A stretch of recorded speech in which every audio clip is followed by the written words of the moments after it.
discussion. I've already seen the people who cover it. I saw this yesterday. It wasn't intended to a show, but I'm actually glad I waited because it turns out the WHO had an update on their website. As of June 3rd, it looks like was the last time it was updated. And it went all the way until yesterday, where it very clearly said that children should not be vaccinated with this COVID-19 injection or should wait. And as of yesterday to today, I went to open the page to get it set up today. Like, wait a minute, the page is different. And I've even already seen some people talking about that as well. I just stumbled into it and said, am I crazy? Am I missing something? And sure enough, it's happening. But the WHO is telling you another thing that aligns with what we're saying. But they're doing the opposite of that. Aren't they supposed to not challenge the WHO? That's exactly, you know how this goes.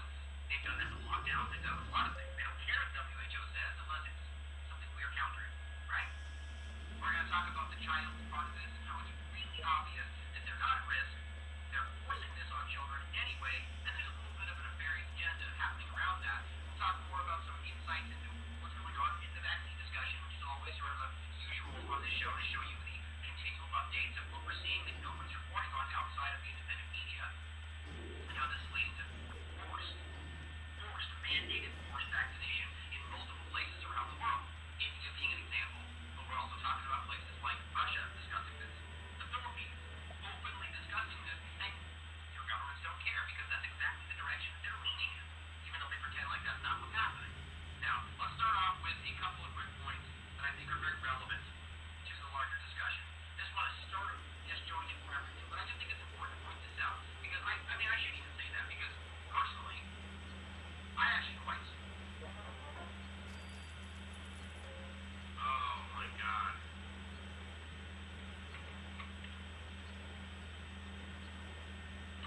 Let me see. I just realized something, you guys. Give me 1 second. I'm gonna make sure. I apologize. This is a mistake on my part here, guys. Let me check the chat real quick. Make sure that you guys can even hear me. I really hope I haven't gone 6 minutes without there being any audio.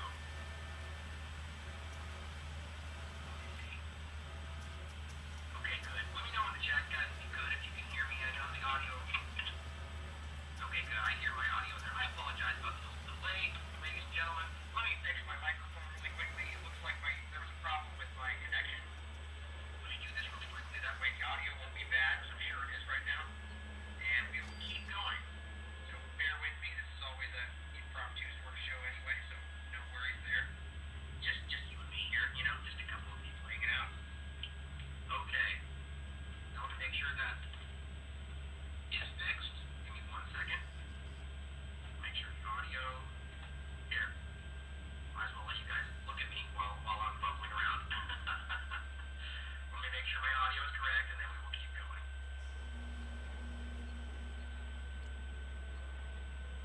Okay.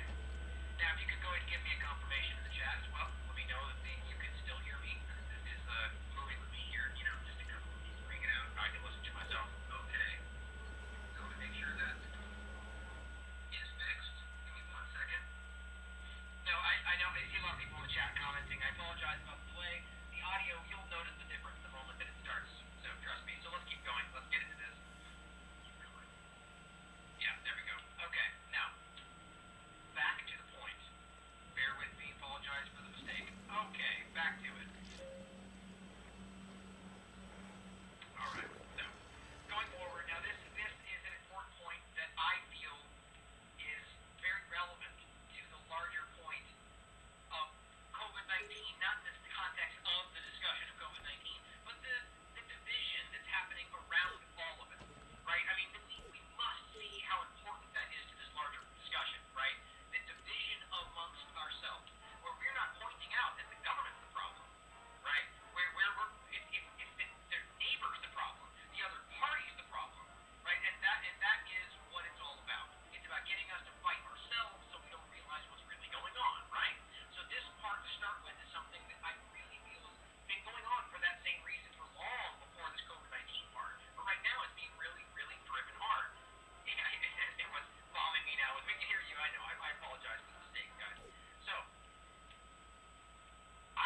into, oh, it looks like there was far more going on than just good people fighting for good information, right? Here is the Scientific American from January 21st, 5 years ago, or 6 years, 2015.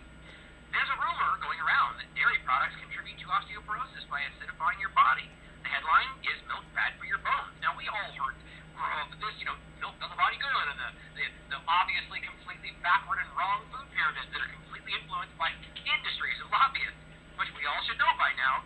It's a joke when you look at our absurd food pyramid with milk and dairy and meat at the top. Because they're influenced. The point being, this has been coming out for a long time. This is Scientific American trying to do a little bit of shade, a little bit of gaslighting around the milk industry. Of course, they admit in the beginning, people who are suspicious of milk's role in the bone health like to point out that countries with the highest consumption of dairy products also have the highest incidence of osteoporosis.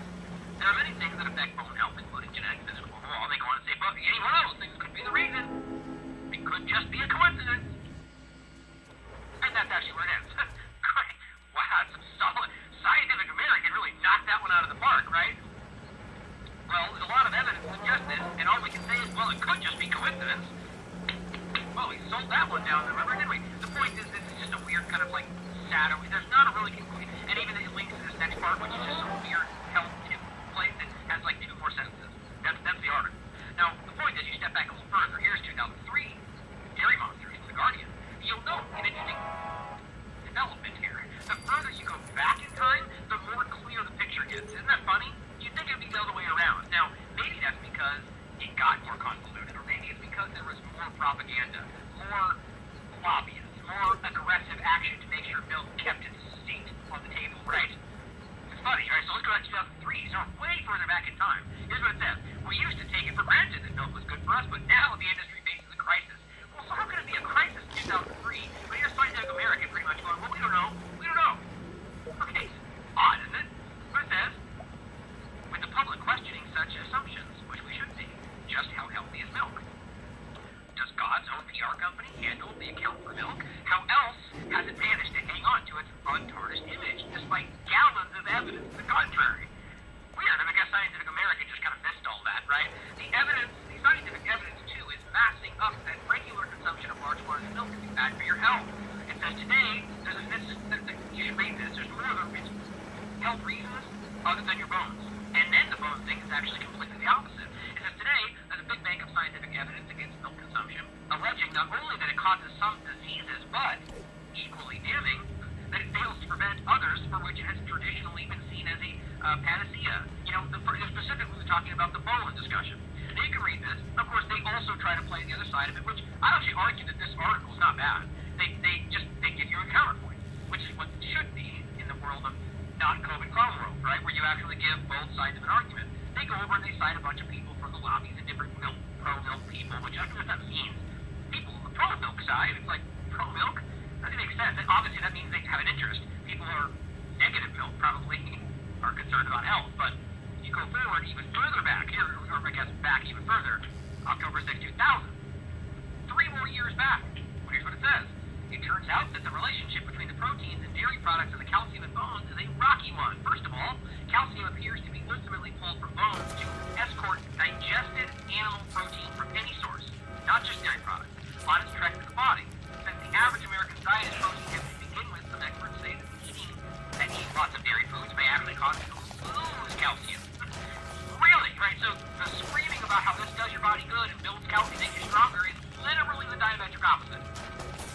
Think about how crazy stupid that is. And we're part of a world right now. We can't challenge science, but it will challenge what they tell you the science is, or the authorities, even though there are scientists screaming that they're wrong.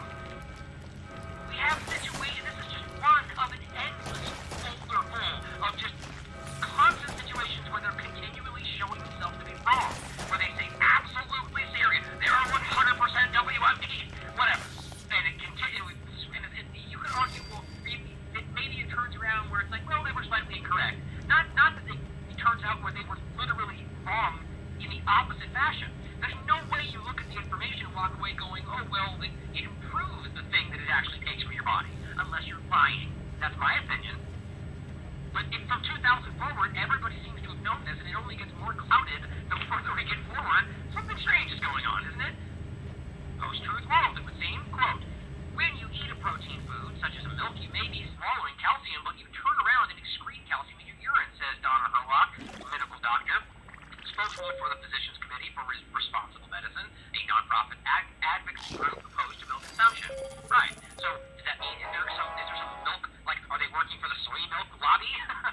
Probably not, because there's probably not a lobby that would even exist for that. If there is, I guarantee it's not even close to a milk lobby. I'm just kind of, off the cuff right there. Who knows if there is? But the point is, my argument would be somebody who is advocating this just seems to come from a place of concern. Whereas people at the pro-milk side, is that because they are so concerned for the calcium in your bones? No, it's probably because there's a lobby there. Do the research for yourself. I sure did, and it seems pretty obvious. But it says Herlock points to a portion of the Harvard Nurses Health Study published in the June 1997, even further back, issue of the American Journal of Public Health. The study found that women who ate lots of dairy products had higher rates of bone fractures than women who rarely touched the stuff. A Harvard study, and yet we can go forward going, milk does the body good, and aggressively propagandize people, right? You can see how it went further forward, and they did a good job lobbying and keeping this stuff quiet to where Scientific American of all groups can come out and be like, probably coincidence. 10, 12 years after they know this stuff. Here is the last part of it, selective evolution. From 2019, scientists explain how cow's milk leaches calcium from your bones and makes them weaker. You can look it up for yourself. It's a reputable doctor scientist speaking on the reality, breaking it down for you. Milk from cows has been touted as making bones stronger, preventing conditions like a bunch of things. It turns out that the complete opposite is true. The milk causes bone degeneration by leaching calcium from the bone. Now just please reflect on that for a minute today, especially for those that don't believe in a lot of the stuff or trust authority. Even if they were just wrong, which is a ridiculous way to be wrong, like the diametric opposite, we need to consider the possibility that they could just be wrong again. Even if erring on the side of what's best for you, right? And then even further than that, recognize that they could have also just been lying, or been paid, or influenced, or any number of things, and how that could happen today. But I mean, think about it. Here's the craziest part about that first part. That's still happening. There are probably people right now, despite looking at the information, going, that's not true, that's not blah, just because they're so ingrained with what they were told, and they don't want to challenge what they believe is the truth. It's incredible. It's absolutely incredible. But bringing this over into the COVID-19 sort of discussion to start this off, I just wanted to share this meme that I thought was absolutely fantastic. Or cartoon, I guess. For those on the podcast, it says, trusting, quote, the science. And it shows a couple of pilgrims with a little teeter-totter. On one end is a witch tied to a chair being dunked in the water. And the side, you have 4 pilgrims doing the dunking. And the apparatus has a name on it that says PCR test. Okay? And then it shows them speaking, and it says 34 cycles, 35 cycles.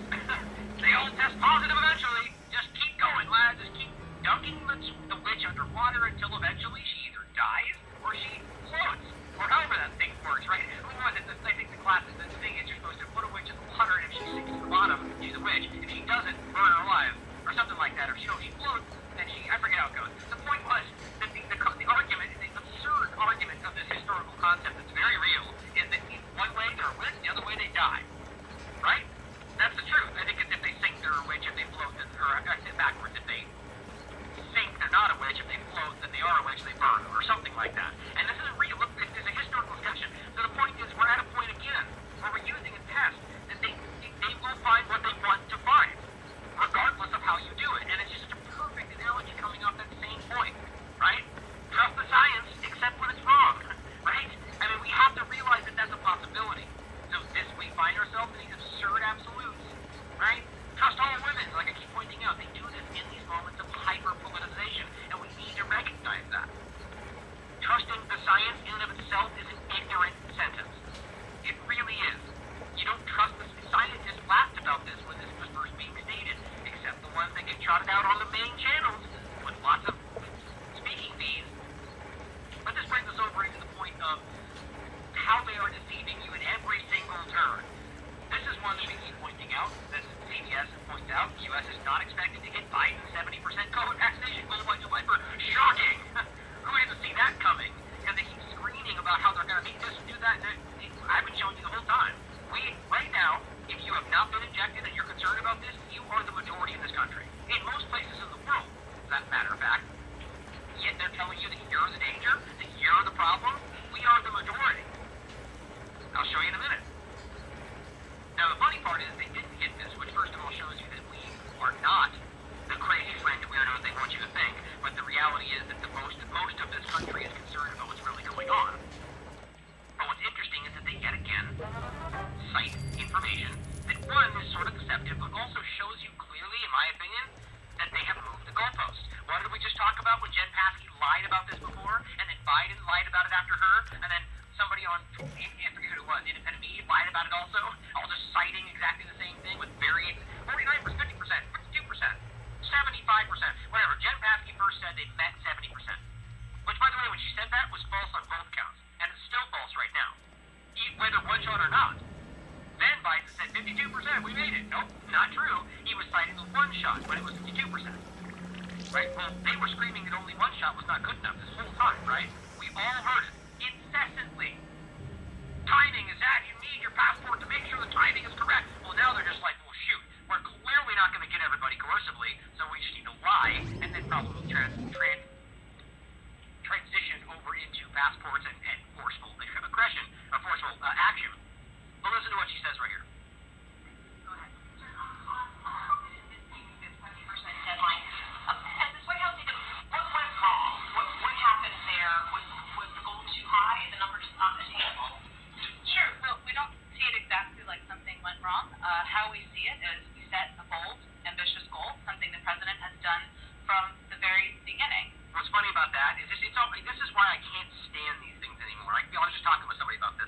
I literally feel like you're dumber by the end of it. Because everything they're doing is spin, lies, obfuscation, and nonsense. That's what this is supposed to be, and we all know that.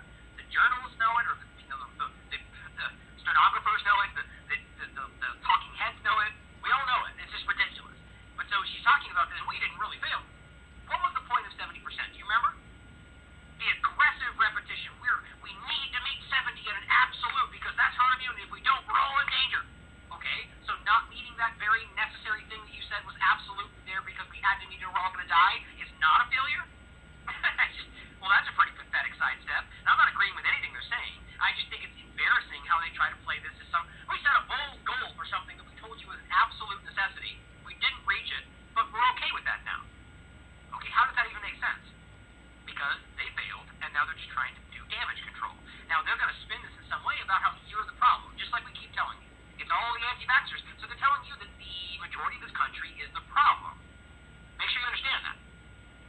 And we are expected to meet that goal just a couple weeks after July 4th. Nope. And in fact, at this point, as of today, Not even we're close. going to be already at that point for people who are 30 years of age and older.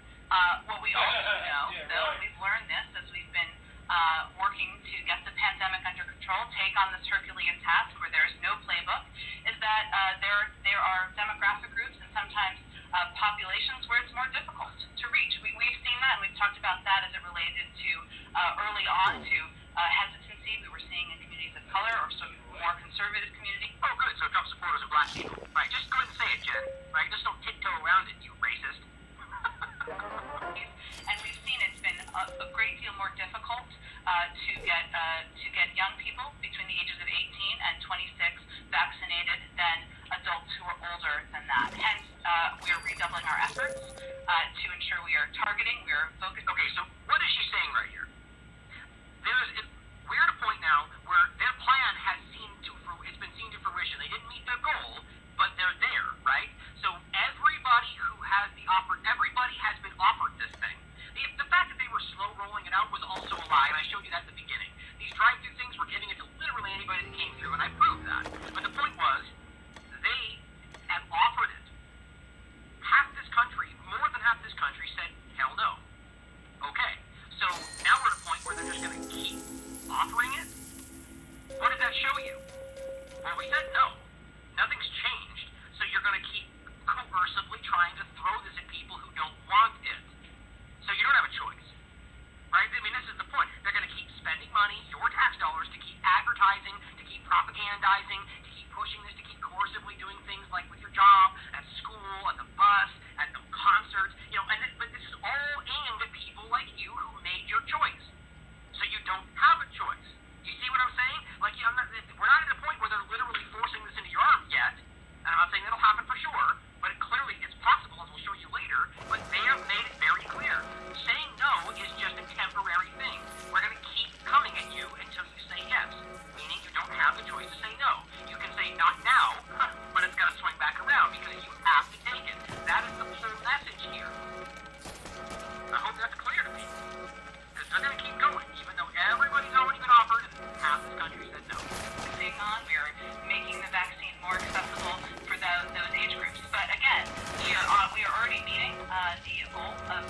vaccinating with one dose 70% of Americans 30 years of age. By the way, that's not even accurate. I mean, I'm not going to get into specifics of the different age breakdowns, but there's so much more to this discussion. And why do you think they've gone from 2 shots at 70% to now 1 shot at 70 to now over 30, 70%?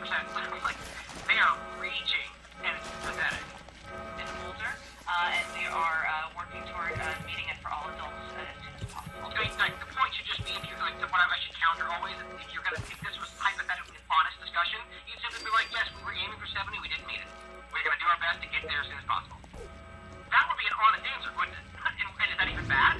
People all the time, there's 1,000 factors. It's not like you can say Biden failed, which, you know, that's of course, the two-party illusion would fail, would frame it that way, but there's 1,000 different factors. You just be honest and say, yeah, we didn't meet it. We wanted to, we didn't meet it. But you have to spend a 4-minute breakdown of all these equivocations and nonsense. This is why it makes you stupid to listen to these things. Okay, that was it for there. But to make the point for her, here it is. This is the breakdown. Now I want you guys to recognize what this shows you. Look very closely. Right now, only 54% of this country has got 1 dose. That's it. 45% is fully vaccinated. 45. Right now. Okay? So, you are the majority. And it's been that way from the very beginning. Well, it's obvious because it only gets higher, if at all. You've always been the majority. You were then, and you are now. The majority of this country is unvaccinated and has chosen not to be. Oh, by the way, most states are like that too. Most of them. New York, 52. Look, even California's 48. Right now, in California, of all places, if you're unvaccinated, you are the majority. How do we explain that in a democracy that's supposed to represent the majority will, right? Well, they don't care what you think. They want to make their majority by force if necessary. Is that a real majority? Obviously not. But they don't care. The very, very, very screaming, loud, vocal minority don't care what you think, and they're going to make it what they want, and then claim they're the majority because they force you to do what they want. That's what we're dealing with right now. And this is the kind of person that is continuing to prolong this problem, right? You got people like Jen Psaki here playing a ridiculous political game, lying, obfuscating, stretching the truth, and just straight up making things up. And then you get people like this doctor here.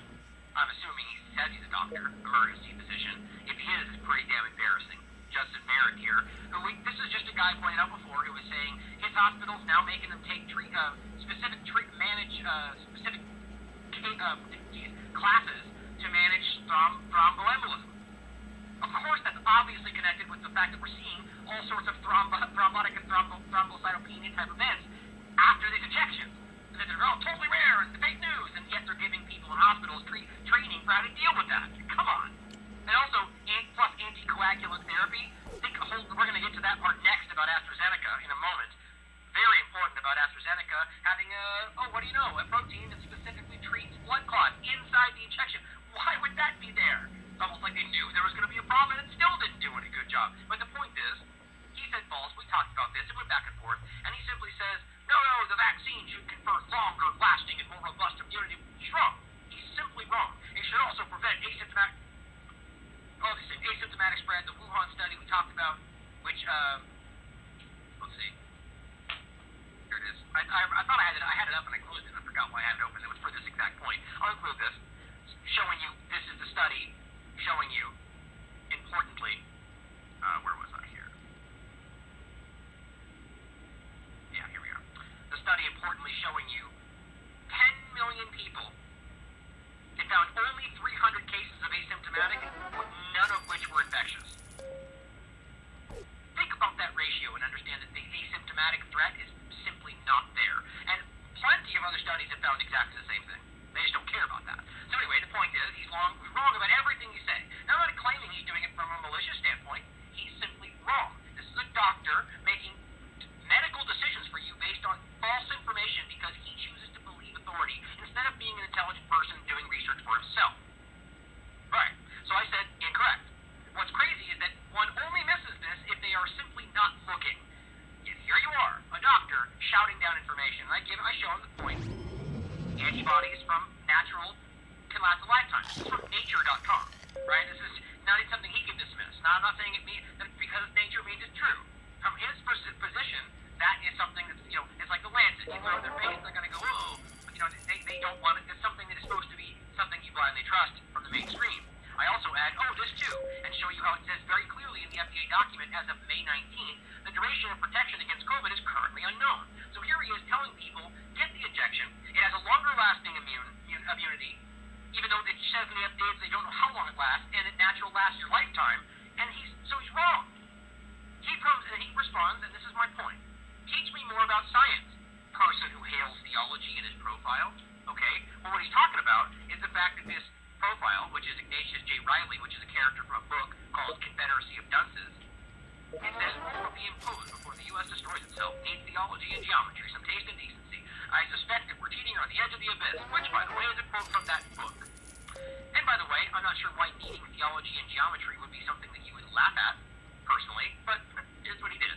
And here's what I said. Nice deflection. Or actually not at all. Seeing as how that is a character from a book called Confederacy of Dunces, might want to read it as it's talking about you. And the tagline is a quote from the book. Anything else?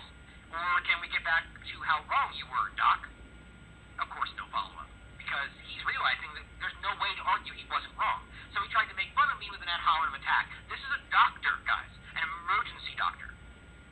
Who won't even admit with new information that he was wrong. Because COVID-19 has broken people like this.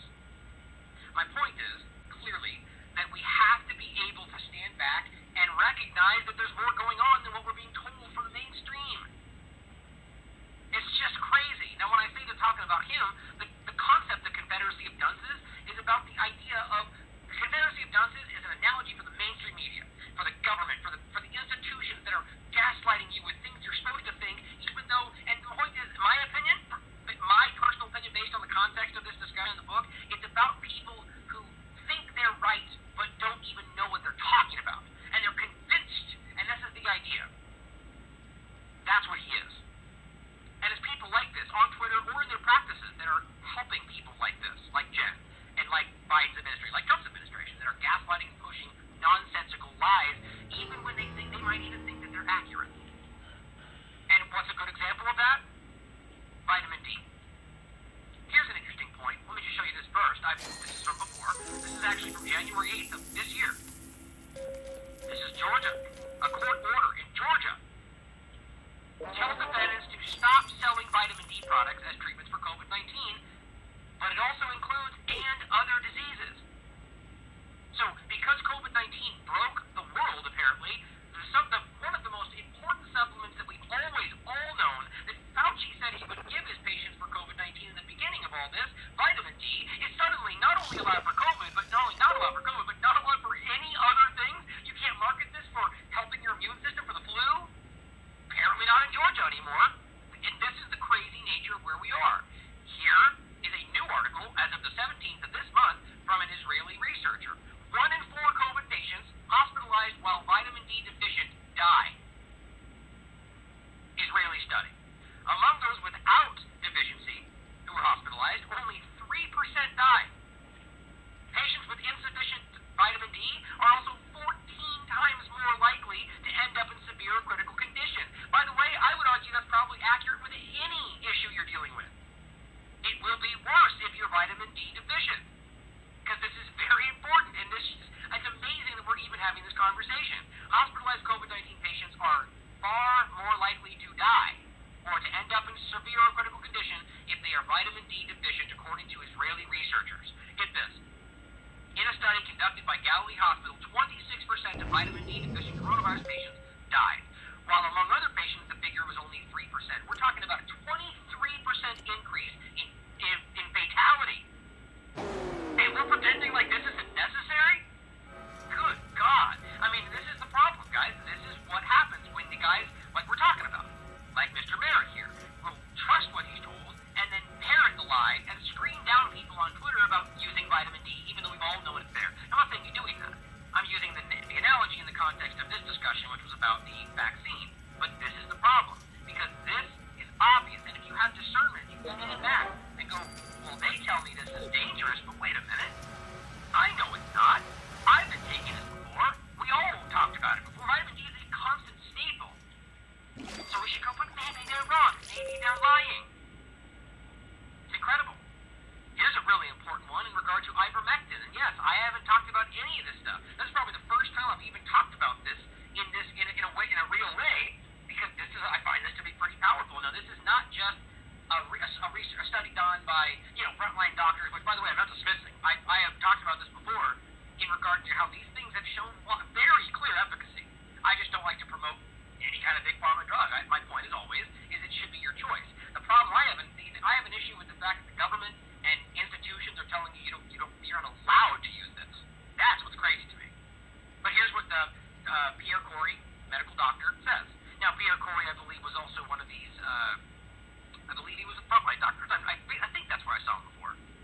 I'm not, again, just so we're clear, I think I have great respect for them. I mean, they've been coming out at a time speaking about things, and the problem is you point to something to people who lost the two-party paradigm, and suddenly you're a right-winger because you like one thing or the other.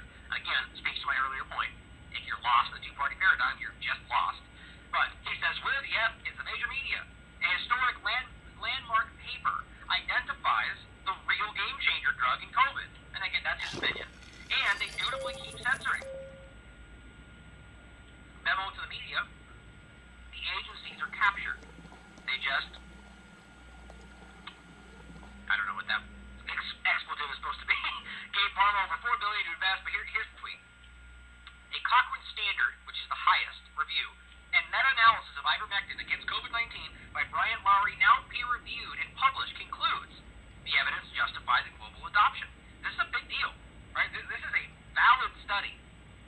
Now, again, as I always point out, peer-reviewed or otherwise doesn't necessarily mean that it's absolutely true, which is how the way they want you to think, even though they regularly dismiss peer-reviewed science that they don't like.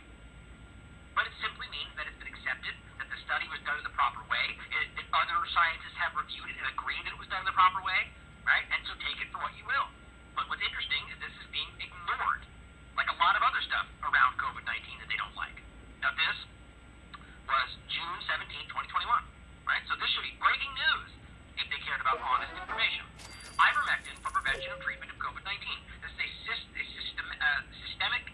systematic review, meta-analysis, right? So remember, what this means is they've looked at all the other studies, or they'll list off the ones they did review, and combine the information and giving it to you. Now look, just, PhD, medical doctor, right? Just as always, the absurd idea that anything that challenges the narrative is anti-science or fake news.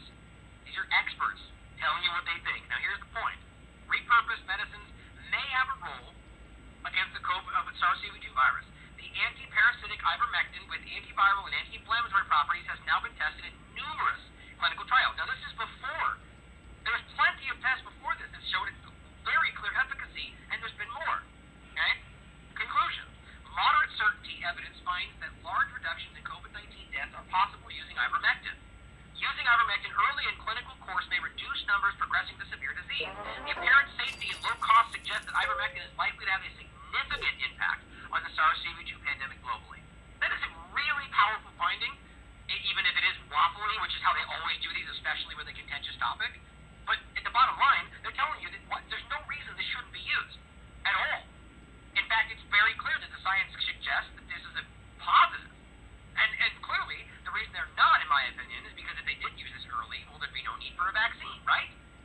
And on top of that, if this was an effective treatment that was being used widely, well, they wouldn't be allowed to emergency authorize any of this stuff.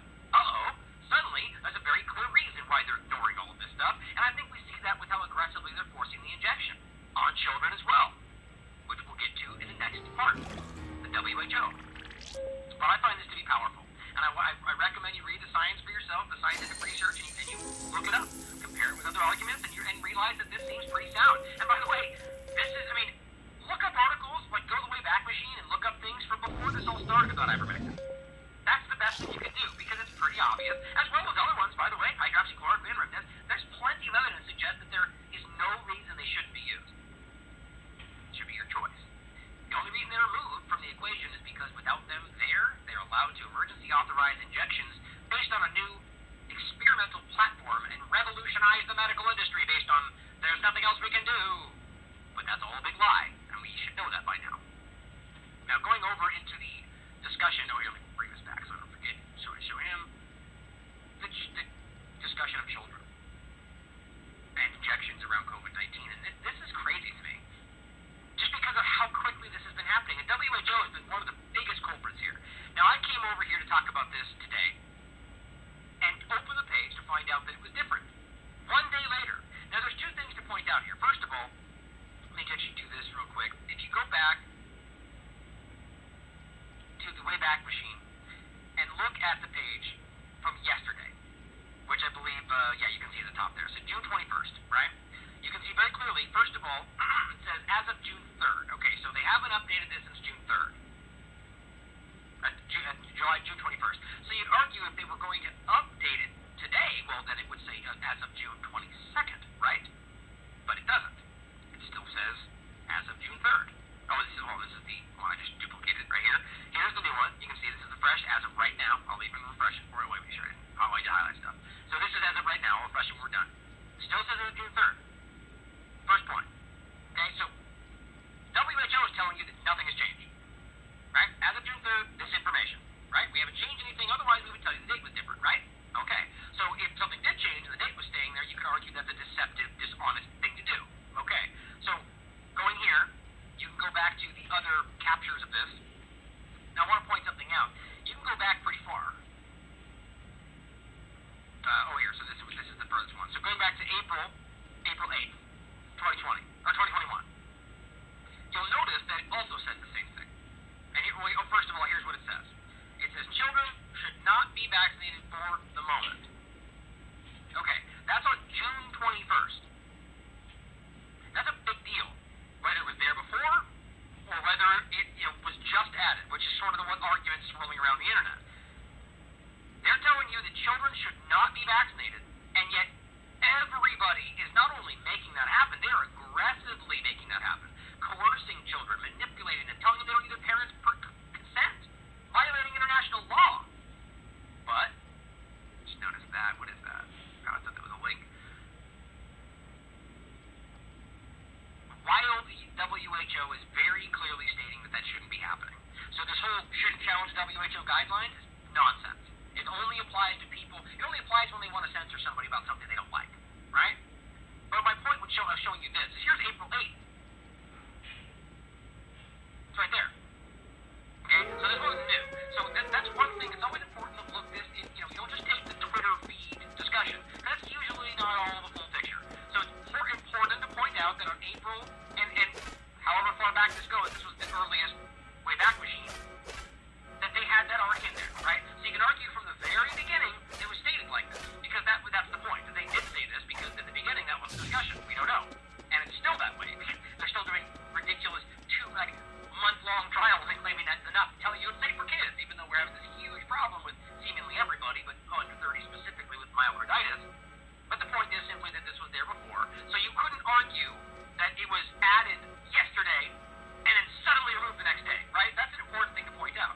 But it does not change the fact that as of yesterday, it was clearly telling you that children should not be vaccinated, and then because people noticed that, that's what I think happened. People started circulating online, look what the WHO just said, even though it was there, right? Didn't just say it. And then within less than 24 hours, it's gone. That is so dishonest. And it also shows you that they didn't even change the date. Right? So they want you to just pretend like it was never there. Or at the very least that they didn't allow it to be there throughout the period where they were injecting children, right? They're trying to cover their tracks. Well, it says up June 3rd, they say these things are safe, or say that they've met necessary criteria for safety and effectiveness, which, by the way, only means that that's emergency authorized criteria because it's all they have to meet right now. Which, by the way, the definition of that means they don't know if it's safe and effective. So recognize when they say it meets the necessary criteria for that title in emergency authorization, it means that we don't fully know, which they'll admit in the discussion of what unapproved drugs are. But it says now, children and adolescents tend to have milder disease compared to adults. That in and of itself is a simply false statement. They have a 0% chance according to the CDC, according to everybody, for that matter, according to the science, according to multiple scientific research, according to everything we'll show you in a second, right? I mean, it's zero. So they change it to say, well, kind of, so they want you to think that that's the narrative now. Well, if there's any risk at all, but the problem is that there's a much larger risk of side effects and negative effects, in fact, from these injections, and all sorts of other long-term problems. So, as I said before, if it's a fraction of a risk, it's too much risk for someone who has 0% risk from this, whatever you want to call it. Tend to have milder disease, which implies that they get infected, which in and of itself has not even been fully proven. So unless they are part of a group at higher risk of severe COVID-19, it is less urgent to vaccinate them than older people, those with chronic health conditions and health workers. Okay? Well, that, by the way, even that challenges what's currently happening. So, unless they're part of a group at higher risk of severe COVID-19, okay, so by default, the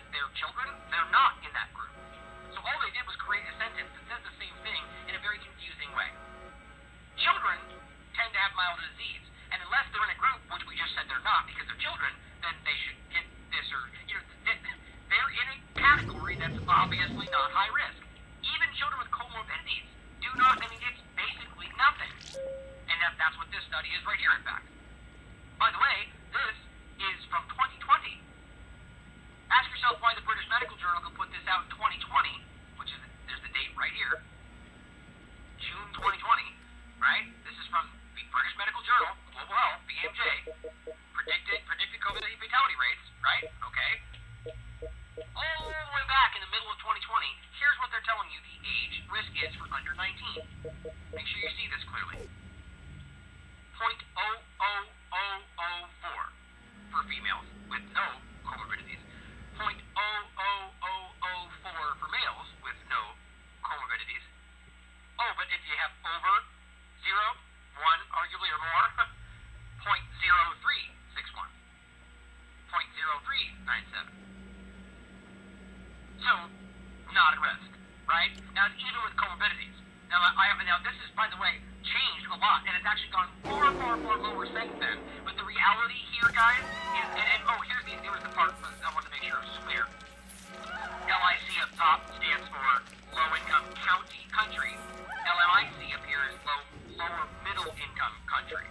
So all they're breaking it down is different locations, right? So this is for people in lower-income countries. But the bottom one here is more important. The UMIC stands for upper middle class country. So we're talking about in the United States, right? HIC is for high income country. So even the countries, especially the countries with high, look, if you look up here for lower, it's not that much different, right? We can keep going forward. Here's 20 to 29. This is in 2020, guys. It's gotten lower since then. This is the British Medical Journal. Why are the mainstream media telling you that they are in danger? Why were they forcing this from the beginning? Even questioning the possibility when the data was right there.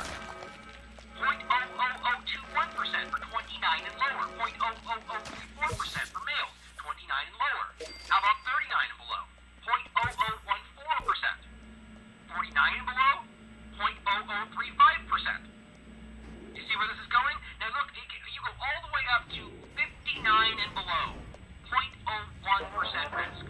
But then you get 80 plus, well that becomes 3.77. There's all your number right there.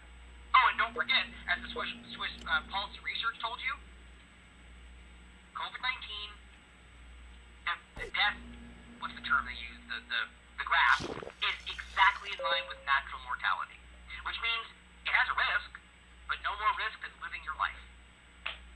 That's why you see the number increase right there, because we have elderly people that are being put in weird positions that are increasing their death rate, and then everything else we're adding that just it trickles that down, and then you average it all out and pretend that we're all in danger.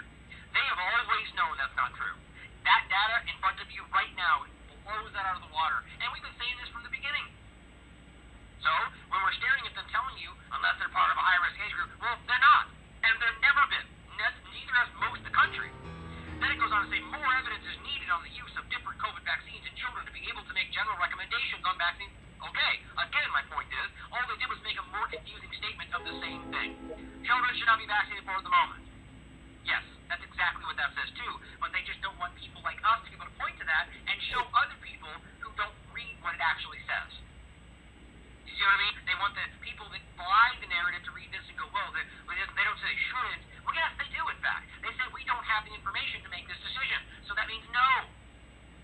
It goes on to say, though, after telling you that more evidence is needed to make a recommendation to do it, they go on to say, but the SAGE group, the Strategic Advisory Group of Experts, which has been shown to be part of this problem from the beginning, has concluded that the Pfizer BioNTech vaccine is suitable for use by people 12 years and above.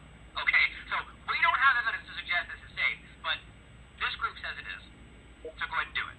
Children age group 12 and 15 are at high risk, it says.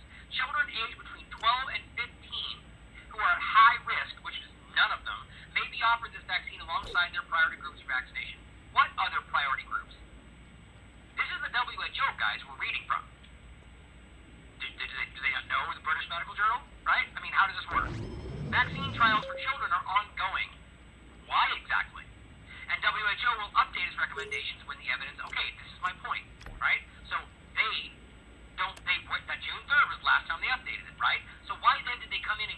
purposely change this and not update the date because they wanted to hide something from you.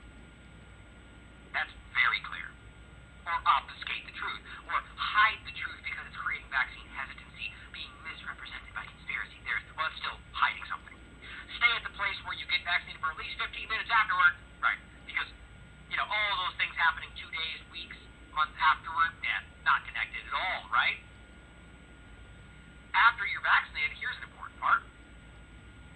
So after you're injected, right? All the people out there, they got their injection. We're all safe now. Changing, restrictions and quarantine. Take your mask off. It's all good, right? Well, guess what? Here's the WHO says. Therefore, we can't challenge WHO, right? While a COVID-19 vaccine will prevent serious illness and death, which, by the way, I don't even know how that makes sense with the following statement, we still don't know the extent to which it keeps you from being infected and passing the virus on to others. So if their data, at the most, says that it reduces mild to moderate symptoms, which I've read to you 100 times directly from their most current documents, how do you know it prevents death if it only prevents mild to moderate symptoms? And they don't know whether it prevents hospitalization. So explain that to me. They're just stating what the narrative is. That's what WHO is there for, or the people they have in place to do what they're told. It says we still don't know the extent to which it keeps you from being infected and passing on to others. We still don't know the extent. You listening? Judson Merritt? Dr. Judson Merritt, are you paying attention? We still don't know the extent to which it keeps you from being infected. So how can you argue that it has a longer lasting immunity? Because you're repeating a mainstream narrative as a doctor. And how ignorant is that? The point is, you can still spread it, you can still catch it. The real world evidence is abundant, and they tell you that we don't know because they didn't even try to find out. And even actually, other studies have shown quite clearly that it can still. The idea of this breakthrough case conversation, it shows you very clearly. Now it says the more we allow the virus to spread, the more opportunity the virus has to change. Well, plenty of people are telling you that the vaccine itself is what's causing these things to change, but it says continue to take actions and slow down, eventually stop the virus. So here it is. People who have been injected, even though they don't know it stops transmission, still need to do what? Keep at least 1 meter apart. Wear a mask. Clean your hands frequently, which people should be doing anyway. Cover coughs or sneezes, which you should be doing anyway. Wait indoors and others, ensure good ventilation. So keep doing everything the same. Social distance, wear a mask, blah, blah, blah, even though you got the injection. How is it different from what I am living my life at? Not at risk, not injected, doing the same things, right? So all it's been so far amounted to is people that got injected are the ones dealing with all the problems. Exactly. But WHO will continue to gaslight and obfuscate and lie to you, and people that are currently injecting children, whether you're looking at the thing from yesterday or the thing from today, are doing something wrong based on the fact that there is not enough evidence to suggest that this is safe. But that's why they're coming out with these brand new research studies from June 11th, implications of SARS-CoV-2 viral load in children. Okay, so ask yourself why we need another study to find something that we've already researched a bunch, right? And I've gone over plenty of these. From the very beginning, there's been endless to our children at risk, and all the studies show, and we all know this is why we have this. Because this is one of those studies, right? They did this already, and we have the information. But so now they're just circling back because they don't like what they found, right? They want to hear children are in danger. So they fund research, which I'll show you next. But it says, although early data suggests that children only accounted for 2%, right? So meaning, and those only 2% of those children in hospitals, well, let me read this first. Although early data suggested that children accounted for only 2% of COVID cases, more recent reports have indicated that 13% of diagnosed cases in the U.S. have occurred in children. Additionally, the number of COVID hospitalizations among children is similar to that observed in a typical flu season, and COVID deaths in children exceeded total observed amount. Okay, it's June 11th. So you'd imagine that a study on JAMA Network that's going over specifically children, and you think they would do their due diligence, right? You'd think that they would go, here's a breaking news study that's already found 100% that child hospitalization numbers were inflated by at least 40%.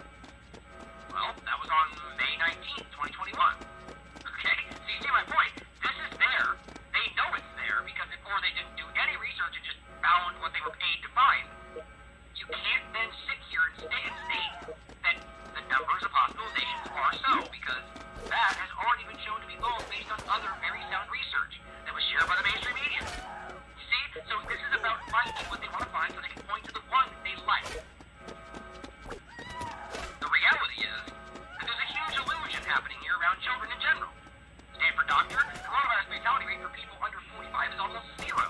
We know all of this.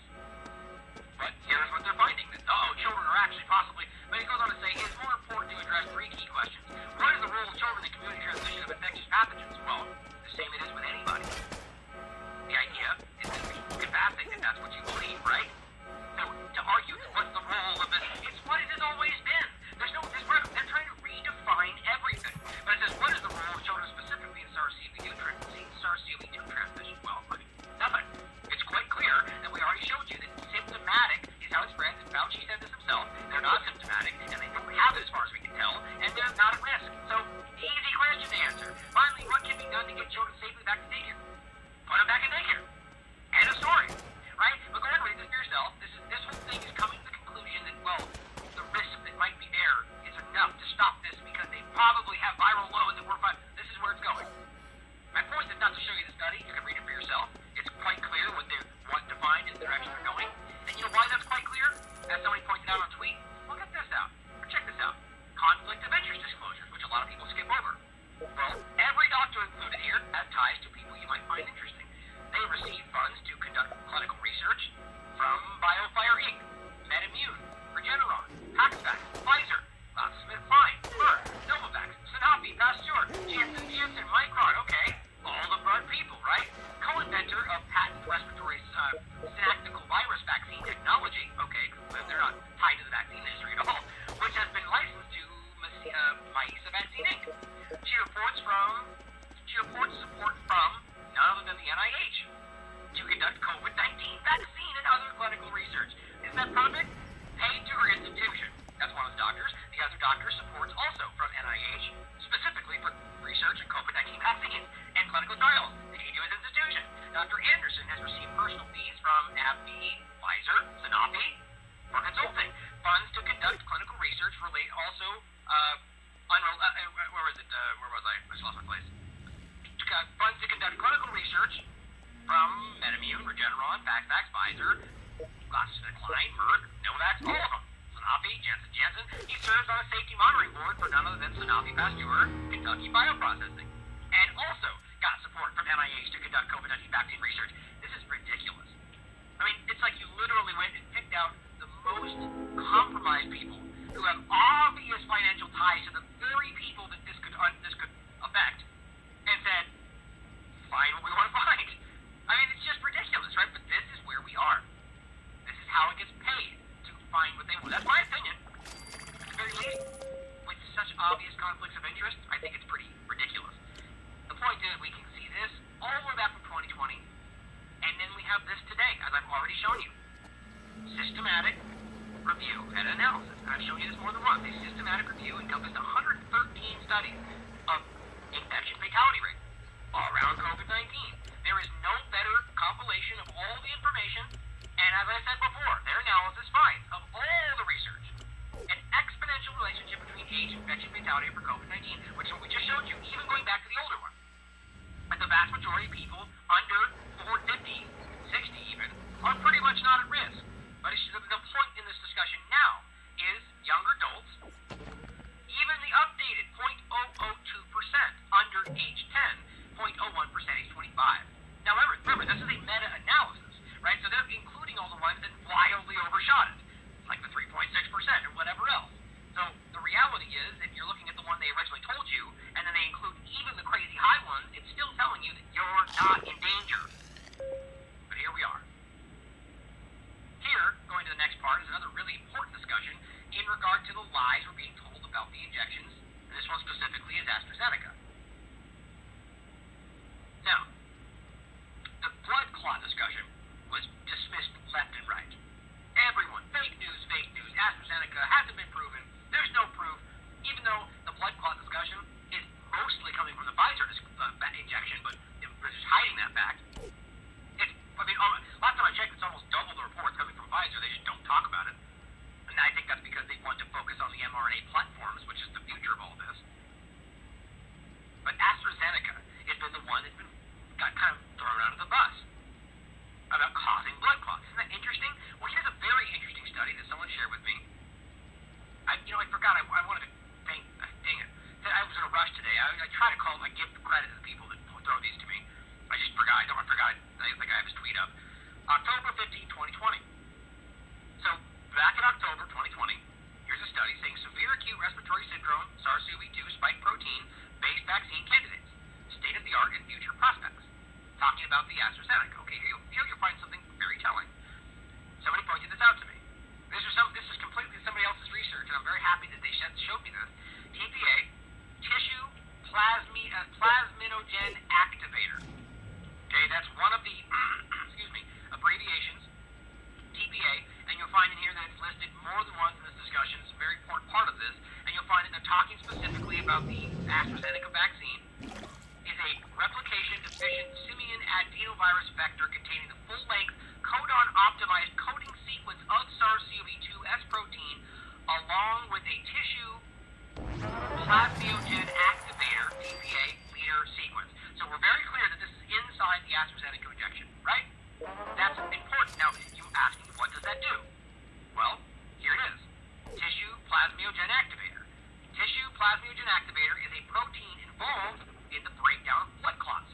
Wasn't that telling? So why would they need an ingredient to break down blood clots? Now, it's certainly, maybe that's something they always do. Maybe that's something that I didn't see it anywhere else. Maybe I missed it. The point is that this is something that is involved in breaking down blood clots in one of the injections that has been pointed to causing blood clots. Now, doesn't that seem to suggest foreknowledge, or at the very least that they're concerned that it might do that, and they're taking this step to stop it from happening? Now, if that's the case, wouldn't the argument then be that they knew there was a problem and they didn't show you that? Yes. But, by the way, this is something we already know, because we've shown the research before that showed you this was something that was of concern. We've shown you doctors that were speaking out about things they saw in the research. People like James Lyons-Weiler, and they just don't talk about it. They ignored it. Well, there's a lot of this happening, and you're not going to hear this from the mainstream media. But if they have this ingredient in there, it seems to suggest to me that they knew there would be a problem when they were trying to counteract that. And I think they know this because of efforts to do this from before we got here.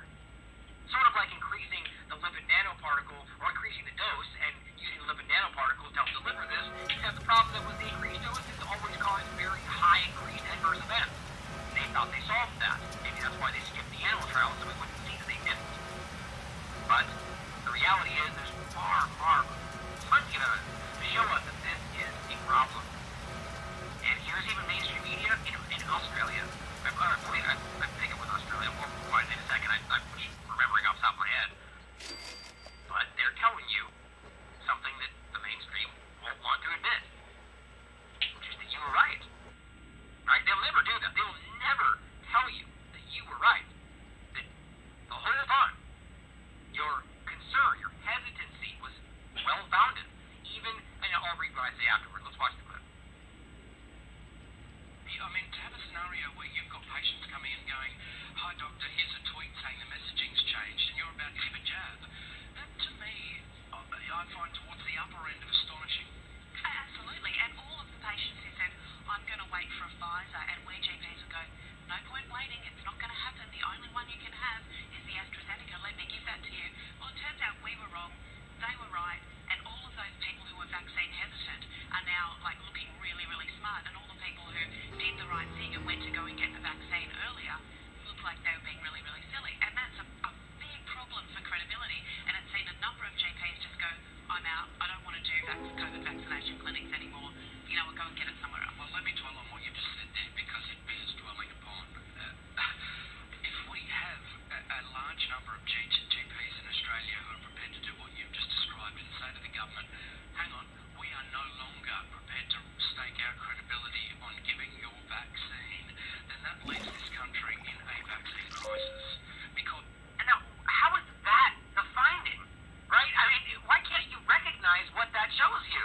These doctors are aware that there's an issue with honesty here, and they don't want to be involved. And your concern is that, vaccines aren't being given? Obviously, it's from the mainstream media. That's why, if you were real journalists, you would hone in on the most important part there. Why are they concerned about honesty? What are the doctors concerned? What do they know that obviously what we just found out? That they are being misled, right? So if this person with their tweet on their phone is more informed about the concerns about this injection than the doctor administering it, they're quickly going, "Okay, wait a minute. How am I not seeing that information? One, that means that the people I'm supposed to trust are not telling me this stuff, and this guy on Twitter citing a scientific study that I've never even heard of is more informed. Right? I mean, this is the interesting part of all this, and these doctors are going, screw that. I am done with this. I am not going to be a part of this. I am not going to play a role because I am being misled.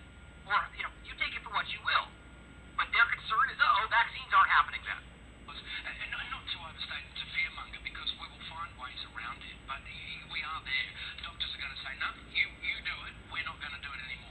Which is good, because that means that they have to be responsible for the actions they're taking, right? They'll find ways around it. Let me play the beginning again. I mean, to have a scenario where you've got patients coming in going, hi doctor, here's a tweet saying the messaging's changed and you're about to give a jab, that to me, I find towards the upper end of astonishing. Absolutely, and all of the patients who said, I'm going to wait for a Pfizer, and So again, just the point there is the breakdown of information, an intentional breakdown. How is it possible that we can know what's going on and these doctors are left out of the loop? It is astonishing. It's astonishing, and it shows you something you cannot skip over. The fact that they are controlling this to such a degree that they're hiding it from the very experts making the medical decisions that are keeping you, or arguably in the interest of keeping you safe. That, again, this is the point of everything around COVID. They're doing very, very dangerous things under the argument that it's for your safety. It is the upper level of astonishing. where GPs are going, no point waiting, it's not going to happen, the only one you can have is the AstraZeneca, let me give that to you. Well, it turns out we were wrong, they were right, and all of those people who were vaccine hesitant are now looking really, really smart, and all the people who did the right thing and went to go and get the vaccine earlier look like they were being really, really silly. And that, Because they were being really, really silly. Right? They were. That's the point. They were blindly trusting about something that historically speaking, is very stupid to trust. But as I said, funny how that works out. Regardless, those wanting to continue blindly trusting these historic liars, will simply claim it was merely a coincidence. Right? It just so happened that the conspiracy theorists were right, but not because of what they thought. Right? Either way, the takeaway is always, it should always be your choice. Your choice. That's what they are taking from you, among many other things. Your choice to say no. Right? But you were right in this case, which, by the way, the problem is that we can't take a step back and go, okay, even if you believe that they just made a mistake, can't that not happen again? Always. And this is the first vindicating, obvious moment in regard to people in this specific. There's been 1,000 vindicating moments so far. But they're showing you that even from a genuine or random mistake, or whatever you want to call it, that you were right. That choosing not to do this, based on everything else we showed you, was the right move. And your government and the media were screaming that you were crazy and stupid and wrong. Yet, we're going to get pushed still from this point forward. It doesn't matter. Because they're part of a narrative. It's part of an agenda. Now, there's a part about a mask I wanted to squeeze in here that I thought was really telling. And because all this is discussing about the lies, about how they're misrepresenting what's going on and hiding that from you, well, falsely informing people. And I do believe there are some doctors that are just trusting of this. They believe that they're getting the right information. This is from Dr. Vernon Coleman, medical doctor. It says India's black fungus scare is caused by mask wearing. It doesn't surprise me at all. That's his opinion, but I think it's absolutely sound. He says doctors and journalists all over the world are creating panic over the fungal infections currently alleged to be affecting people in India. We already talked about this, and masks was one of the main things I talked about. It is claimed by some that the fungal infections are new symptoms of COVID-19. We also touched on the idea that these vaccines, injections, are utilizing the weird fungal properties of different things, so I thought maybe there was some kind of vaccine connection. But realistically, the mask made the most sense in regard to what they're creating. It says, I believe this is yet more scaremongering designed to encourage people to accept one of the experimental pseudo-vaccines. The alleged epidemic of fungal infections is caused by mask wearing. The problem is particularly prevalent in India, where poor people cannot afford to buy new masks on a regular basis. Thus, the same mask is being worn again and again. Disgusting. Also, the hot weather, which increases sweating, exacerbates fungal infections in those wearing face masks. Now, there's so much information we've covered on this, and all the links will be in the show notes from all the previous mask discussions. Here's just a quick glimpse. India's black fungus outbreak, recovering COVID patients grapple with it. This is the problem. No one's proven this is tied to COVID-19. They just, in the headline, just makes that argument, because that's what the narrative is. In the wake of India's COVID crisis, a black fungus epidemic follows. Black fungus infections exacerbated by crowded hospitals, lack of oxygen. obvious this is something coming. I mean, it makes the most sense out of anything we're staring at here. It says, I warned that this would happen 9 months ago, as did I, by the way. Fungi love dark, moist areas. That's why fungi can grow in damp houses, particularly in bathrooms. Fungal infections grow in skin folds where there is little light but a good deal of moisture. Mushrooms grow in moist areas. Your mask is exactly that. The authorities don't like to admit it, but the fungal infections now affecting so many people are caused by the masks they're wearing. And, of course, masks are damaging immune systems, which increases susceptibility to all types of infection, bacterial and fungal. And remember, the flu injection has been shown to increase other infections by 36%, according to the Pentagon. Added to this, lockdowns and the COVID vaccine may also damage the immune system, leaving people susceptible to fungal infections and complications caused by fungal infections. And he goes on to talk about more stuff. Dr. Vernon Cole is very, as much as they've made him out to be some kind of religious conspiracy theorist, he's an expert doctor, very sound. Pay attention. And I wanted to include this before we jump over to the next topic, just in case it gets missed. Don't forget, we just talked about this. Journal of Infection, very clearly finding this. Another study finding the PCR test is not the right tool. In light of our findings that more than half of individuals with positive PCR tests are unlikely to have been infectious, PCR test positivity should not be taken as an accurate measure of infectious SARS-CoV-2 incidence. Our results confirm the finding of others. So there's other studies that have already found this, that the routine use of positive PCR tests as a gold standard for controlling infections just fails to reflect the fact that 50 to 75% of the time an individual is PCR positive, they're likely to be post-infectious or just false. I mean, we've shown you this. It doesn't matter the point, and they go their course. They're exactly what we're talking about. High the cycle threshold. Just so you know, the very tool they're using to claim that we have all the people that are sick is false. It is not accurate in the context of what they're using it for, as Carrie Mullis and plenty of others have said, the inventor of the test itself. Very important to include as this complete illusion continues to fall apart. Now, on to some quick points here. See where we are. We're looking good. Quick points here in regard to the vaccine and what we're seeing here. This is a tweet from somebody that they just shared this. What's interesting is the tweet's now gone.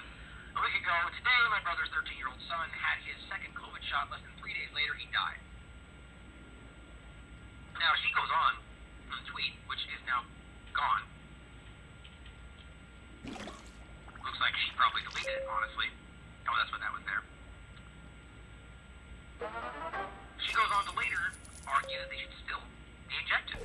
I think that's why it was deleted, because people were going after her for it.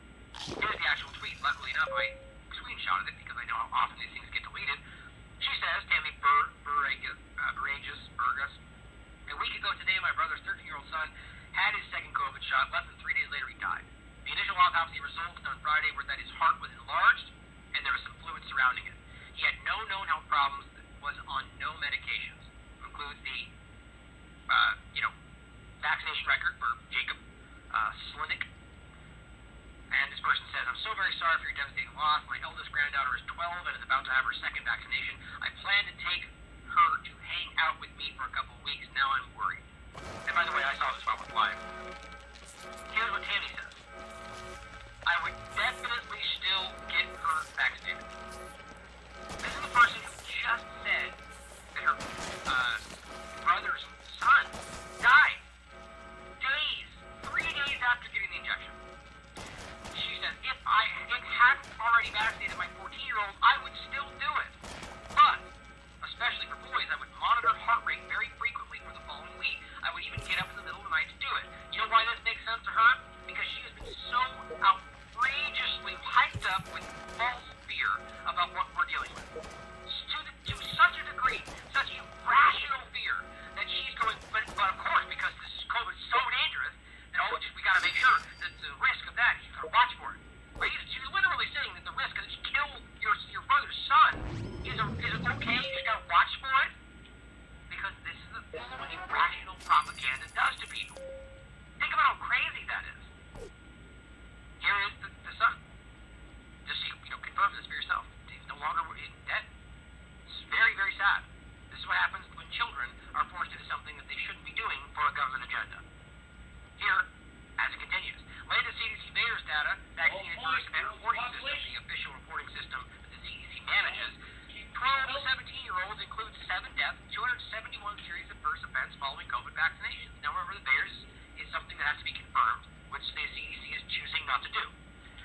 data released today by the CDC showed a total of 358,739 reports of adverse events from all age groups following COVID vaccine injections, including 5,993 deaths, 29,871 serious injuries between December 14, 2020 and June 11, 2021.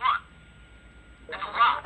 Remember, we're now probably over, I don't want to guess, we're over 20% of the entire Bayer system of just COVID injections. The Bayer system has been around since the 90s. I believe it was the 90s, if not the, I'm pretty sure. Just trying to remember the graph I saw in my head. I believe it was 90s, if not the early 2000s. Point being, the entire system right now is clogged with 20% or more of all COVID events. 20% of the whole system. Yet we're pretending like it's just not there. Exclusive. Athlete who recovered from COVID facing, quote, very different future after second dose of Pfizer vaccine triggers myocarditis. Says in an interview with the Defender, Mary Fulmer said no one warned her that her 19-year-old son, a healthy athlete, elite athlete who had recovered from COVID, so right there, so he was already to the point where he didn't need this because he already had natural antibodies according to their own narrative, shouldn't get the Pfizer vaccine because it would put him at greater risk of developing myocarditis. So that's why they failed to inform consent, because they didn't even let her know that was possible. Now, had she cared to listen to independent media, or not cared, but had she been known about what we've been talking about, knowing that this was being discussed, right, she might have known. But the mainstream media is failing these people, or in fact, doing what they're paid to do, which is to fail these people. And this is what happens to her elite athlete son. Grayson has played sports since 4 years old. He was an athlete who played the state soccer championship in high school and then went on to OSU. Started college during the COVID pandemic. He also joined ROTC his freshman year and was very active, running several miles every day with heavy packs on his back. Grayson received his first dose, Pfizer, on April 16th, second dose the 7th of May. After the first dose, minor symptoms, and says the mom didn't connect with the injection. It was after his second dose that things really changed. Grayson experienced significant symptoms shortly after his second dose. 3 times he was taken to the hospital. Children's Emergency Hospital. Quote, my son feels like he's having a heart attack 24/7. He now has high blood pressure, severe chest pain, back pain, elevated kidney levels, hypothyroidism, inflamed lymph nodes, and different areas of his body, and we can't work or exercise. Now, I'm sure you can guess where this goes. We don't know for sure. It hasn't been confirmed. As every single time. We don't know for sure. It naturally happens in kids' age. We don't know for sure. Every single time. Which is what I said before. Yes, the Bayer system is unconfirmed because they're choosing not to confirm it. There's plenty of people, defenders already spoken to people that say they've reached out after their son or their daughter died and have never heard back from Bayers. This is being obfuscated. And it should upset us all that people like this are being put in positions of danger for an agenda that just couldn't be more obvious. Here's a horrible one. Teen who had a heart attack after Pfizer vaccine. He said, quote, I'd rather have COVID. And how often is it an 18-year-old football player has a heart attack? Right?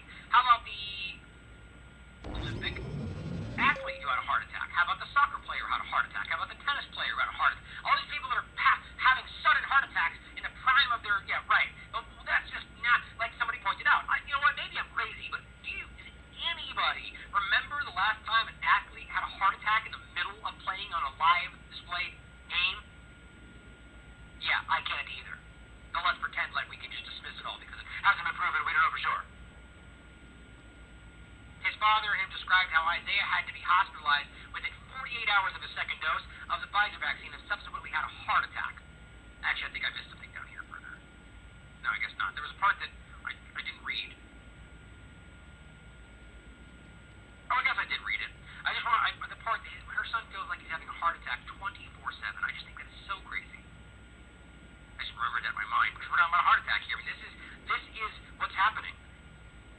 An 18-year-old kid has a heart attack after the Pfizer vaccine, and we're pretending like this isn't happening. This was really unnerving to me. Juliet, on her own account, goes on Twitter, wants to share with the world. I don't want to live anymore after being vaccinated with AstraZeneca. I can no longer see properly, and life as I knew it is over. May 30th. Right? This is Juliet on Twitter on May 30th.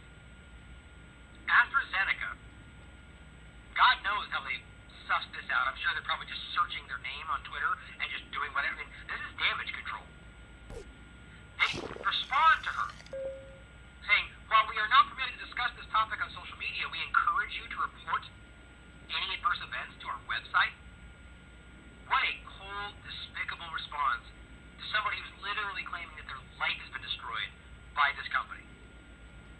Meantime, grab She calls up and says, you need to discuss it in social media. Your vaccine destroyed my vision. I need more than to just report it. I need answers. Why did you tell me it was safe? To which they don't respond. Think about that.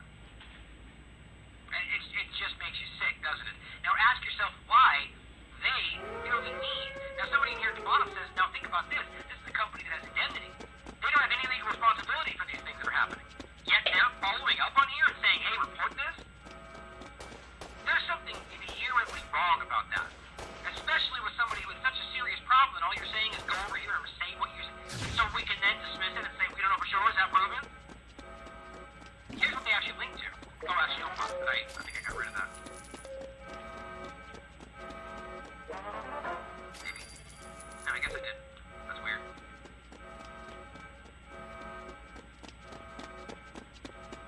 What? Okay, that's really strange. I opened this. That is crazy. I had this open a moment ago. I saw the page and everything. And it's really weird that with the AstraZeneca page looks pretty. It's funky and it talks about. There's a connection to what we were talking about here.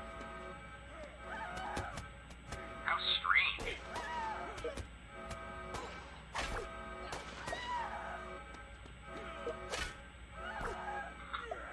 homepage? Oh, that is strange. Anyway, well, I was going to show you something. It looks like this.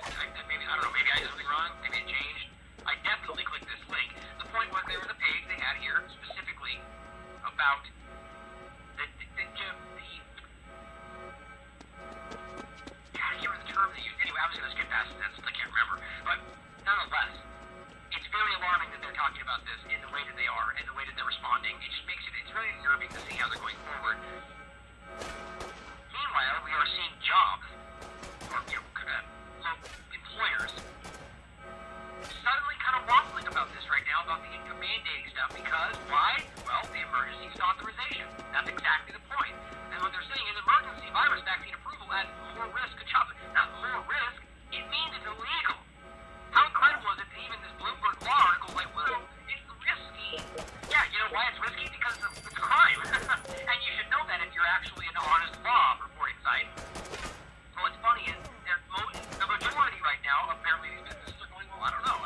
I don't want to put myself in a legal position. You know why they're saying that? Because their legal groups are saying, guys, this is a finicky position because the law is pretty clear. It doesn't matter that the media is saying it's okay, or the government is saying it's okay. Here's the law, and it's pretty obviously a crime. You cannot mandate an experimental, unapproved anything.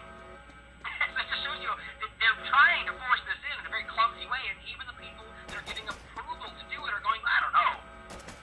This is the majority showing its face. Here's Bruce Barnum who includes this because he's pointing out that apparently there's a lot of places that are suing. And I think it's good to follow up on this and show you what's going on. I mean, he goes on for, he's talking about a whole bunch of cases across the United States of suing about this mandate. I think it's great. Now, a lot of being dismissed, but it's happening. I think people are pushing back. But remember, it's not just the United States we're talking about here. This is a worldwide effort. Russian ex-president says, quote, mandatory vaccinations could be in the interest of national security, health of whole population. Right? Now, whether or not that happens, the point is there's a sentiment in Russia that this should be forced on people. Right now, the Philippine president just said, quote, you choose COVID vaccine or I will have you jailed. Typical from him. Mr. Duterte, always with his extreme claim. I think he just likes being in the media. But in any case, they're going to force it because they can. And your government doesn't care about that. Even though it's an obvious crime against humanity, it's a international law, it's a crime, period. That's why they're waffling about it. Pretending to, anyway. But it's happening. It's one step away from coming to your door. And here is forced vaccination on video happening in India. And this is an alarming thing to see, guys. It really is. This is some alarming stuff. And it's not, this is something that we need to see and understand that this is something that your government is okay with, that the media is okay with.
obvious you can see what's happening right there. You can see them trying or doing it. Oops.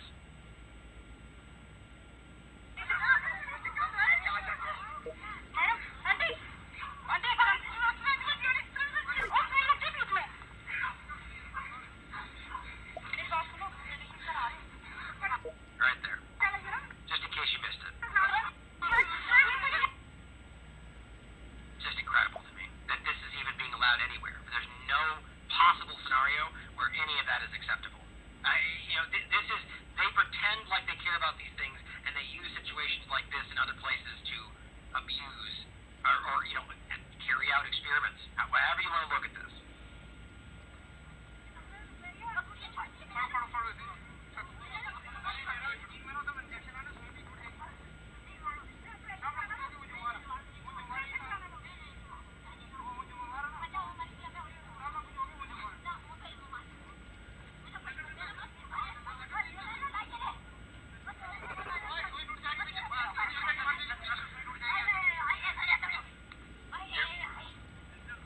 Somebody being forced on the ground, injected.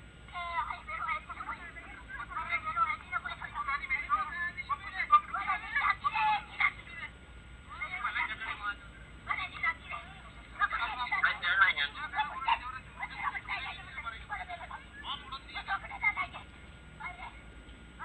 So what happens if one of those people die? What happens if one of them have a...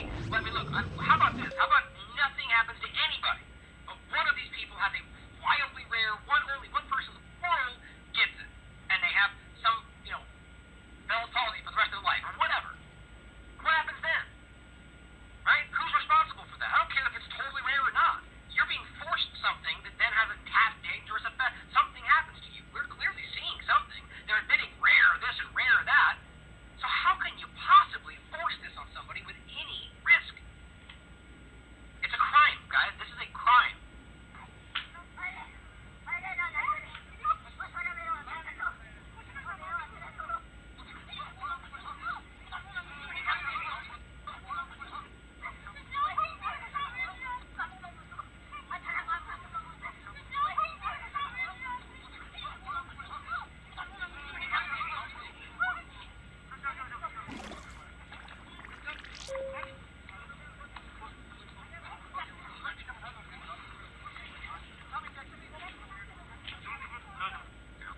I'm going to leave it there.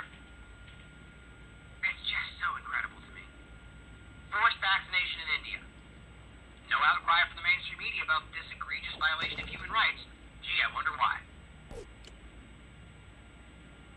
I'll include this so you can watch it yourself. I'll also include the thread here where Rita here goes over the whole thing, including the discussion of what they're claiming they can use to force these things, and making the point that the 1897 Act actually doesn't give it what they say they do, and they're twisting the information to force injections on people, and on and on and on.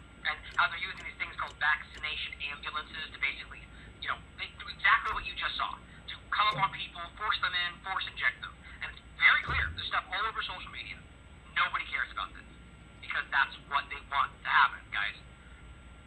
Door-to-door COVID-19 vaccinations available to Yolo County residents 12 and older.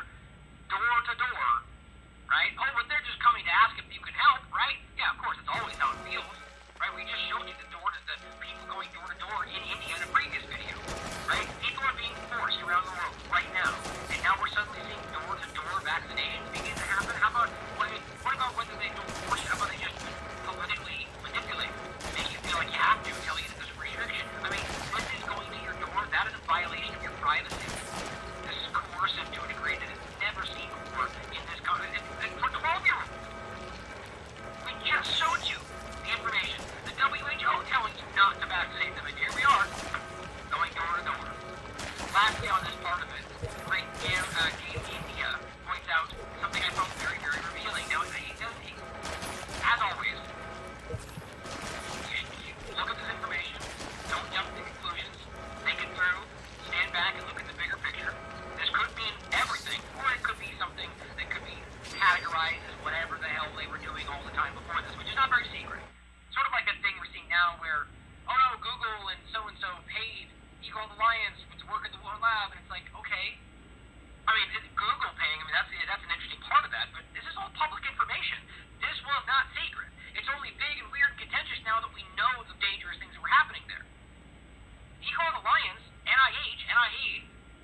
confidentiality agreement, which I have included here. Here's the PDF itself, which, by the way, you'll find quite telling.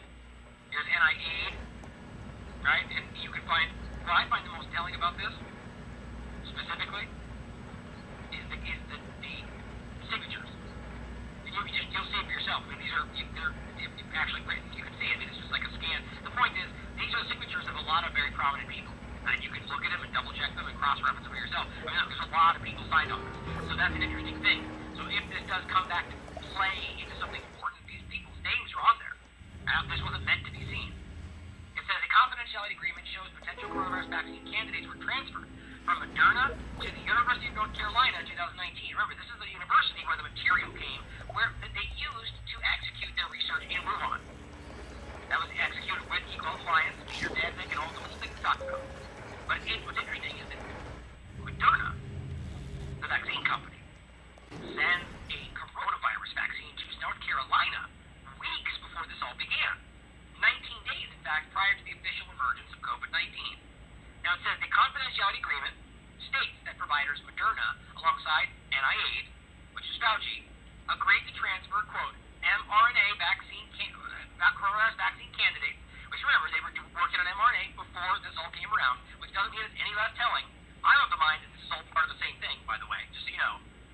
Everything they were working on before this is completely tied in with what's happening today. Developed and jointly owned by NIH and Moderna to recipients, quote, the University of North Carolina at Chapel Hill. We all heard that on the 12th of December 2019. The material transfer agreement was signed on December 12th, 2019 by Ralph Barrett, PhD. We've talked about all these people, all this discussion, at the University of North Carolina, Chapel Hill, and then signed by Jacqueline Quay, Director of Licensing and Innovation Support at the University of North Carolina on December 16th, 2019. The agreement was also signed by two representatives at NIH, one of whom was Amy F. Peter, PhD, a technology transfer specialist, who signed the agreement December 12th. The other signatory, Barney Graham, MD, PhD, investigator for NIH. It says all of these signatures were made prior to any knowledge of the emergence of novel coronavirus. It wasn't until December 31st that we first heard the discussion. Right? Now it says, so why, or the official WHO part of it. So why was the mRNA coronavirus vaccine candidate developed by Moderna being transferred to the University of North Carolina on December 12th, 2019? Right? Now they said, would they like to talk about this in court of law? I'd love to hear it. But I'm sure the argument will simply be that, not that it's true, that they were working on these things from a long time before this, which they were, which doesn't mean it's any less relevant to what's going on today, being mRNA, and the discussion being that they were, what's telling is that this was being shipped off to the very location that the material came from by Moderna, of all people. Why North Carolina? Like,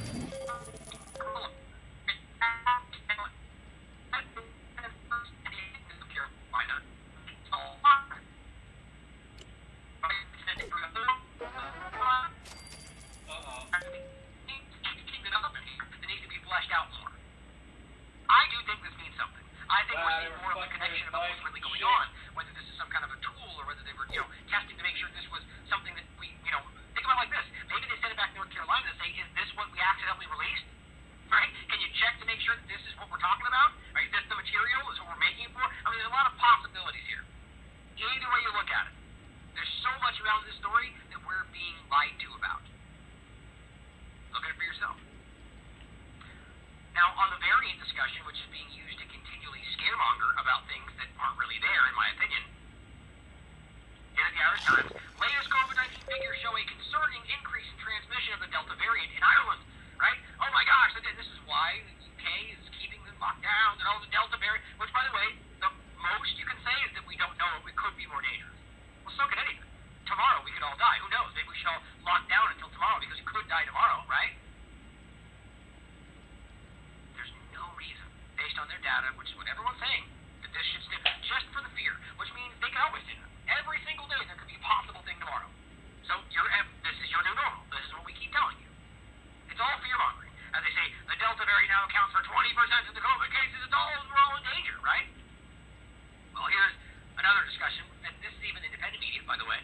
We can't let it get the upper hand. Delta variant threatens to derail Europe's COVID recovery. Right? Why? Well, because it could.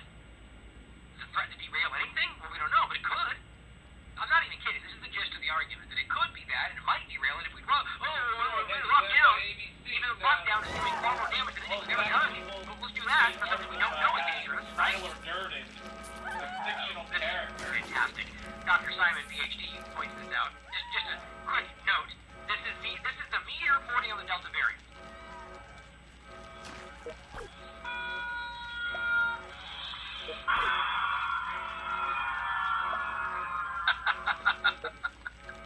That is just fantastic.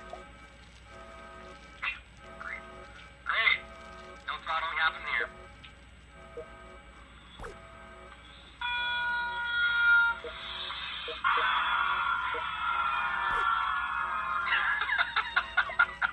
God, I love that. I mean, it is just the best. I want to cut that and use that anytime I talk about the mainstream media. It's just exactly what's happening. Delta, let me just scream. It's just so perfect. They're all just mindlessly parodying the danger. It's so funny. And it's exactly right. It's exactly what's happening. It kills me. And to the point, he's absolutely right. Ivor Cummings points this out. Ivor Cummings. And now this is Christopher Snowden pointing this out, who is the, I guess, sure, of course, views are his own. I don't understand that, guys. It says the number of cases fluctuates between May 1st and June 7th, but this has had only a very small effect on hospital capacity, let alone mortality. The jury's in. The vaccines work, and we should have fully reopened today, which I disagree with, by the way. His argument is vaccines work, which I don't know why you would assume that if less than the majority has been vaccinated or injected, and the decline was beginning long before the injection started, that would somehow make equal vaccines work. That's just a choice to be like, look, it worked, even though nothing adds up to it worked. In fact, it adds up to the natural decline was already beginning, and we see a spike after the injection, which sends people back down, which we can show over and over and over. But the point is, what the video here is that Ivor is playing, which shows you how insultingly wrong this is. That the variant is even something we should be concerned about, that the variant is even different. A lot of it. Okay, guys, crucial update on this variant thing. So, Delta variant, is it different from the Indian variant? Everyone's confused. Well, actually, the Delta variant is the Indian variant. It was just rebadged. Oh, isn't that interesting? Like everything else, like, oh, that's not ISIS anymore, that's a new group we call something else. Now we're good guys. That's classic U.S. government propaganda. Now, this report just came out. Here's the data on the variants. And we see the purple here is the Delta or Indian variant, and we see from early April it has absolutely dominated all the cases in the UK. Now we should be clear that this is just what we're being told. That's always the argument here. We're operating from within their narrative. They're claiming this is the case, right? I'm not saying it's just they're claiming this is the case, and when you add the other data, it shows you even within their narrative, they're misleading, being caught in a lie. So it was 10% already in mid-April. It was 50% of the cases in early May, and 75% by mid-May. And now it's pretty much nearly all of them, 90%. So if this is a problematic, dangerous variant, it would already have caused in the past month or two enormous impacts. Exactly. Well, let's look. Here's government data, just taken. Goes right up to the 17th of June. You can look it up. This is all government data. And you can see the hospitalization impact.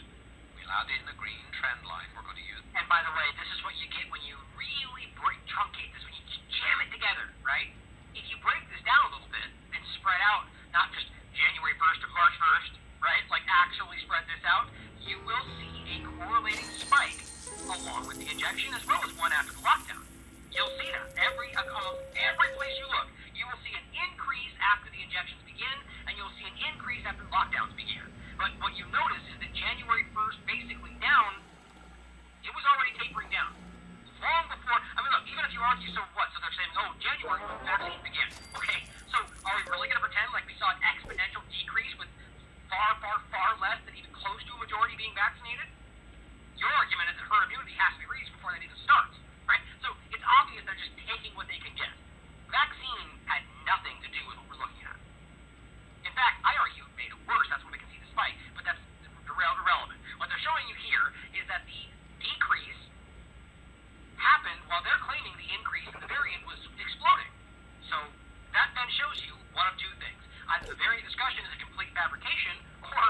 not dangerous at all. Either one, they don't care about. This is a moment, and we'll superimpose it over the variant graph.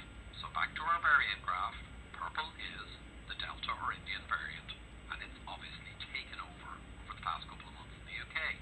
And we'll add in our hospitalization real-world impact of SARS-CoV-2. And here's the line.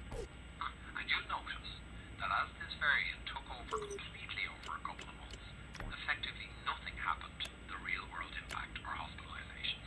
Now, why would they even change the name? I mean, think about that, right? What's the point of that? They want you to think these are different things. That's about making it seem prolific. Yet another deception. And this is clear as day. And be under no mistake, guys. This is not a projection, it's not modeling, it's not hypothesizing, it's not estimating. This is a de facto proof, an empirical proof, that the variant doesn't add up to anything much at all in terms of real-world impact. So there you go. Now you know. So deadly variants or political scariants, which is it? Well, it ain't deadly variants. We know that. We have proof of that now. So it's political scariants. And all this stuff you saw to take away your freedoms, well, that was political scariant mongering. And also, think about this in the context of India, right? Remember what we just talked about? The point that the vast majority of India had herd immunity, according to their own scientists, because they dealt with this before, and yet they forced the injection on them. So what exactly caused what we saw in this big spike of deaths and whatever else?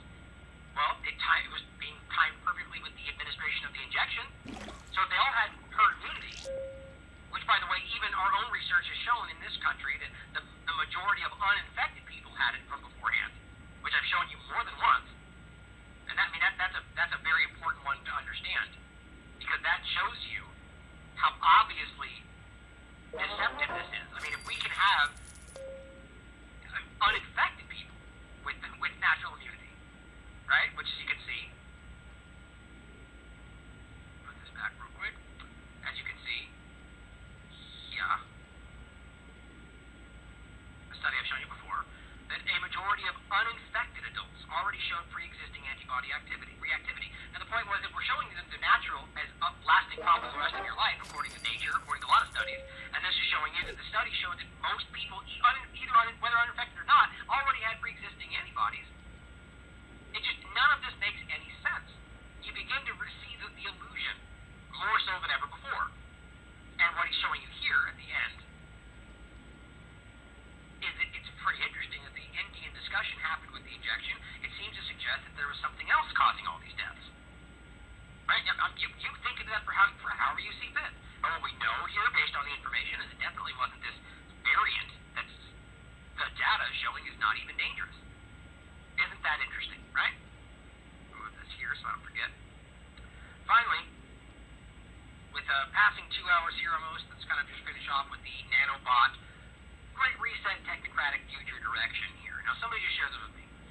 Human augmentation, the dawn of a new paradigm. Now, is that because you want that? Did we vote for that? Wait, who's deciding this new paradigm? Right?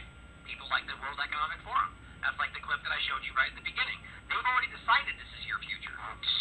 First of us, revolution will lead to is a fusion of our physical, our natural, and our biological identities. And when I was started to write it for years ago, Wall Street and biotechnology companies have been very excited about this idea. And what essentially it is trying to hack the cells into the body in order to make them into drug factories. Oops. Sorry. I wasn't supposed to play the intro part. I want to play that clip again, right? I mean, they have already decided this is your future. They're already doing this. They're already making this. This is your new paradigm. 2030, you'll own nothing and you've never been happier, right? This is the illusion of some sort of like a representative government or direction is just so childish today. I mean, do we vote for? I mean, every single major direction change has been based off some catalyst event, like 9/11, Pearl Harbor, the same things they're doing, and they always point forward and say, we need another one of those, like Trump did during his administration. We need another catalyzing event, like 9/11. Oh, well, look at what just happened. Weird. It's almost like he knew that COVID-19 would happen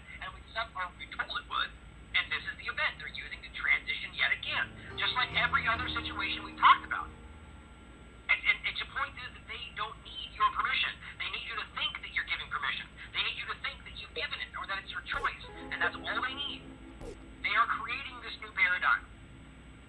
It's actually, in fact, it's already begun. And it's happening around you right now. This says, the project incorporates research from German, Swedish, Finnish, and UK defense specialists to understand how emerging technologies such as genetic engineering, bioinformatics, and the possibility of brain-computer interfaces could affect the future of society, security, and defense. The ethical, moral, and legal challenges are complex and must be thoroughly considered, but human augmentation, could signal the coming of a new era of strategic advantage with possible implications across the force development spectrum. Now, what is the force development spectrum? I'm not even sure exactly. Possible implications across the force development spectrum. I mean, you probably, based on that paragraph, you could argue it's something military, but I don't think so. The force development spectrum. I'm probably going to follow up with that. Now, it says there are mature technologies, that could be integrated today, not tomorrow, today, with manageable policy considerations. So even if they frame this as some kind of like future distant, as they always do, they're saying right this moment we can do these things with manageable policy considerations, such as personalized nutrition. Yeah, for you, right? Because you're being decided for. Wearables and exoskeletons. Wearables. You mean that fake news discussion? It's not even happening? Yeah, it's already right there. It's happening in real time. Here's AstraZeneca. Oh, that's what it was. See, I always do that. That's what I was. This was the link I was confusing it with. That's why. Okay. That makes more sense. The other AstraZeneca tweet. Okay. So, here's AstraZeneca. Saying digital therapeutics is where health and technology merge and augment traditional medicine. Great. So the whole concept of the COVID-19 transition from the vaccine over to wearables, implantables, all that, is totally fake news in any kind of mainstream discussion. But here's one of those vaccine companies straight up telling you that that's where this is going. And we're merging this kind of thing with traditional vaccine. What's a traditional? Well, the vaccine, of course. In R&D, we aim to harness the potential of digital therapeutics to improve potential outcomes. Yes. This is the absurd nature of what is right now fake news is also being discussed by DARPA, by AstraZeneca, by Pfizer, by your government, by the DOD, by everybody. But it's fake news, though, on Twitter and the mainstream media. Because they know that those people that are only listening to them have no idea what's going on outside of their circle. They don't look at what the DOD is saying. They don't research what DARPA is researching. They don't check out what they're saying. They just go along with what they're being told. And if they happen to catch one of these, they go, oh, they're just loftily thinking into the future. Because government good and they love us and keep us safe. But that's not what's happening at all. In fact, like I said, they are changing your future without your consent. Personalized nutrition, wearables, and exoskeletons. There are other technologies in the future with promises of bigger potential, such as genetic engineering and brain-computer interfaces. And for the second time, they say the ethical, moral, and legal implications of this are hard to foresee, but early and regular engagement with these issues lie at the heart of success. So what I love is they keep doing that. Oh, we need to consider these things, thoroughly consider. But it could signal the coming of an era. Right. We should consider these things, but here's how we're planning it already. Human augmentation will become increasingly relevant in the future because it is the binding agent between unique skills of humans and machines. Wait a minute, didn't you just say that these ethical and moral legal implications are hard to foresee, but regular... Okay, so you don't know what might happen. You're up here saying, we need to consider this, but... Down here you're going, but you already know this is going to be a part of our future, and okay, so whether or not they figure out those weird issues of moral and ethical problems, this is already being implemented. We're already laying the groundwork, and maybe we'll figure out those ethical problems, but we probably don't care about them as the reality. It says the winners of future wars, of course, that's where this all plays into, right, will not be those with the most advanced technology, but those who most effectively integrate the unique skills of both human and machine. So, the only way we're going to fight off the bad guys that are trying to kill us all for our freedom is by integrating machines with our bodies. Let's not mince words. That's exactly what that is saying. Maybe they're talking about only military, maybe not. You decide, show your own discernment. But what they're telling you is the winners of the future wars, as in tomorrow, will be the people who effectively integrate unique skills of both machine and human. That really couldn't be any more clear.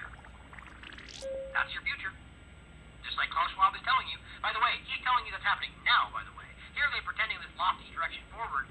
Klaus Schwab is talking about right now. We are in the that's what they're talking about. That's the Great Reset. That's what's happening.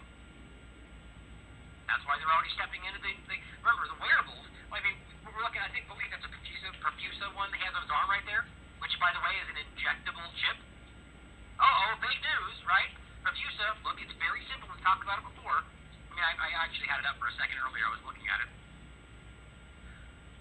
Perfusa, injectable body sensors.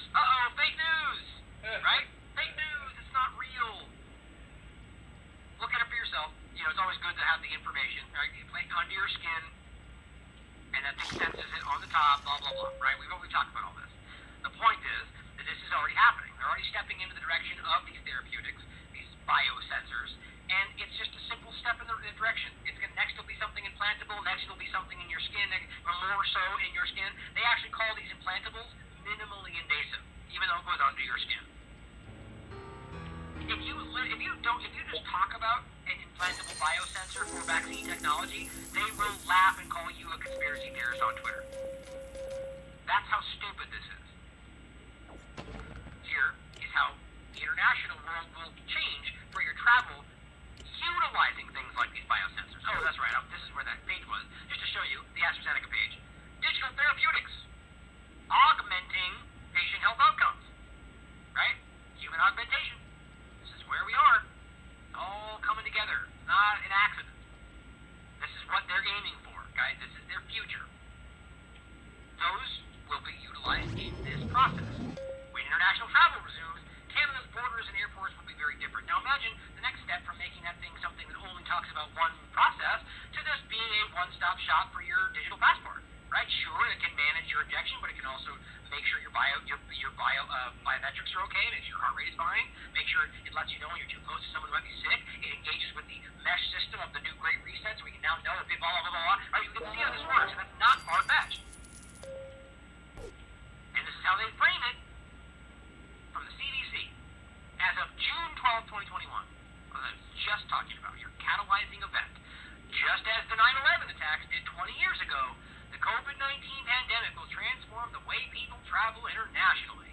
Why? Well, because they're doing that. Do we need to do that? No, we don't. Especially if the risk is no different, if we already, if we can simply implement personal safety and say, here's what we think you should do, it's on you as a human being, well, nothing has to change.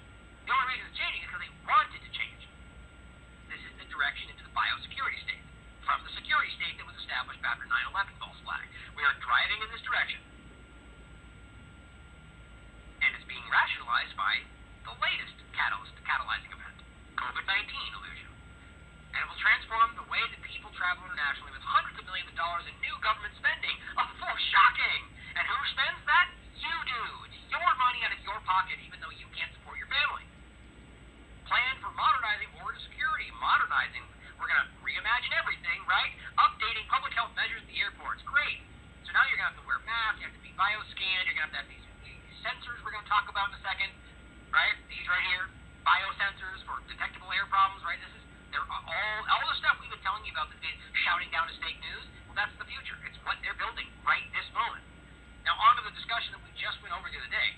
Now, this is an article dismissing the concept of DNA manipulation, despite all the science we showed you the other day, which very clearly finds not only can nanoparticles themselves, but the mRNA technology, as well as lipids and the spike protein, all these things have independently shown to have effects on actually integrating with your DNA. I've gone over the scientific research from all the people they tell we're supposed to listen to, but yet this news outlet, they can't figure out, I guess they couldn't find it apparently. But that's not what we're going to get into today.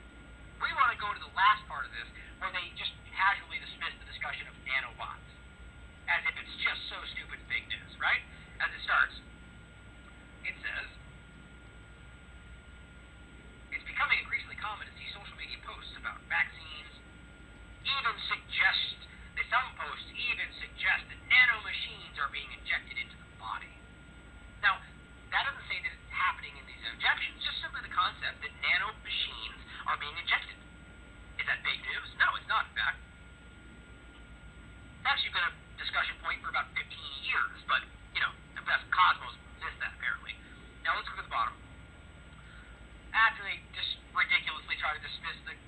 obvious research being shown about the DNA part. It says, and what about the implication of nanomachines?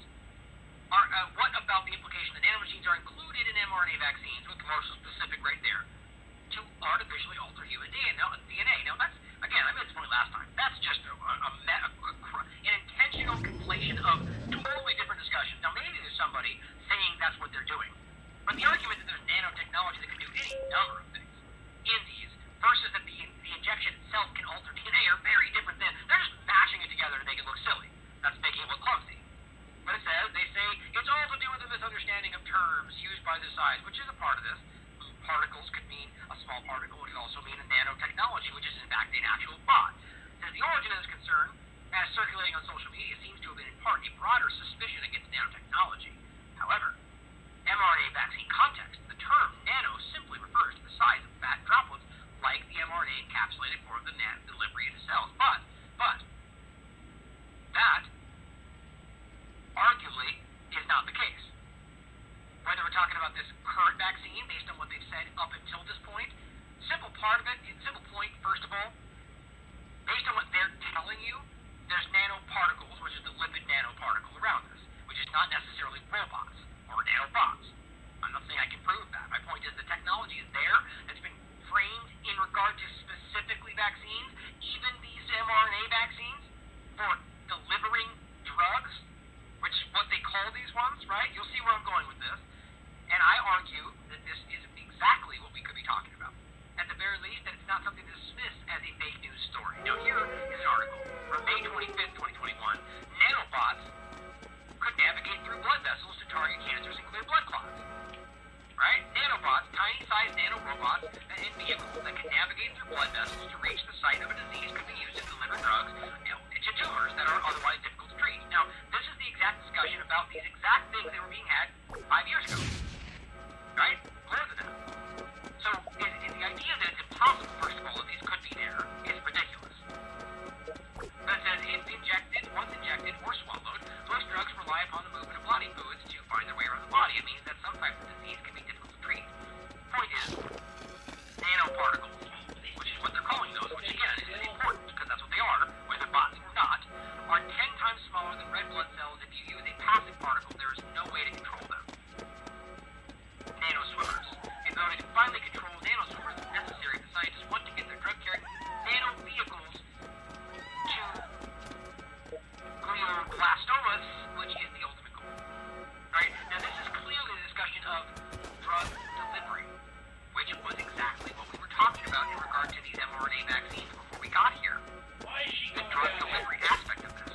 Now, this is Boris Johnson, who I've played before, discussing exactly this in the revolution that we're going to have.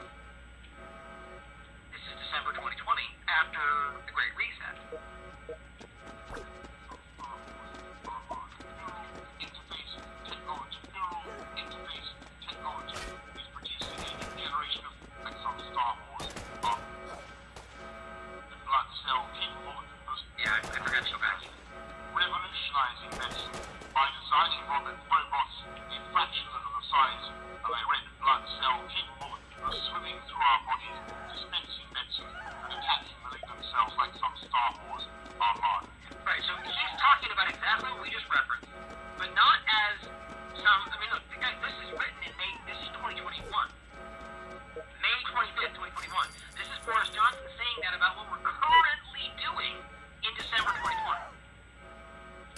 Using nanotechnology to swim through your body to deliver drugs. Listen again.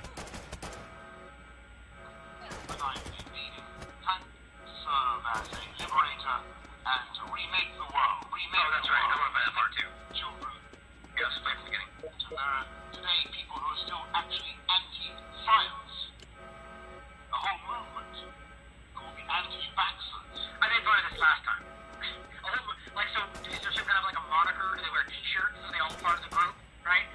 They're not calling themselves anti-vax. They're being labeled that by ignorant people like you. Just because somebody doesn't want this does not then make them anti... Look, just because someone is anti-vax doesn't make them anti-science. Like that is an ignorant argument. We all know that. It's being shown incredibly clear today by the fact that they're labeling PhDs in science anti-science because they don't say the right thing. Media personnel, ignorant people in the media nightly. How stupid is that? Refuse to acknowledge the evidence that vaccinations have eradicated smallpox, and who, by their prejudices, are actually endangering the very children they want to protect. And I totally reject this anti-scientific pessimism. I'm profoundly optimistic about the ability of new technology to serve as a liberator and to remake the world wondrously and benignly. Remake the world benignly, though, right? We're not evil. I love that. Remake the world lovely and benignly, right? Like, that's the same as saying, we're not going to do mean things, though. We're not going to hurt you. We're not evil. We're going to remake it, but we're going to be in a good way. Like, you wouldn't need to say that if you were good, right? You only do that when you have evil thought. That's my opinion. But he is telling you that we're going to use this technology he's about to list off to remake the world. What does it sound like? I don't know, altering human evolution in 20 years that they said they would do in 2002, using nanotechnology, their own documentation, and then they reiterated that in 2017. Biodigital convergence was a recent one they came out with, telling you that's what they were going to do. Human augmentation is being discussed right now by the UK. How do we not see where this is going? It's happening now, not tomorrow. Scientists respect technology is already doing just that. Already doing that. I mentioned earlier, revolutionizing medicine by designing robots a fraction of the size of a red blood cell, capable of swimming through our bodies, dispensing medicine, and attacking malignant cells like some Star Wars armada. A tenth of the size of a red blood cell swimming through our body delivering drugs. Now, are we really going to pretend that that's not what we're talking about? Neural interface technology is producing a new generation of cochlear implants, I think, of new tools that we acquired, but over which we, the human race, have the advantage which we control. And that is not necessarily the case in the digital age. You may keep your secrets from your friends, from your parents, your children, your doctor, even your personal trainer. But it takes real effort to conceal your thoughts from Google. And if that is true today, in future, there may be nowhere to hide.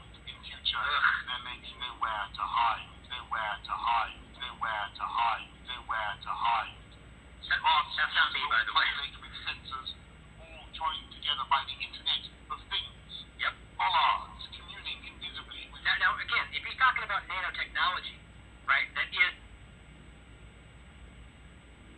connectable, which you already talked about. If I spell back to 2004, the smart dust we've shown you before. If I can get this to pop up, we'll see. Okay, not. Yep, there it is. I'll show you this again real quick since we're talking about it. Very relevant right here. Now, actually, I'll show that next. So, what we're talking about here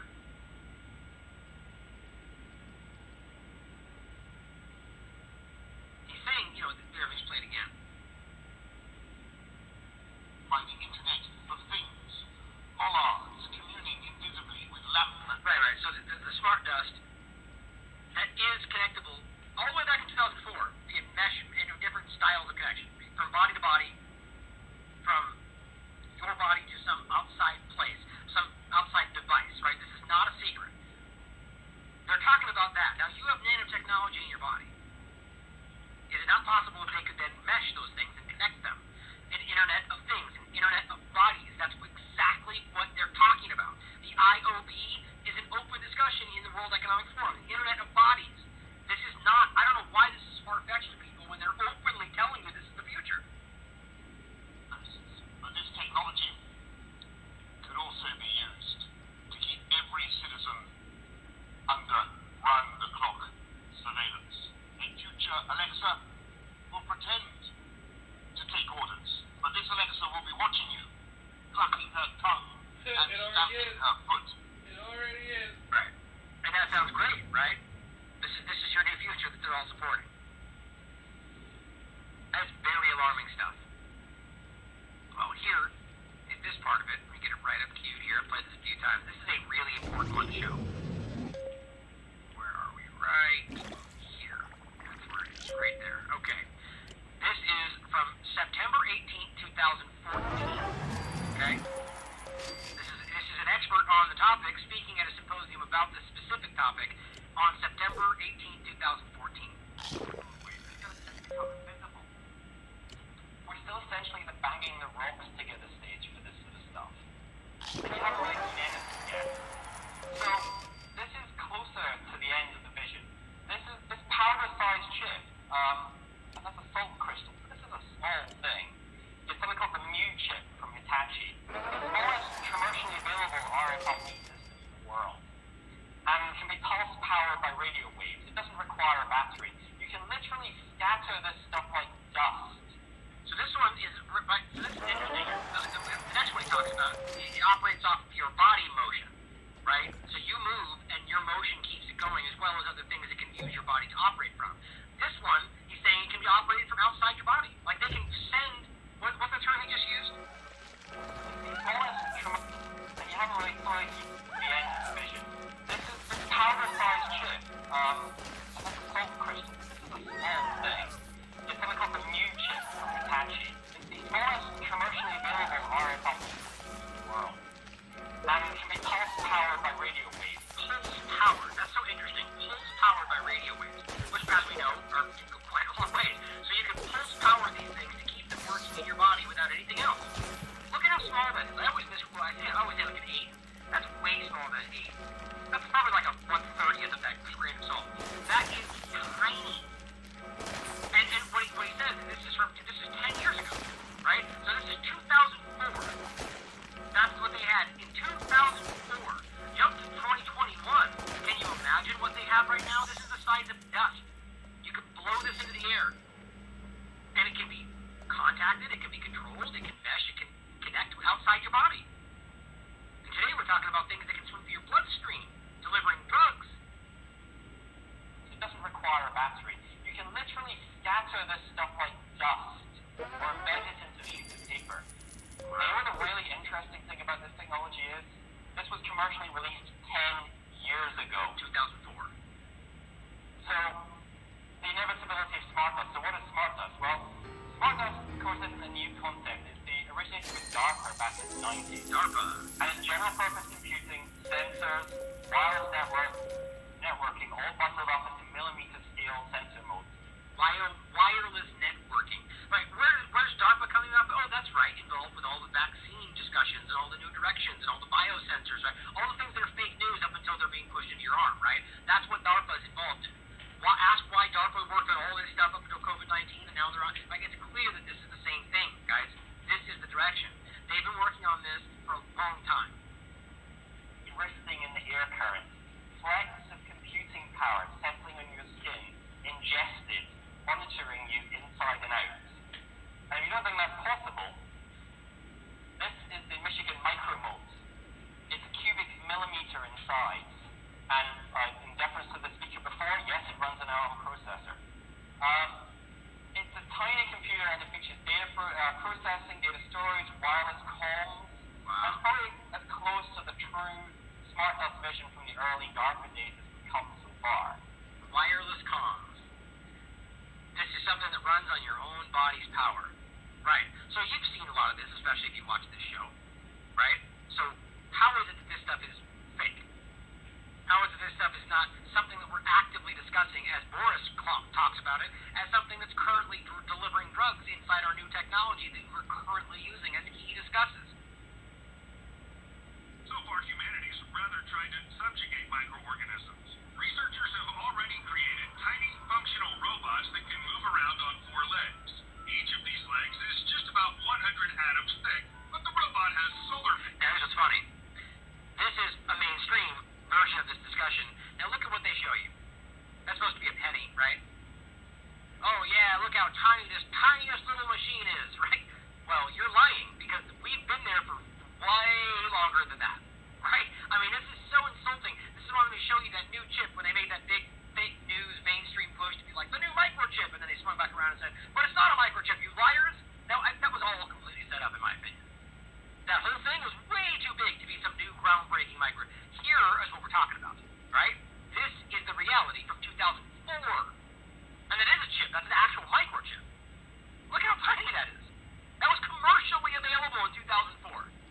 Are we really going to pretend like this groundbreaking new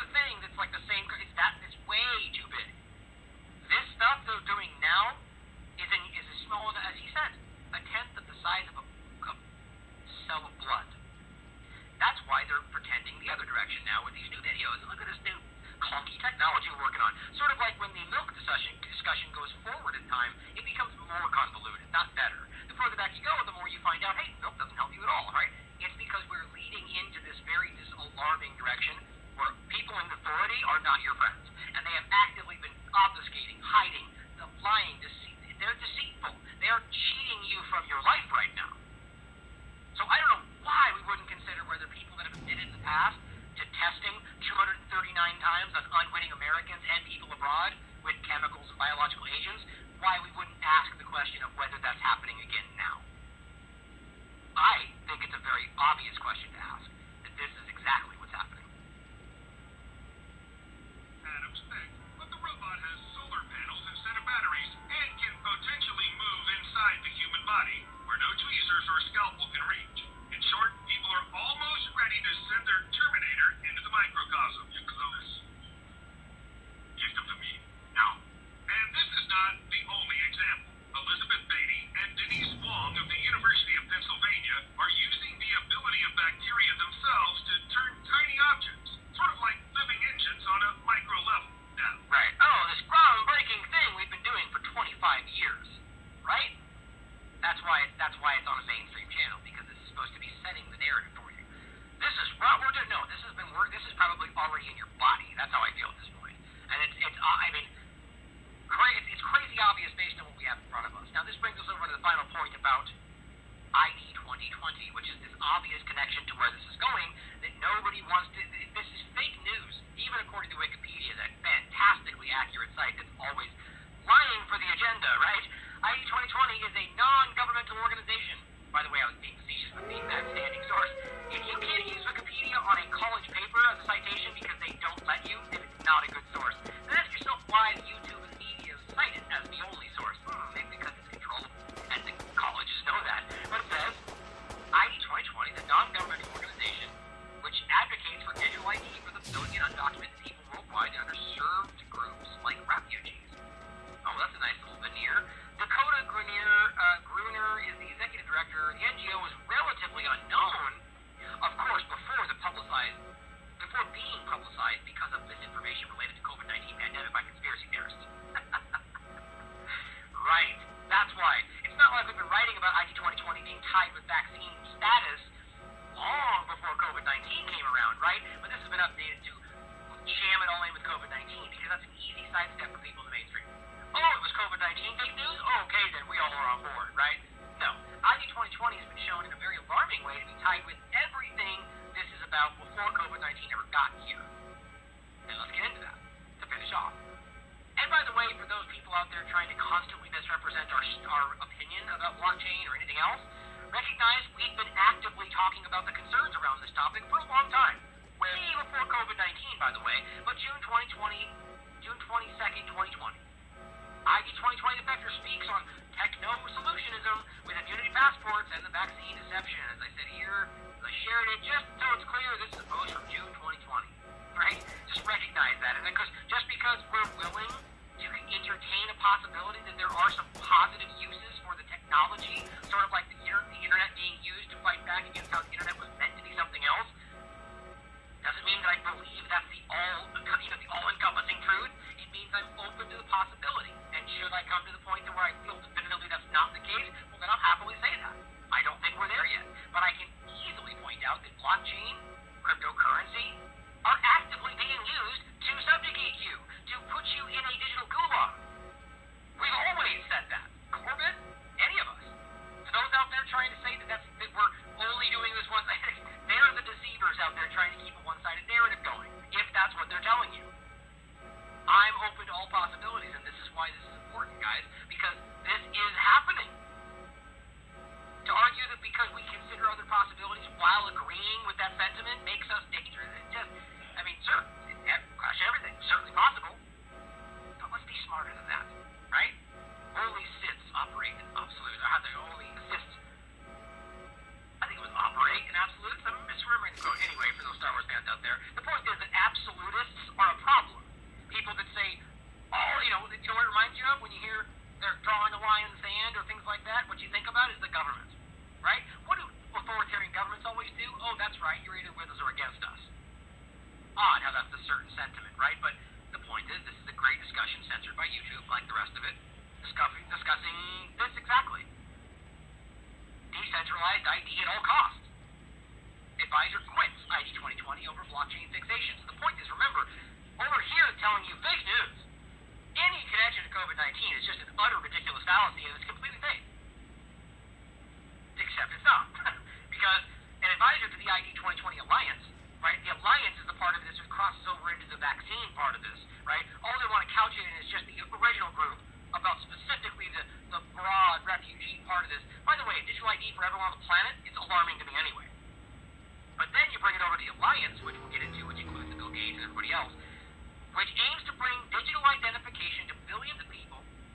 This person resigned over the organization's direction on digital immunity passes for COVID-19. Oh, wait a minute, I thought it was fake news, though. Didn't they just say it was fake news? But no, it's not, though, because this is a real story that you can check for yourselves. This is CoinDesk. They're telling you, and it's easy to confirm, that she resigned because they were overly focused, one, on blockchain technology versions, two, on ID passports for COVID-19. Not much of a conspiracy, is it, Wikipedia? But it says, in her resignation email Friday, Elizabeth Ramirez cited ID 2020's opacity, quote, techno-solutionism, and corporate influence, along with the risk of applying blockchain to immunity passports, right? It's exactly what we talked about. Now, I'm not going to dive into this aggressively today. I did an entire show on this before. You can watch it for yourself. It's very obvious this is an alarming direction, right? But it's not just this one part of it. Here, implanted vaccine package ID. Germany's parliament has ratified Gavi's digital agenda ID 2020. Gavi. The global, what was it again? The global alliance for vaccines and immunization, right? So, is it conspiracy theory that it's tied to COVID-19? Obviously not. Is it a conspiracy theory that's tied to vaccines? No, and we've proven this in past shows. ID 2020, Agenda ID 2020, was designed by Bill Gates as part of the vaccination package. It is backed by the Rockefeller Foundation, AccuCentre, the WEF, and Gavi. Also, the Gates creation, 2001, Gavi, with HQ in Geneva, Switzerland. Here, in case you want to call something fake news, is directly from German media. This is past ID 2020 law for Germany. It says has taken a decisive step in the implementation of ID 2020 project by Microsoft, and showing the rest of them. The path to becoming a transparent citizen is thus mapped out. The tax identification number is to become a comprehensive citizen number, which enables the authorities to access already existing personal data at another authority. This has Red Brick Coalition in Parliament against the opposition and united resistance against all concerns from privacy advocates decided. Now I want to see, as always, the translation. Actually, there's a part here I wanted to read. It looks like it. But anyway, the point is clearly they implement this law, the Microsoft plan, right? That's the point. The Microsoft part of this is the crossover to the vaccine discussion, which is right here, or the next one too. Biometric tracking can ensure billions have immunity against COVID-19. Oh, so there's another crossover, must be fake news. That classic Bloomberg fake news, which is quite often. Here's what it says. Even before COVID-19, a variety of companies and nonprofits had been promoting the benefits of digital and biometric IDs. The need for a speedy and comprehensive vaccination campaign has thus emboldened them to the point that privacy and data security campaigners are increasingly discomfited. They're telling you this is, it's not a secret. It's been tied to vaccinations. It's been used in the COVID-19 discussion. In May, after the executive director of ID 2020, a sprawling alliance of organizations pushing for digital IDs, wrote a white paper calling for electronic immunity certificates for COVID-19. Oops.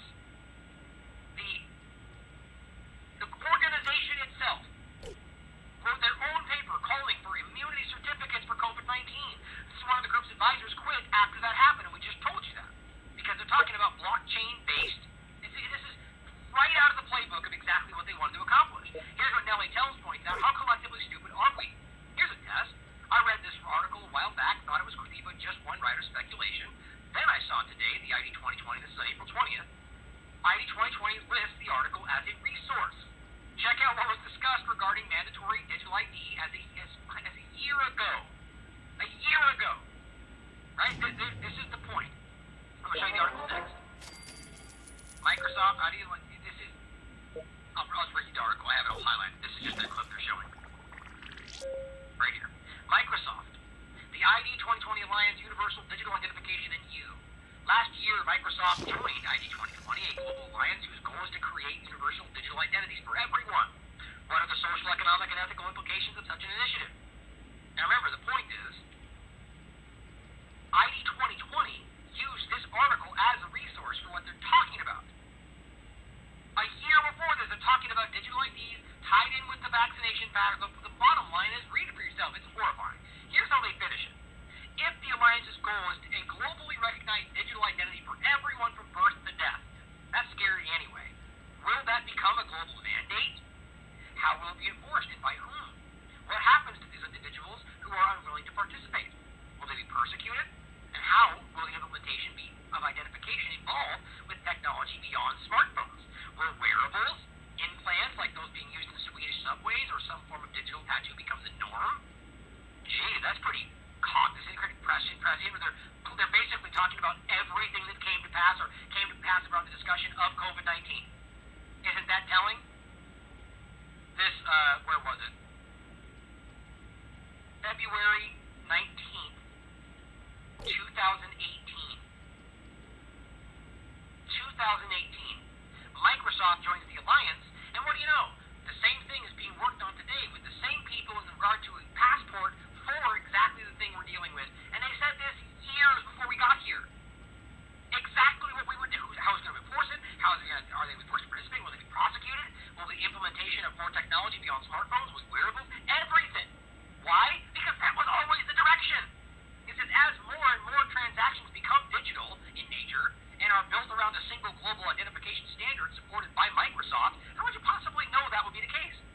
The question of who will govern this evolving global community and economy becomes relevant. Who will manage it all? Well, of course, the technocrats, of course. Especially since non-participants in this system would be unable to buy or sell goods or services. 2018. If you're pretending like this doesn't have obvious tie to where we are right this moment, then you're lying to yourself. By the way, this is just the other day, the 12th. Feds explore once-in-a-century bid to remake the... Why is it once in a century? Oh, because COVID-19, of course. Of course, right? Reimagining. It's just a happy coincidence. Well, the rise of private cryptocurrencies motivated the Fed to start considering a digital dollar to be used alongside, of course. And this is a very alarming, dangerous thing. There's plenty of coins out there, Fed coins and different technologies alike, that are being used to subjugate you right this moment. You should be concerned. And this is what they're talking about. Right? 2018? Well, of course, when more digital transactions become digital in nature, well, yeah, exactly. Here we are. All being used under the guise of COVID-19. And as I said, here we are with the universal basic income fake news story that is now coming to pass. And for the podcast, that's quote-unquote fake news story. Just as all the, quote, conspiracy theorists, otherwise known in this context as any researcher smart enough to do basic due diligence, told you was always the plan. Now, of course, some people looked at this and said, Ryan, it's an article from last year. Well, exactly, that was my point, guys. Here we are with this universal basic income fake news story now coming to pass. I didn't say this was new. I'm saying this is now happening. Right? I figured other people... Anyway, the point is, even there, people were saying, fake news, you conspiracy theorists, that's not true. And then the next day, breaking news. Shocking, right? Most Americans will start receiving monthly payments from the government on July 15th. Right? I didn't know. It's because I'm paying attention, guys. That's why I put that tweet out. Here is where we are. So let's point this out again for all those who called my tweet just days ago on universal basic income conspiracy theory. This is just another example of something many told you was an agenda, yet it was dismissed, and now it's coming to pass. All under the guise of bad guy COVID-19. I'm not even saying, I don't care whether you think it's good or bad or whatever. The point was, a lot of people, myself included, said this was something that was happening. They're clearly implementing this, right? What's his name running for president was probably just to get this in your mind. And just, randomly, just off the cuff, who knows? The point is, they set it in your mind, they got you talking about it, that might be good, then he gave you some stimulus, even though they really screwed everybody while stealing everything else and giving it to their companies they wanted. Here we are, and they're offering it up. Now they know that you're desperate and need it. And the point is, the people that said it would happen were right. The people who said it was fake news were wrong. Again. But, to finish it off, remember, Microsoft, back in 2020 of April, they have a patent for tracking brain activity to mine cryptocurrency. Right. So here is Microsoft working on this alliance that works with the vaccination discussion in regard to the passport for COVID-19. So whichever part of that you think is the most important is up to you to think about, but it definitely needs to be infrastructure for the passport, right? Which then obviously is going to be tied in with everything else going forward, the social credit, everything else. That can be turned off like we discussed at the beginning of the show. So you have your UBI, which can be turned off, especially once that's made digital, right? Just like that, especially once you start spreading fake news that they don't like you saying, right? And Microsoft already has a patent to utilize that infrastructure system to actually help you earn cryptocurrency as long as you take part in their system. This is exactly what some of the people who are misrepresenting our position are saying, and they're right. This is alarming, and this is where it's going. And by the way, I've been saying this long before COVID-19. I wrote an article about it way back, I think it was 2016, about exactly this point, about how blockchain, or Bitcoin, and that I think was the focal point, but blockchain in general, it's simply a question of, I asked the question, is this the new world order coin, or is this our new way to, how I framed it, is this the direction to liberation, right? And I made the simple argument, it's about how we go forward, meaning it could be either way. To argue, think about how ignorant it is to argue that the blockchain technology itself, if just left to our own devices, is going to hurt us somehow. The only reason that's going to hurt us somehow is because the government is utilizing that technology to hurt us, right? To pretend that it's inherently somehow nefarious is to act like blockchain left in your room alone one day is going to hurt you when you wake up the next day, right? That's kind of silly. It's about how bad people utilize it like anything else, which, by the way, by definition, makes it neutral. I'm not even saying that's necessarily 100% the case. I'm just saying based on the obvious discussion around all this, the obvious realities, it's just technology. So bad people using it against you can hurt you, but good people using any kind of technology can help if they wanted to. A good analogy somebody threw at me was like nuclear technology. It's like, okay, I can take the same analogy. There's plenty of people that are just completely against nuclear technology. In my opinion, I would be too if I had a choice. I think there's plenty of other things we could use, but the point is, if that's all you have in front of you, you can use it to do good things. You can use nuclear technology to create power for people. Now, and I'm not talking about weapons, you understand? A civilian nuclear program. So you can just see how anything like that, even the extreme, can be utilized in a way to help. I'm just saying I'm open to this possibility. We're staring at them building this gulag around us. That's what this is right here. And unless we can find ways to push back, it's gonna get built, guys. That's the reality. They don't have the majority support. I think that's obvious. They're still building it anyway. So if we just say not using it is gonna help, maybe it will. But I'm more of a fan of action. I'd like to do something instead of not do something as an answer, right? But I leave it to all of you to think for yourselves. Now here's a couple of clips to play that I think is gonna be pretty alarming, that lead into exactly where this stuff seems to be going. This was discussed a long time ago.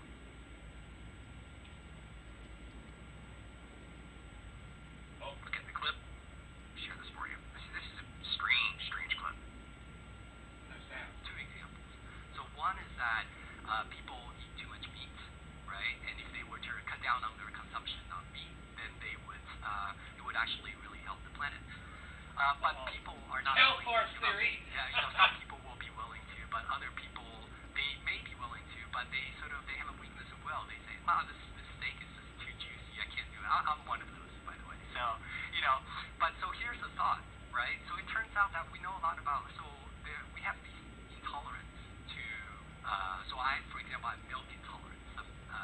And some people are intolerant to crayfish.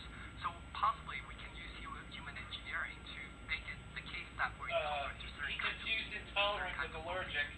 Bovine proteins. And there's actually analogs in life. There's this thing called the Lone Star tick, where if it bites you, you will become allergic to meat.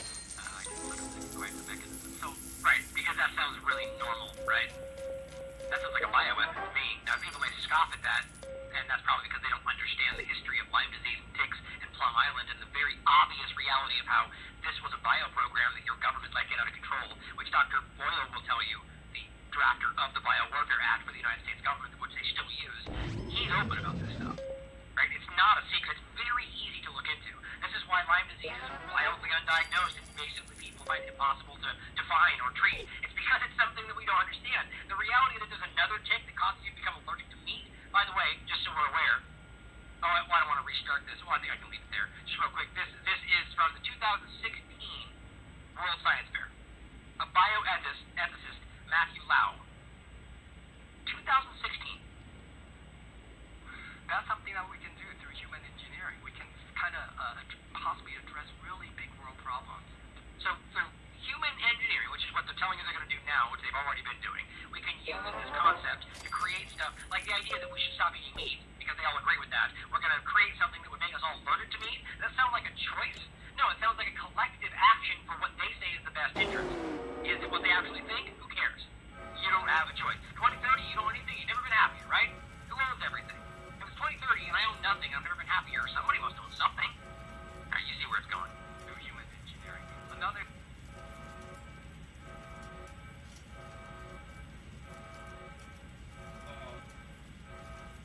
possibly address really big world problems through human engineering. Another example is, You go first. yeah, and another example is sort of, and here I'll go first, right? You'll see that I'm the smallest person here, right? And maybe it's the smallest person.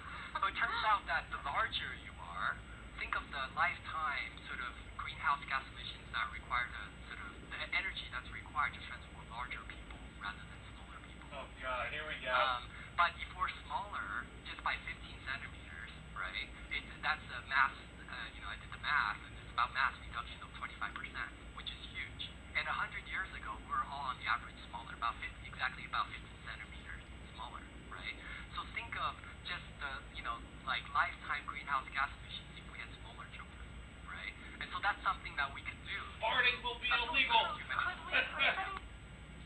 So not only is he arguing that we can genetically manipulate the human species to make smaller people, because that would be better for us, apparently. So they tell us, right? Who knows how that would affect? Like maybe we could lower greenhouse emissions, but then we irrevocably change the human race accidentally, right? It's like that's the concept of the mRNA discussion today.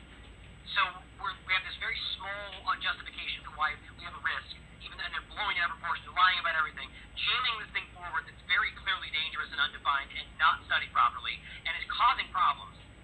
And so even if it addresses the risk they're claiming they're trying to use, what about everything else that it's doing? That one burned out. For the rest of our lives, this is the concept, and this is what they don't care to think about, or don't think about at all, or don't. Who knows why? But we're staring at the reality in 2016, talking about genetically altering the human species to make us allergic to meat. So we stop the thing that you could have a very valid argument is not happening the way that they're saying it is. Does that mean we're not catastrophically hurting the planet? Not even close. But the politicization of that topic is what I'm talking about.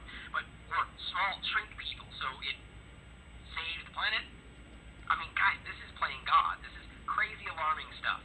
But this is exactly where this all goes. Here's The Guardian from yesterday. Robots may soon be able to reproduce. Will this change how we think about evolution? What does that remind you of? Oh, I don't know. Altering human evolution in 20 years using nanotechnology? Puts us right on track, doesn't it? See for yourself. Yesterday, a team of researchers from the UK and the Netherlands have recently demonstrated a fully automated technology to allow physical robots to repeatedly breed, evolving their artificial genetic code over time to better adapt their environment. Arguably, this amounts to artificial evolution. Child robots are created by mixing the digital DNA from two parent robots on a computer. Sounds totally normal, right? The new design is first sent to a 3D printer that fabricates the body of the robot. Then a robot arm attaches the brain loaded with control software inherited from the parents, along with any new components such as sensors, wheels, or joints selected by this evolutionary process. Now, of course, whether we're talking about actual breeding or robots building other robots, sure sounds like a recipe for success, right? It's like every dystopian movie of all time. Like, give the robots the power to build themselves and evolve themselves, because that's going to work out well for a human species, right? I mean, this is a no-brainer, guys. Do you realize how catastrophic the human species is for the planet? How long until an evolving robot species realizes that? I mean, this is kind of a funny joking comment, but it's not even that funny and not even really a joke. That's crazy. The fact that we're literally talking about, and the evolving part of it, as they said, is the code, right? So they're evolving their own code. They're learning and building themselves. I mean, this is crazy stuff. It's happening right now. And we're acting like the idea of the nanotechnology is totally off the realm of, this is the world they're building, and they're right now evolving. This is why James Corbett talks about the extinction of the human species, because they are actively combined. This is about blending these things, as Schwab is telling you. Klaus Schwab. It goes on to say, a digital replica of every new robot is also created in a computer simulation. This enables a novel type of evolution. New generations can be produced from a union of the most successful traits of a virtual mother and a physical father, combining the benefits of fast but potential unrealistic simulated evolution with the more accurate assessment of robots in a real physical environment. So basically, hive mind, right? Because nobody talks about the hive mind and conspiracy theories in regard to their future, right? Nobody wants that with the meshing of our brain, nanotech, smart dust inside of our bodies. I know, of course not. But the point is they're talking about a hive mind process of these, utilizing all the things they blend together, using the best traits of all the people they have in that hive mind, and using that to constantly better and reproduce the evolutionary stage. So you're exponentially increasing the evolutionary stage of something that's utilizing artificial intelligence to act. I mean, it's like, this could be like a week from now we wake up to a world changed by some evolving robot race. Now, I'm kind of being facetious.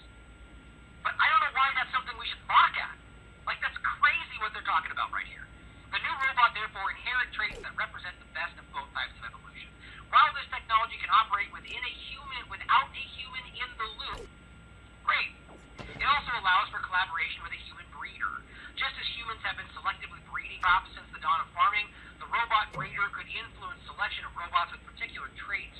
One might even imagine breeding farms producing robots adapted to specific conditions and user requirements. They might be bred for qualities such as battery life or carbon footprint, just as breed plants for drought resistant or taste. Yeah, how about you realize that that's talking about, who makes these choices, right? Who's going to be breeding these things? Okay, the government, authority figures. Does that make you feel good? The people that right now out there destroying other races of people, destroying other cultures, starving entire countries to death because they want things from them, right? I wonder what they're going to breed. I wonder what kinds of things they're going to create over time, right? Do we think they're going to make things that will err on the side of all humans, peace and collectivity? No, they're going to err on things that utilize what they want to create. They're going to create the things that achieve their goals, that will help their propaganda, that will help divisiveness and keeping us looking at each other. That's what this will do. Now I'm thinking very surface level, of course, on what we're currently dealing with. God knows what they will breed into and how they will make these things going forward. And then how they will be utilized into, brought into our lives. This is the future that they're building, and we don't have a say in it, guys. It's happening around you right now. And that's why we already see this, which, by the way, was another story I was called fake news for, which is easy to look up from DARPA, was these, as I've mentioned more than once, detectable airborne pathogen sensors that go on the streets, that go inside buildings or on buses. I've already talked about this, and DARPA's been working on it since the beginning. Here we are. Now it's real world. Too bad we could have done something about it while we knew it was being built, right? County Durham Tech Company secures a $6 million U.S. defense contract to detect airborne pathogens from the Department of Defense. Cromec, based in County Durham, has secured a multi-million-dollar contract following from earlier work with DARPA. The contract will see the company develop biological threat detection systems that identify airborne pathogens from its base at the Net Park Technology Park. So, get ready for your airborne pathogen sensors coming to a town near you, on the street corners, right? Imagine a year from now, 10 years from now, next month, suddenly we've got an infrastructure of biosensors that all lead back to one central hub that can then set off things, and all of a sudden you're walking down the street, and all of a sudden the sensor alarms start going off. Everyone knows what to do. Go lock down, get your masks, everybody go into place, lockdown, because suddenly we have an alarm sensor that we think might represent a new outbreak. That's where this is going. This is the biosecurity state. And guess what? They'll pass legislation that says you don't have a right. If the alarm goes off, you have to go to your place. This is a logical conclusion about where we see these things going, and this is what they already told you this would be. Why would they have censors if they weren't going to be used to justify action? This is your new world. And as I end with here to recognize that anybody that is standing up like myself or anywhere coming out and saying, guys, this is dangerous. What you're doing there is wrong. You're violating my rights. You're forcing this on people and you should be charged with a crime.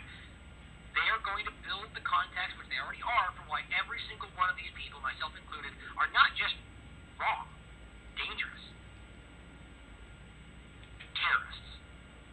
Now, Whitney wrote a recent article about this, and Biden's new war on domestic terrorism actively includes COVID-19 references and actively discusses the concept of anybody simply challenging government direction. So now, if I stand up and go, I disagree with your policy, they'll claim my disagreement is creating terrorism over here, therefore I'm a terrorist. That is not even a minced word. That is exactly what they're arguing. So, the very next day we see this come out. Now, I could have been jumping the gun. Maybe this isn't the exact beginning, but the BBC, The Guardian actually reports, so don't you love when the media reports on the media? Isn't that great? BBC tightens security after anti-vaxxer death threats to the staff? Exactly. Now, just like a beginning of the common pizza discussion, you're going to have people claiming that the anti-vaxxers are threatening people's lives. Therefore, if you are an anti-vaxxer, which I'm not, which is what they'll claim I am simply because I'm arguing there's things to be concerned about, but that doesn't matter. The context doesn't matter. The nuances matter. I am because they say I am. Therefore, I'm a terrorist. That is where this goes. Just like people who were arguing back in the day that maybe the Iraq war wasn't a good thing to do. He's a terrorist supporter. That's where we all remember it. He's an Assad apologist. He's supporting terrorism. Remember? It's the same old tired government effort. As I said, so begins the entirely predictable war on COVID anti-vaxxer terrorists. Irrational action proposed in order to deal with manufactured irrational fear. This is the modus operandi of these governments. Problem, reaction, solution. It's all there. As always, it just depends on whether you are paying attention, whether you're willing to pay attention. Thank you for being here. Thank you for always asking questions, having the courage to stand up at a time when it's never been more difficult to do so. It takes a lot. Your family, people around you. Just know that you're not alone, and more people than you realize are with you. In fact, the majority of the country are with you, and this is what's hard to see. When you feel you're in that corner with your family and your work and everybody saying you're crazy, don't forget that 55% of the country is currently on your side. Right now. You're not alone. They just keep that from your view. Keep pushing, keep fighting. I love you. As always, question everything. Come to your own conclusions. Stay vigilant. And I wanted to add before I finish with this clip again, just because I want to make the point. I forget to add this sometimes, but this last clip, the music is from Sebad. S-E-B-A-D. Called Nobody Cares. Very spot on. Support his work. A great musician out there fighting for truth with his music. Sebad, S-E-B-A-D. Nobody cares. I love you all. Talk to you soon.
Some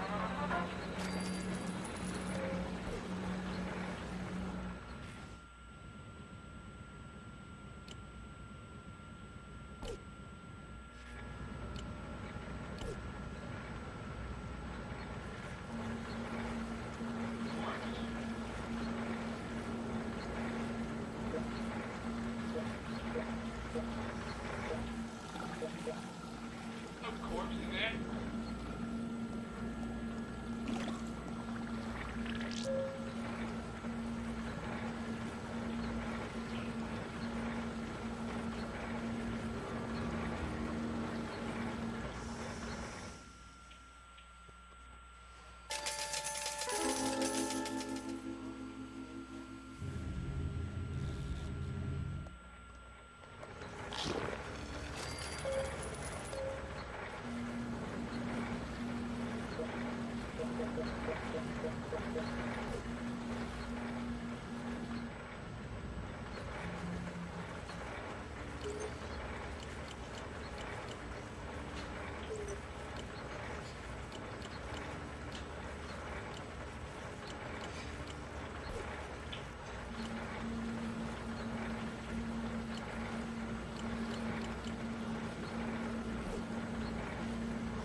There we go.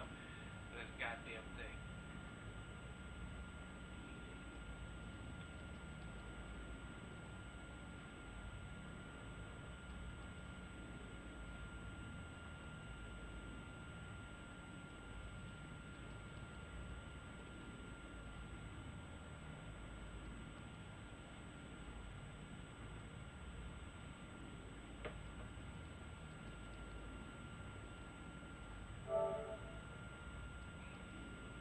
We've got 5 on this one.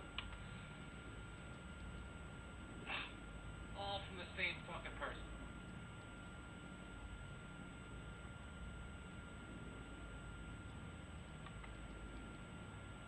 Bunch of fucking reposts at that. This person doesn't even put their own shit up.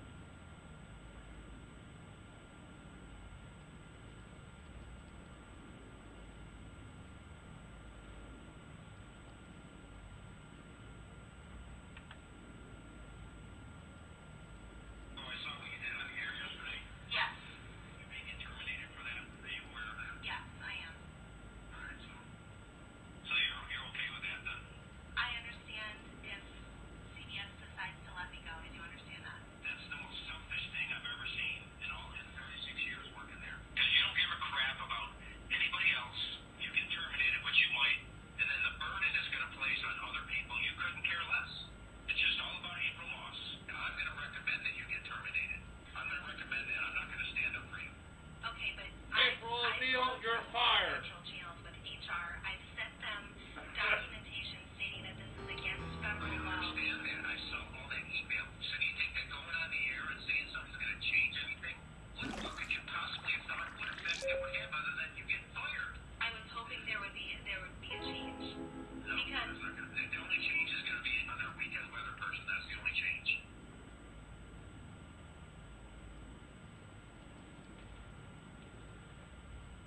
So that video sucked. It didn't say anything about what she said.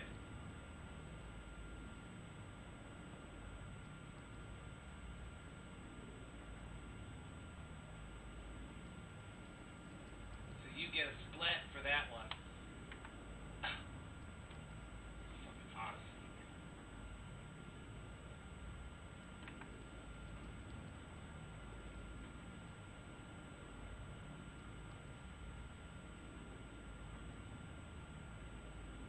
I didn't watch this one. Yeah, I don't think. Baked potato. Ugh.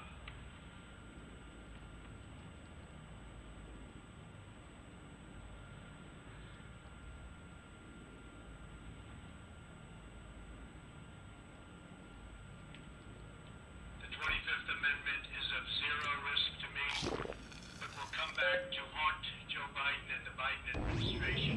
Why can I think it's a right for people to have Vatican care? We hold these truths, we still have it. All men and women created by the you know the thing. What I mean, You know the thing. Their lives. It's you mean to think about it. I made an effective strategy to mobilize true international temperature pressure. Well, if that's interesting, after 4+ years of every left-wing twat screaming, "Oh my God, Donald Trump, he's so stupid, he's mentally unstable. He needs a cognition test right now because his brain is the biggest threat to the world, everybody. Other than climate change and racism, Donald Trump's mental instability is going to get us all killed. We need a 25th Amendment right now." Okay, hey. Okay, it was good for you guys for 4+ years to constantly bring that up, even though the guy's clearly sharp in attack. Not bringing it up anymore. When we have an ex-White House position now, for Democrats and Republicans say, holy shit, after that G7 clusterfuck, maybe we should look at this now. You guys are like, no, we don't like cognition tests anymore. No, Potato is totally mental. He's the smartest person we've ever met. When Joe Biden comes out and says the smartest person he's ever met is a cheese-smoking, crack-addicted waiter, cabinet aficionado, maybe you should have some concerns, but of course, left-wing media is like, how do we go? Left-wing media is like, oh shit, what do we do? Left-wing media knows that Joe Biden's a potato, and that there is a legitimate threat of him being 25th Amendment, so they don't want to come out and say, no, Joe Biden's a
Take it with me down the street.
Got enough for that guy now. Chicken.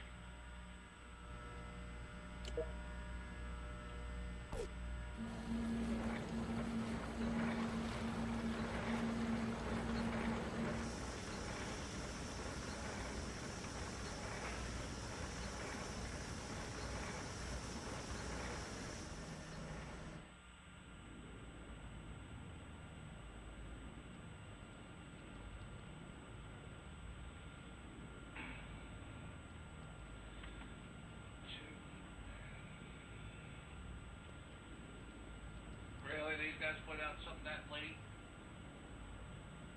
Oceans of opportunity.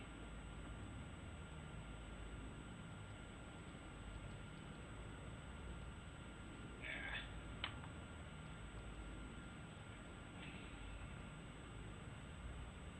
Grandpa, come in, please.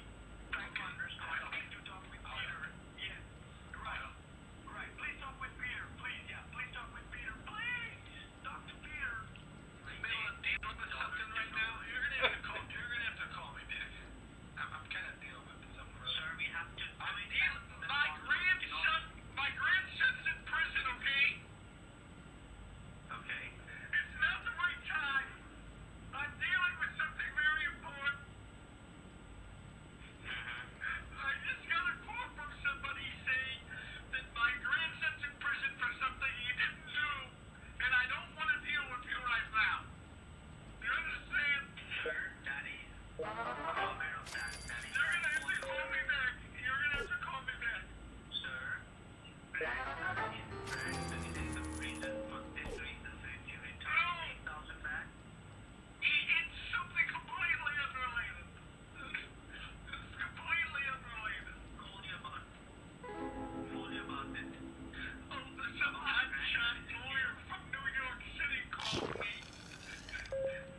Juneteenth.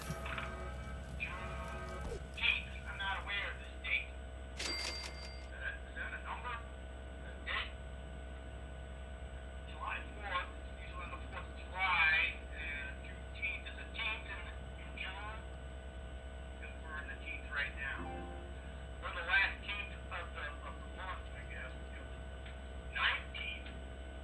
Was Juneteenth yesterday? I don't know. Help me out. Yeah, they whipped this fucking national holiday worker shit up like housewives whipping out pancake recipes. I never heard this shit. You didn't heard this shit a year ago. Now it's a national holiday. It's like, do we get a day off kind of national holiday? Is it just one of those national holidays that, Flag Day? This day, that day, pizza day, dog day, whatever. Fill me in. Get a day off? Doesn't seem like it. Wasn't on Monday, so, Good. Great. We're glad we have it. Another useless day to keep track of. Well, sports fans, crackheads, whoever else happens to be in the chat as we speak. Been a hell of a week. Most of the time when I'm following, your usual commentaries, you sexies and you salty crackers and you whatnot, they've already gone through all the hot news. But it looks like I might have some hot off-the-wire news of my own, sports fans. That's right. That is right. Look at me. I tried to be more organized this time. Alright?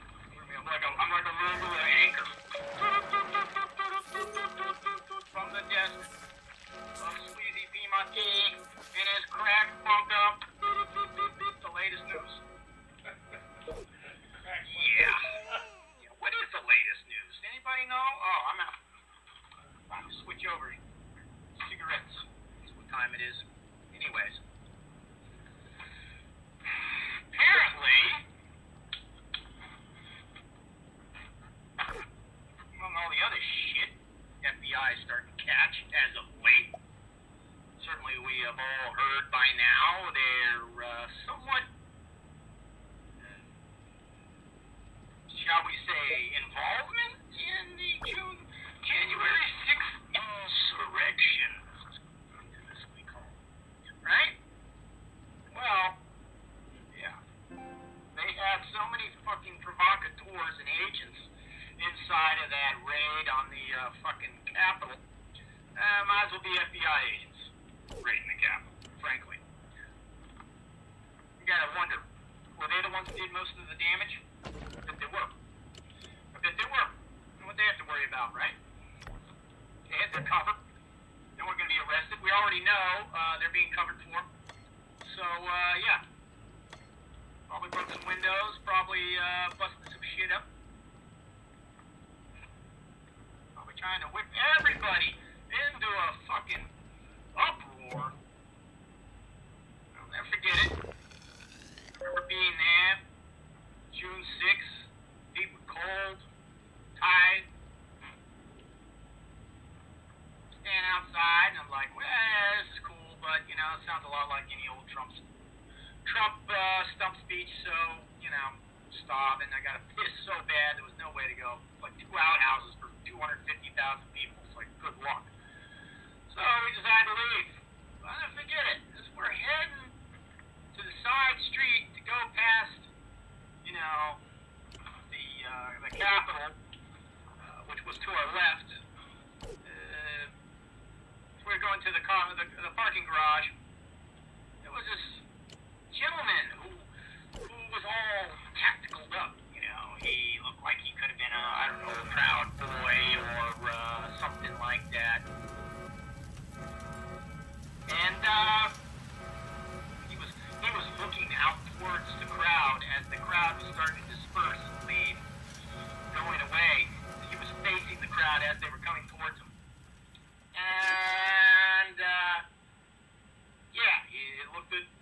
and he goes, Are you walking on the Capitol? Are you going to the Capitol protest? Enthusiastically, like he was trying to recruit us. And the little one was just like, no thanks. It's over. He didn't look right. In my mind, it keeps going back to this. Was he one of those provocateurs? He's wasn't bulky enough to be one of those guys. Most of them, the legitimate ones, they're 30-somethings, and they've done some time in the military. They're kind of, like most Americans, they're kind of thick, bulked up. He wasn't. He was skinny. He was thin. Not skinny, but thin. Wiry. Smallish. Not a big kid. Smallish, wiry, really well dressed, really a little too well manicured, a little too neat, a little too clean, a little too young. Not very, shall we say, just didn't strike me as middle American. Alright? But I can't help but think he was one of the recruiters for this January 6th insurrection. Glad I walked past him. But that's still locked in my brain now, ever since this whole event went down. So, as if the FBI isn't in trouble enough, this is my newest headline, okay? So apparently, NSA, somebody sued for documents, the FBI. And FBI refused to give him. What was his name? Can't remember. Slinger, whatever. Difference is a name. It's a patriot. Okay? Goddamn American patriot who likes to eat red meat. I'm pretty sure. And so he sued the FBI for documents, and just go fuck yourself. That's right. The immortal words of every uncooperative mobster ever. They said, go fuck yourself. So, I don't know whether this guy decided to go to somewhere else or somewhere else decided to come to him. But the NSA said, we can help you with those documents. And it turns out, NSA turned over info showing that they'd been illegally surveilling 16,000 Americans. 16,000 Americans. I wonder which kind of Americans. What kind of I wonder what those 16,000 Americans, I wonder what they voted for. Yeah. I bet they're a bunch of fucking Clinton followers, probably. Yeah. A bunch of old Obama leftovers. That's probably what they were. For sure. No doubt. Can't be trusted. Old Obama hanger-oners. Gotta clean them out. So it's up to the FBI. Surveil them. Make this country a better place. Yeah, but that's where that's hanging. So, as the 17 community has believed for quite some time, Admiral Rogers and the NSA were actually friends. They were anti-deep state. They're friends. They were white hats. At least some of them. Looks like. Well, you got a little bit of a interagency war going on. Little alphabet battle there. NSA versus FBI. We know where the FBI, where their loyalties lie. There's no doubt about that. They've been the deep state official domestic dirty tricksters since the days of Hoover. COINTELPRO, trying to frame the Black Panthers. Probably created the Black Panthers as well as trying to frame. Work at both sides. So, I've got more headlines though, crackheads, but I'm gonna get to those. We'll spread it out a little bit. Meanwhile, let's get to the chat. Let's see what people have to say. Cognac 420. I'm convinced they're all in on this together now. Cognac 420. Well, I got news for you. If you're not in on it,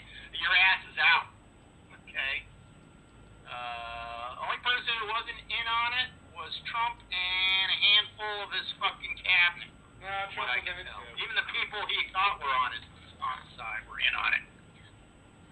And when you're not in on it, you see how you get treated, right? You see what happens. Not a pretty picture. Lucky for Trump, he didn't get his brains blown out. Apparently the NWO has evolved a little bit. So we went to that well a few times too many. Back 3 times during the 60s at least. MLK, RFK, and 4 times. That's right.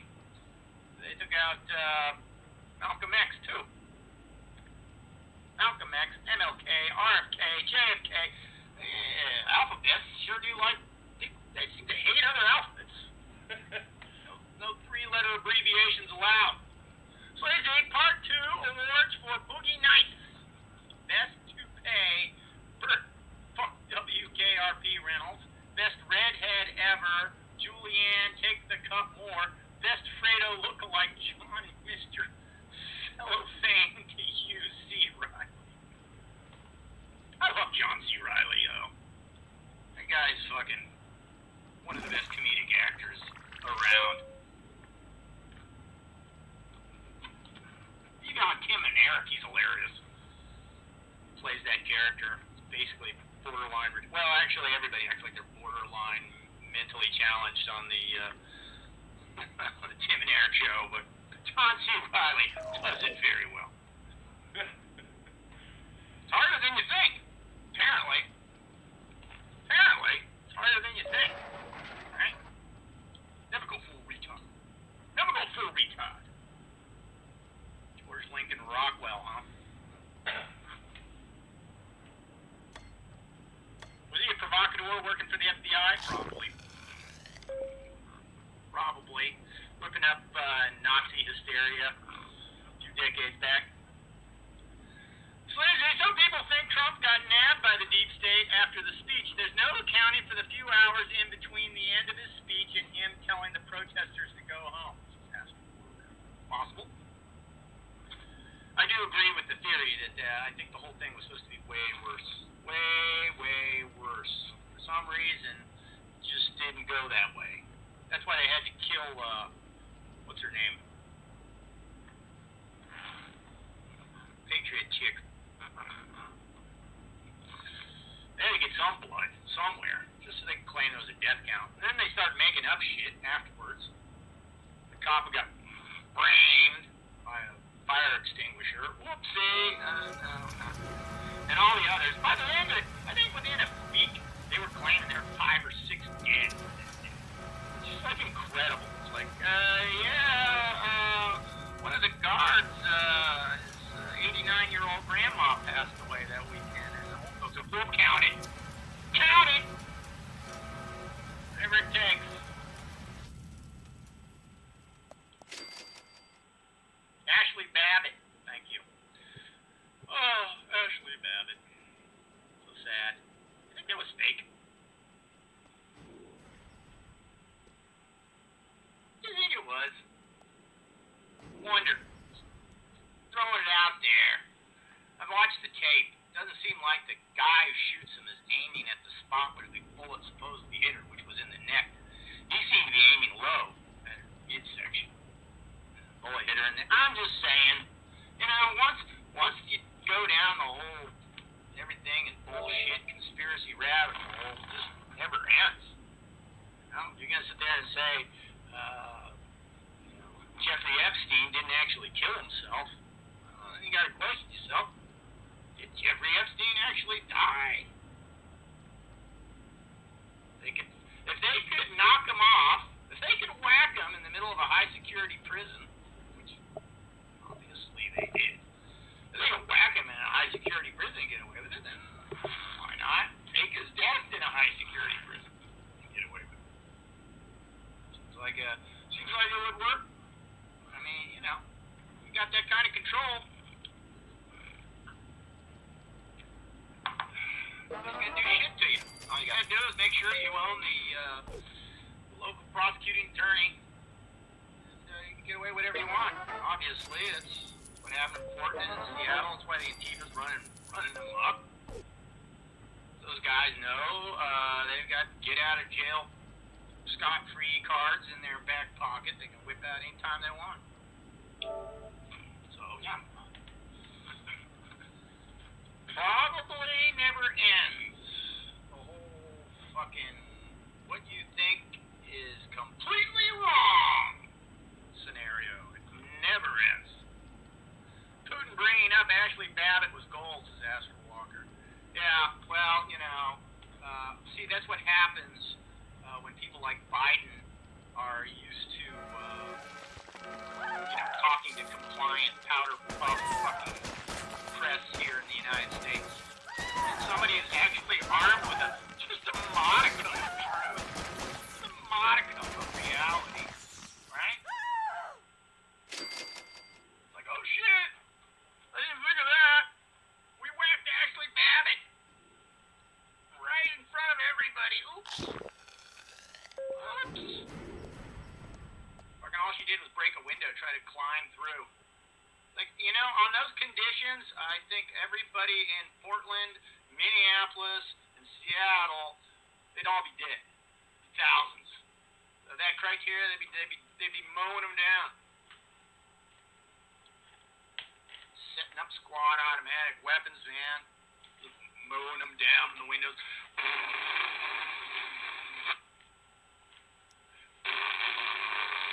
Sorry.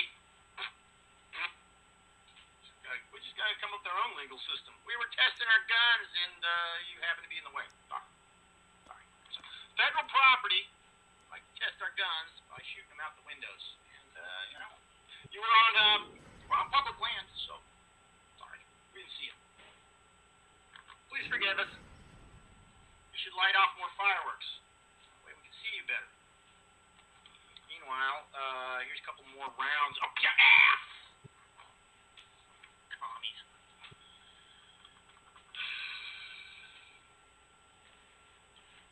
Anyone following the Chinese defector in American military custody who's been spilling the beans for months now? Interesting stuff, says Viz Gothics.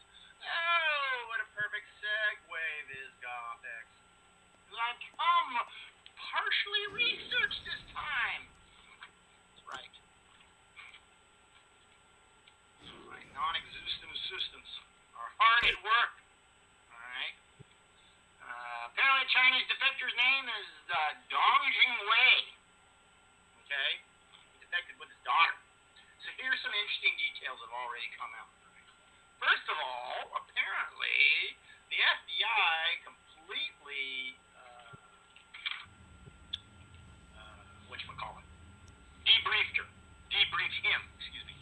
debriefed him before they even told Christopher Wray that they had him. Interesting, huh? Is this some white hats in the FBI? Possibly? Got a hold of this? He kept it away from Christopher Wray. Yeah, like that sounds. Kept it away from Christopher Wray. Didn't tell him they completely debriefed his ass. Okay, here's what apparently, rumor has it, he's got. And before I read it, just think back about 2, 3, 4 weeks ago when it came out that China told their there was talk within the government that they should start preparing for war. Okay? What about the possibility that they already knew this defector was in America, and they already knew he was going to tell the United States intelligence exactly what I'm about to tell you right here. I wonder if this is going to get me in trouble with YouTube. I can only hope.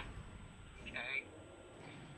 Here is some of the stuff that's come out. I'm going to read them all. All right. Early pathogenic studies of the virus we know as SARS-CoV-2. So they were already engaged in this long before this whole thing went down. Okay. And SARS, as you know, has a much higher mortality rate. Models of predicted COVID-19 spread and damage to the U.S. world. So this apparently is what I guess he stole. Possibly has the data for this, right? So you remember Event 201 back in October 2019. You can watch it on YouTube. That's what they based their little scenario on, right? And they had already worked this out on a computer model. 3.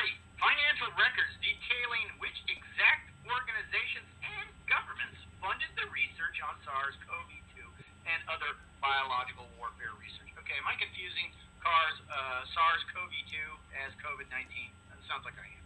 No, I have. Forgive me. Okay. I thought SARS was a different one. Anyways, yeah. So there you have it. You got the money trail. You got the money trail leading to who paid for this shit. All right. Names of U.S. citizens who provide intel to China. Oh shit.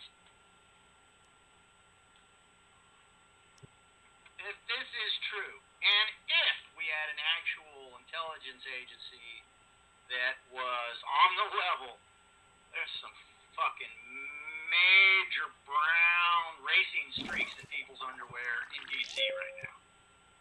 Because he's provided the names for all the moles. All the Chinese moles. Well, we already know Fauci's one of them. Dianne Feinstein, perhaps. Pelosi, perhaps. We know Shatwell, the spy who screwed me. Shartwell, we know he's got to be one of them. Who knows? Who knows how many there are? 3. Another one. Names of Chinese spies working in the U.S. or attending U.S. universities. Oh, I bet there's a lot of those. I bet pretty much most Chinese nationals who go to U.S. universities probably at least report in and will provide assistance to the Chinese intelligence when requested. So, hey, basically, I'm sure most of They got them red poisoning. can be considered an asset at some point. Financial records showing U.S. businessmen and public officials who've received money from the Chinese government. Oh, who's getting paid off? Both in business and in government. This guy's got names. Details of meetings U.S. government officials had, perhaps unwittingly it says here, with Chinese spies and members of Russia's SVR. You gotta look past a lot of bullshit. Fucking consider that a rose. An accident. Details, okay. How the Chinese government gained access to CIA communication system, leading to the death of dozens of Chinese people who were working with the CIA. Oh, okay. So they betrayed, CIA betrayed their entire intelligence network to the Chinese. That's what happens. That's what happens. If I was a foreign national, I would never take a deal with the USA. Guarantee you, either they're going to backstab you, or they're going to be replaced by somebody who will backstab you within a few years. It's just too transitional. This country is just way too transitional. If you got somebody who says, yeah, we'll help defend your nation against country X, if you think that's going to last more than 1 or 2 administrations, you're a nut. You're an idiot. It's all we do. It's all we do. We always betray our foreign assets, one way or another. Michelle Bude says, I think Hunter's artwork customer base comes from the Far East. Oh, that's another one. Okay. So, I think, how many of us have heard this already? Well, this is a heavily politically laden show. I hardly had time to talk about the chat. But, yeah, Hunter's quite the painter. Believe it or not, he uses a little tube to blow the paint around. I wonder how I got that idea.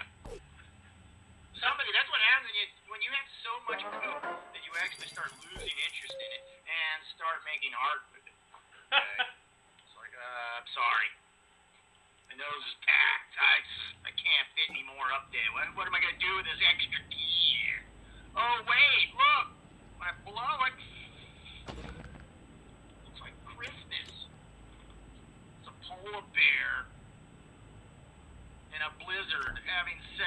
albino seal.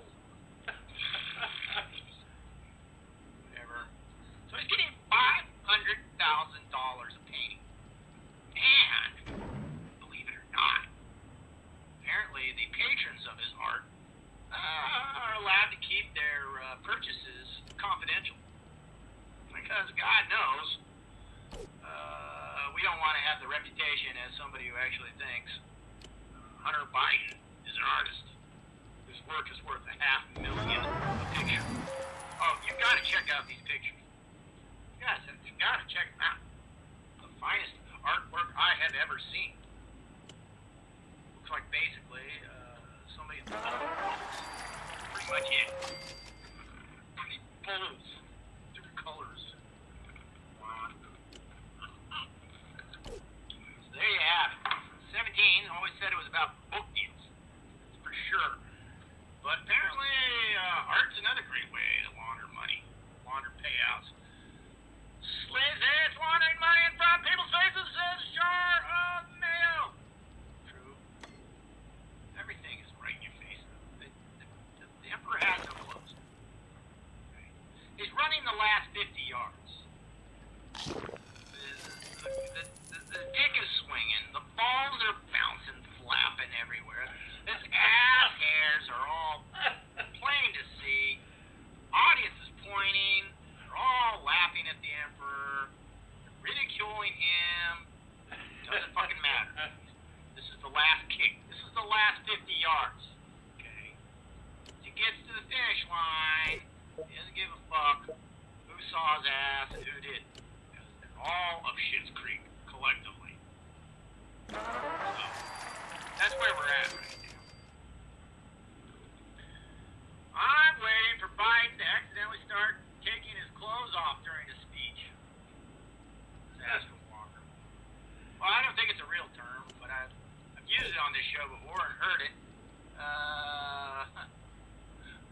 Erotic dementia. Possibly a sufferer. If it is not an actual medical term yet, it's not a term of psychiatry and psychology yet, then erotic dementia should be now. You can also call it Biden syndrome. Right? Just a matter of time. Just a matter of time. Somebody's gonna fuck up. A little 7-year-old is gonna become within arm's reach. And then won't be good. Won't be good. I don't know. If he sodomized a puppy, or if he sodomized a baby in front of the public, which do you think would be more damaging to his political career? I believe that sodomizing the puppy would actually cost him more votes. Believe it or not, we live in a society now where they probably wouldn't be able to write off pedophilia as, at least he's staying within his own species. Not Canada. But, puppy? No. We live in a society where, I think puppies and kittens are more valued than children. What with 600,000 to 800,000 going missing every year, we only suffer about 20,000 to 30,000 handgun deaths a year. For some reason, that's way worse. It's a way bigger problem. Not sure why. But Biden in touching distance of a kid is scary.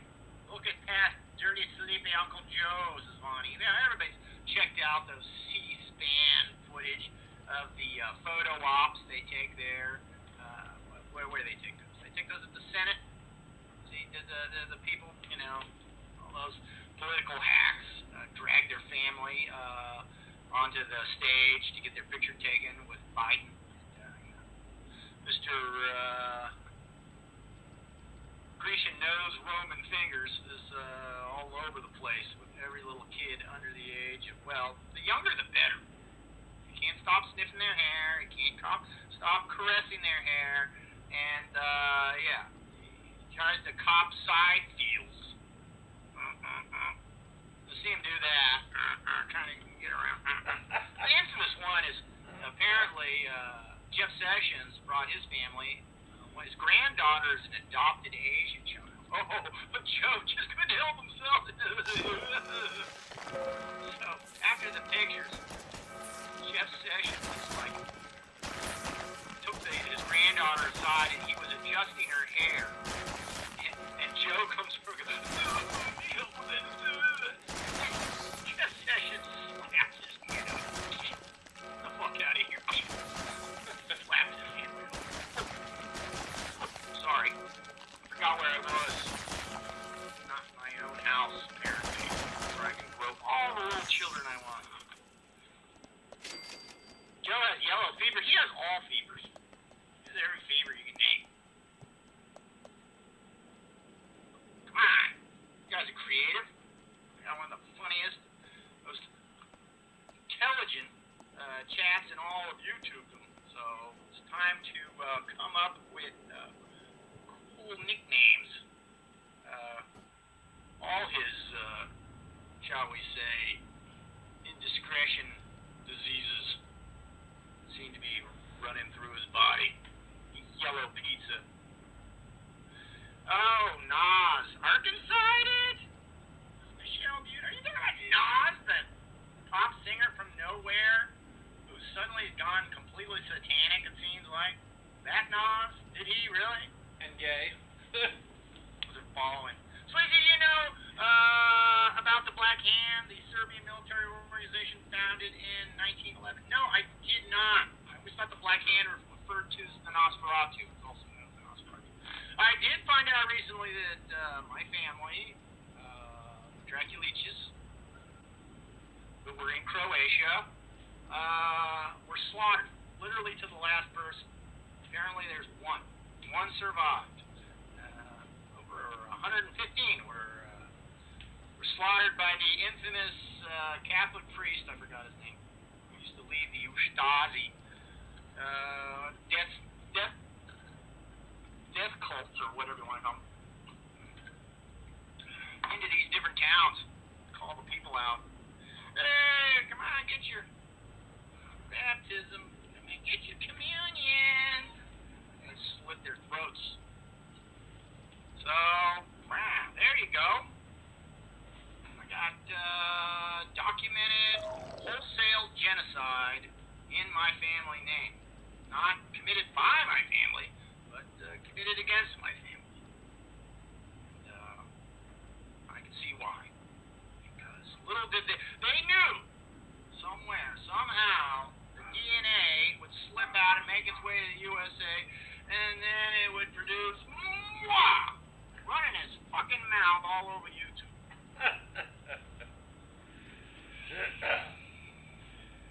Deep State never sleeps, ladies and gentlemen. So you should ask for reparations from the Vatican, says Astral Walker. There's a case there. Apparently the priest was executed, died shortly after the war. He also ran a death camp in Serbia. People don't realize, though, Slavs, and in particular Serbs, died in huge amounts during World War II. The German occupation of Yugoslavia was very brutal, particularly because the Serbs, the Yugoslavs, didn't have a lot of quit in them. So that's how the Germans handle it. It's like, okay. Your son and your grandpa are in the woods with guns, giving our fucking troops trouble. So I guess we're just gonna have to kill your whole family. Sounds like a fair trade to me. So no reason to be asking, but is a large breed of you have a small breed?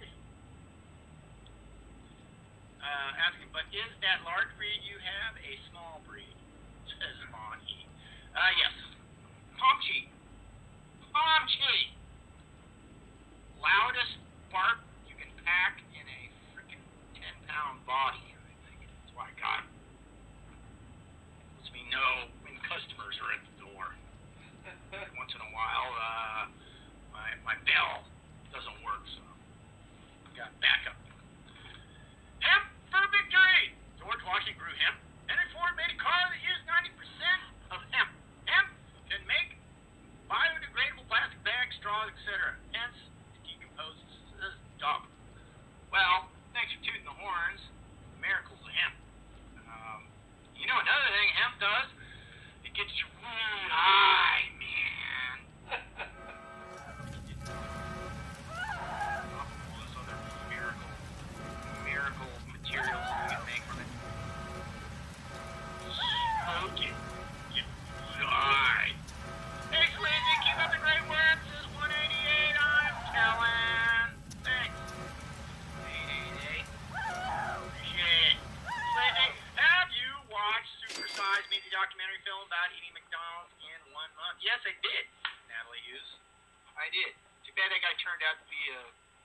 libtard later on. Who do you go after next? Went after some other fast food. It was like kind of like, well, I made a name for myself. I'm kind of a one-trick pony. Like, yeah, everybody knows junk food, fast food is garbage, okay? Like, think about it. The people who would have watched that documentary are the people who already know McDonald's is garbage and avoid it whenever possible. And all the other people who didn't watch it don't give a fuck what you think.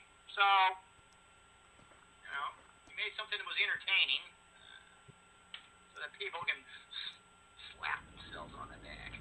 I knew McDonald's was bad for me. That's why I stopped eating there years ago. Thank goodness. This guy's telling everybody what I knew.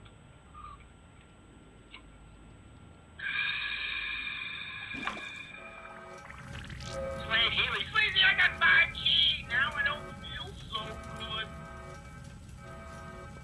Sorry. By the way, there's a rumor floating around. The 5G is just totally made up bullshit. Found some on BitChute. Guy who works with telecommunication company insisting that there's no 5G chip actually in these antennas. So what are they doing? 5G is made up. I tell you what, I can't tell the difference. Do I have 5G? I can't tell the difference. Phone's still slow as shit, irritating, and full of fucking commercials. Bet 5G is just a more efficient way to spy on us. I would assume. Walmart's cameras are super in your face now, says Nancy S. Punchin. Really? Really? By the way, speaking of closed circuit TVs, cameras, did you see that beat down in the McDonald's? That woman who came in, she wanted a triple flavored slushy or whatever. They said no. So she went behind the counter, and eventually it led to a freaking fist fight. And yeah, she ended up on her back,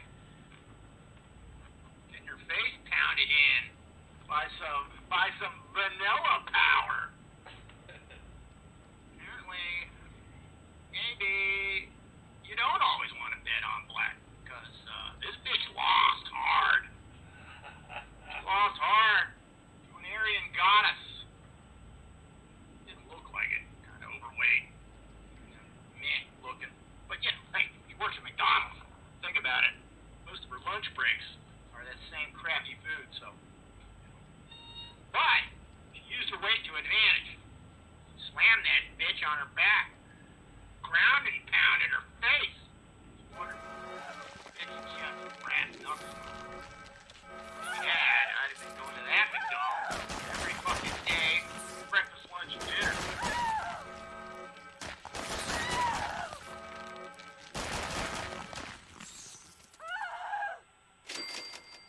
I saw a fight at Wendy's that was 30 plus deep. Oh, yeah, schmatza. Oy vey. Well, you know.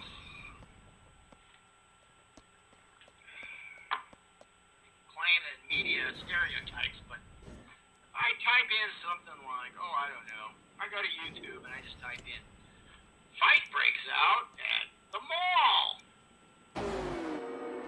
Fight breaks out at convenience store. Fight breaks out at fast food restaurant.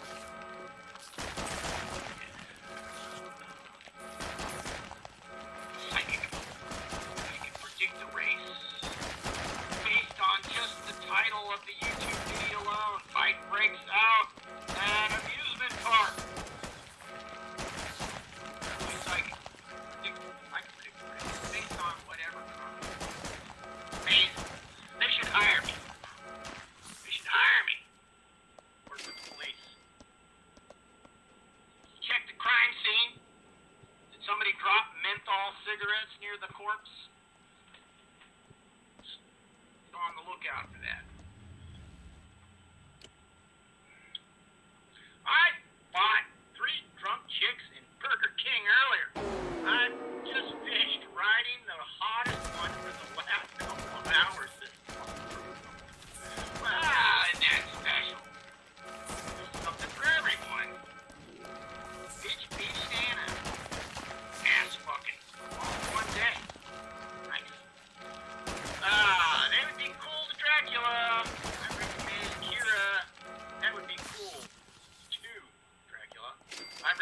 here at you, Sleazy, for one of these Sundays. Okay. Are you talking to each other, Nosferatu? Are you talking? Hey, Sleazy! You should try out the same tactic with Google Alerts. It's way worse than it looks on YT. This is 1888. Well, here's one thing I discovered right away on my phone. I can show you right now. Well, kind of pain in the ass. If I go into Google, I go into my search, and if I say put a B in there, in my search, my Google search, every auto prompt you can think of that begins with B will show up. And if I add an I, you know, especially based on your search history, it should be the first thing. Google will not auto prompt you when I'm searching. Well, only my auto speller remembers that word and gives it to me as a prompt. But fucking Google not remember BitChute for me at all. So something's definitely up. Those guys have been backburned. Backburned, heavy. What are you gonna do? What are you gonna do? I know what you should do. Start our own everything. Start our own fucking media companies, food companies, our own government. Might inform our own country the way things are going. We'll just call it Texas. Yes, right. Texas, Florida. Texas, Florida. Something like that. I'm sure Mississippi, Louisiana, they even got a lot going on. And, you know, let's keep the land bridge together. So they'll just join. Louisiana, Alabama, fit right in there. It's coming. Hey, Fuzzy, when you're in Chicago for Ride Fest, would be great if you could live stream from the event, says Michelle View. I probably should. Well, not Saturday, but, you know, yeah. I can do that. I got a costume. No laptop. I think I can manage that.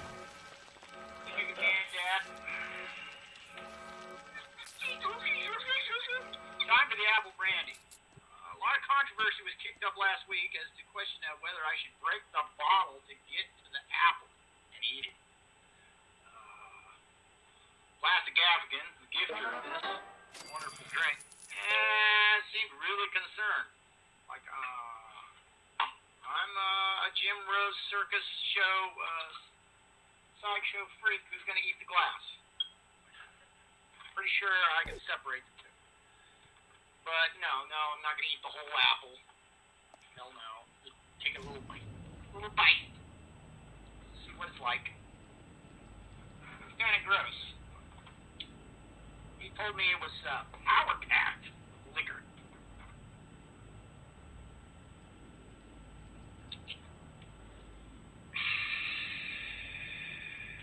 All right, crackheads. We're glassing off. Come on now. Follow it up with some boat juice. Let's go. Let's go, you slackers. Come on. Party hardy or go home. Oh my God. Hold on.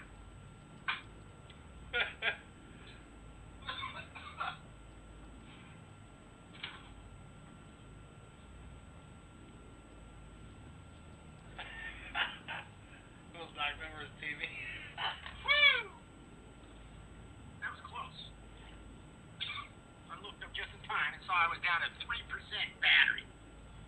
Tell you what, those Type-C cords on fucking Macs, they suck.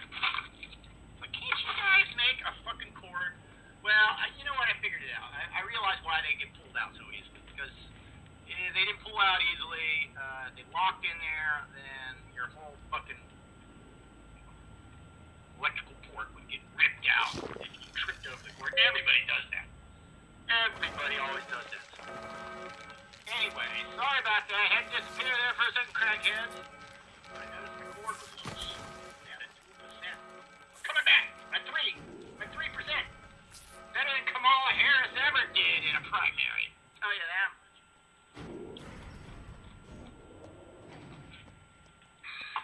I noticed Apple rating is changing, kind of. The flavor's getting more complex as it gets lower and lower. The Apple is doing that.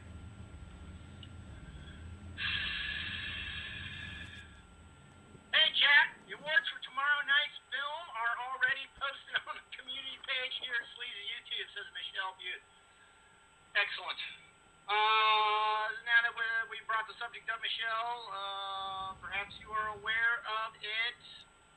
It is, yes, that's right. Galaxy of Air. I've never seen it. Always heard something of a cult film. Part of it looks good.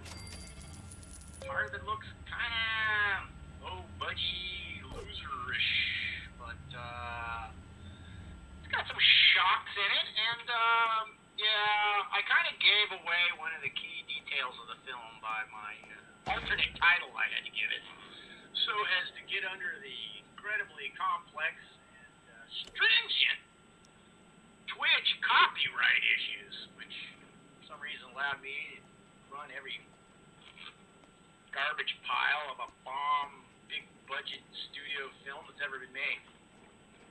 And yes, I will be running Lone Ranger and Tonto somewhere in the future. Why? Because it sounds like it could be just about the worst fucking movie, inversely proportional to its budget that I can think of. Holy crap. What a complete steaming pile of... I gotta get creative here. You can't just call it a pile of shit. Something Wild West related. Steaming pile of bison, bovine, bison, whatever. That turd with Johnny Depp, says Andy W? Yes. You know, somehow, someway, he got mistaken for, one of those types that can turn a piece of shit into big film. It happens to a lot of them. Arnold Schwarzenegger, they mistook him for a freaking big-time leading man. Think about how many losers did fucking Schwarzenegger make. I guess if you put Schwarzenegger in a film, it's unlikely to lose money. You know, in a global kind of sales way. Holy crap. Johnny Depp. Don't forget Dark Shadows. I was thinking of running that as well. That Dark Shadows movie.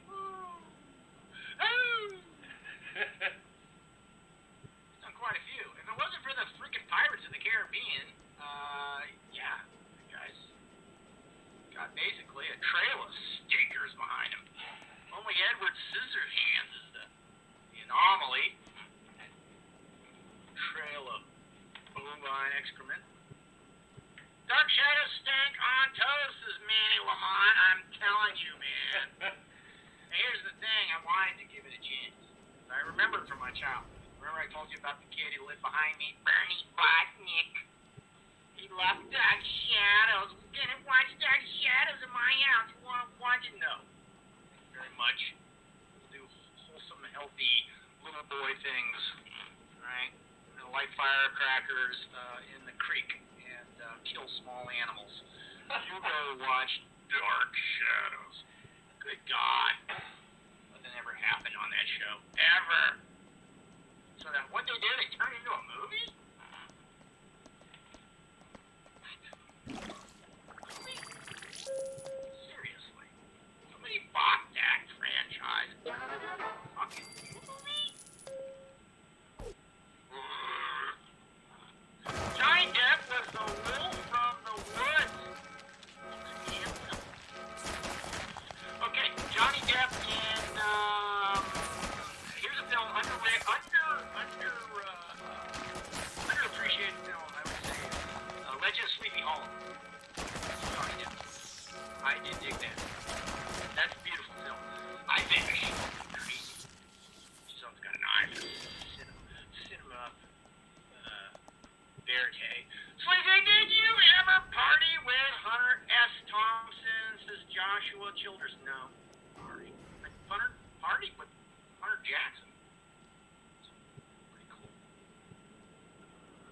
far as I know, Hunter Jackson never filmed child snuff parties of the elites.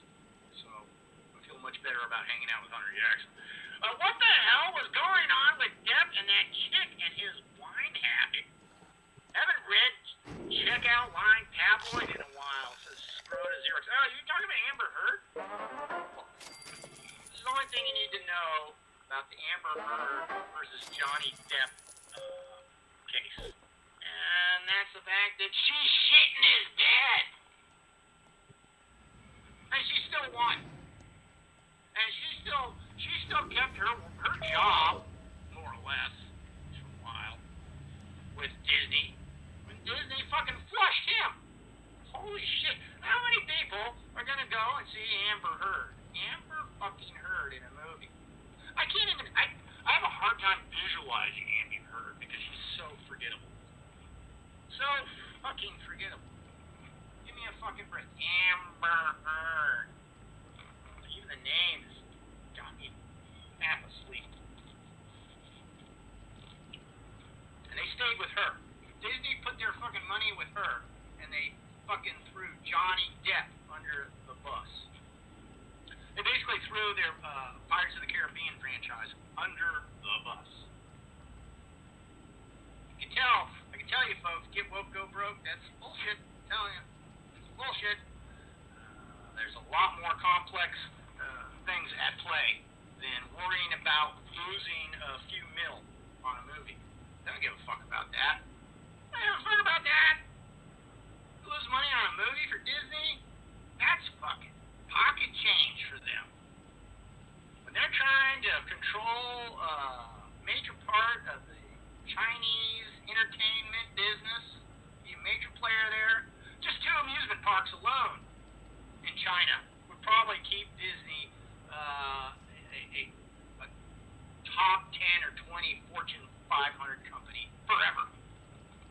Or just that alone. Even if everything else they can fucking fell apart.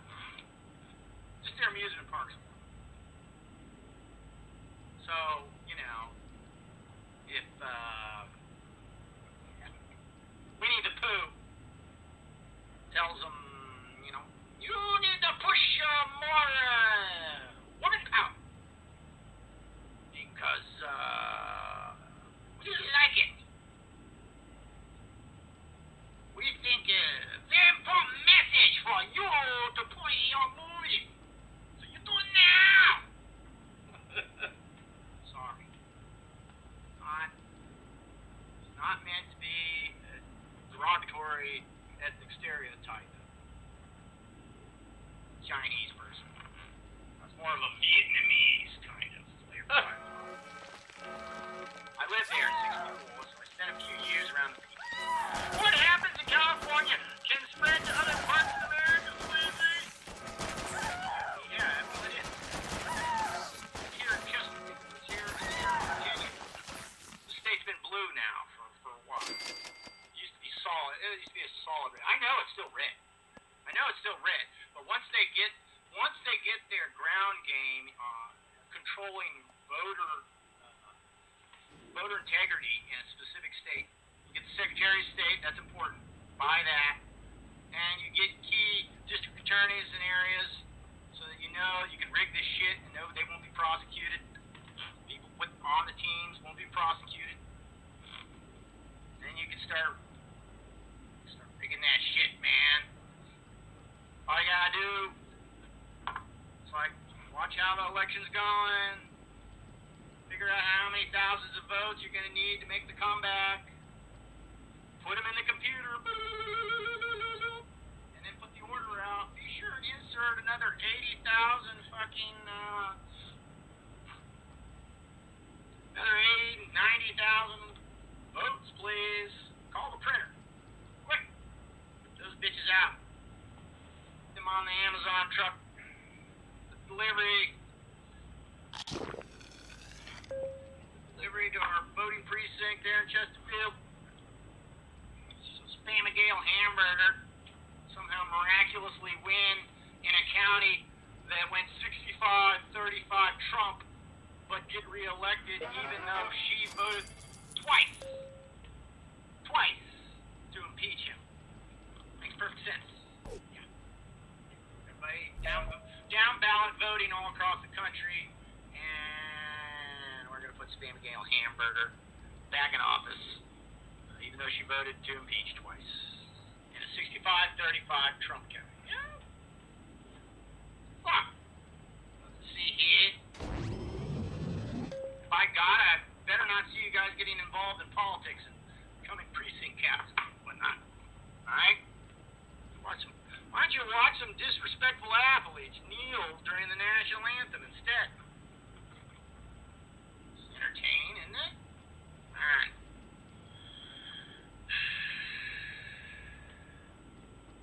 Wednesday, what about your interview in the hot seat? Remember doing that with Odor in the early 90s with Derek Mason? I've been asked this a few times. Yeah, that was great. What's his name again? Got it.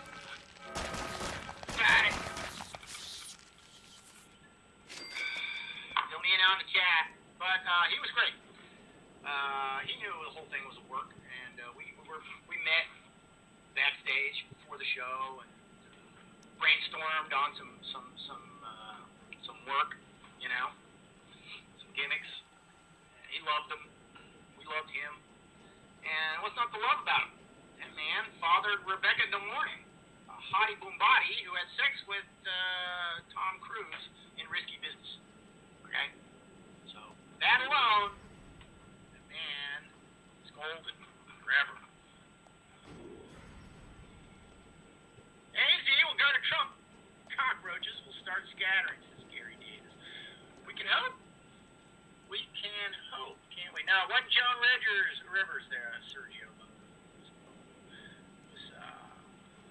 what's his name? God damn it. Oh, my. Wally George, thank you very much, Andy W. Haven't seen him do anything in a long time. So forgive me for having forgiven the name of the father of Rebecca De Mornay. Let me just say about Pennsylvania, heavy mining in blue-collar areas outside of Philly. But if you were to crack, it was not in your best interest to go vote November 13th. If you were a crackhead, it was not in your best interest to go vote November 13th. Not kind of sure what you're saying there, Bon E. We'll say, though, Pennsylvania is as rednecky as any state in the Union. It's kind of irritating that that accent is basically just associated with a very specific southeast portion of the country. Every place is red. So, look on a map. Basically, it's two big counties that carry the whole state. The rest of that state is just fucking disenfranchised. It's not like they didn't get their vote. It's not like their interests are not being represented. Their interests are being actively undermined and destroyed. It's amazing. Well, we live in upside down land, so what happens now? It's like, this is not about unity and healing. This is about me fucking you in the ass. So, yeah. Swayze, this cool dude, that's what he is. Michael Solera, no way did PA go blue after what Biden said about energy in the debates. Well, there you go, right? So there was a lot of gas and coal interest there in that state. Plus a lot of Rust Belt manufacturing. What was left of it still holding on. Let's not forget about steel and what he did. Put tariffs on that. Let's try to revive steel. But don't forget, though, there were actual motherfucking unions talked their members into voting for Biden, and then promptly started losing jobs. So those union leaders are still corrupt motherfuckers. They're still on the take from the fucking Democrats. And the Democrats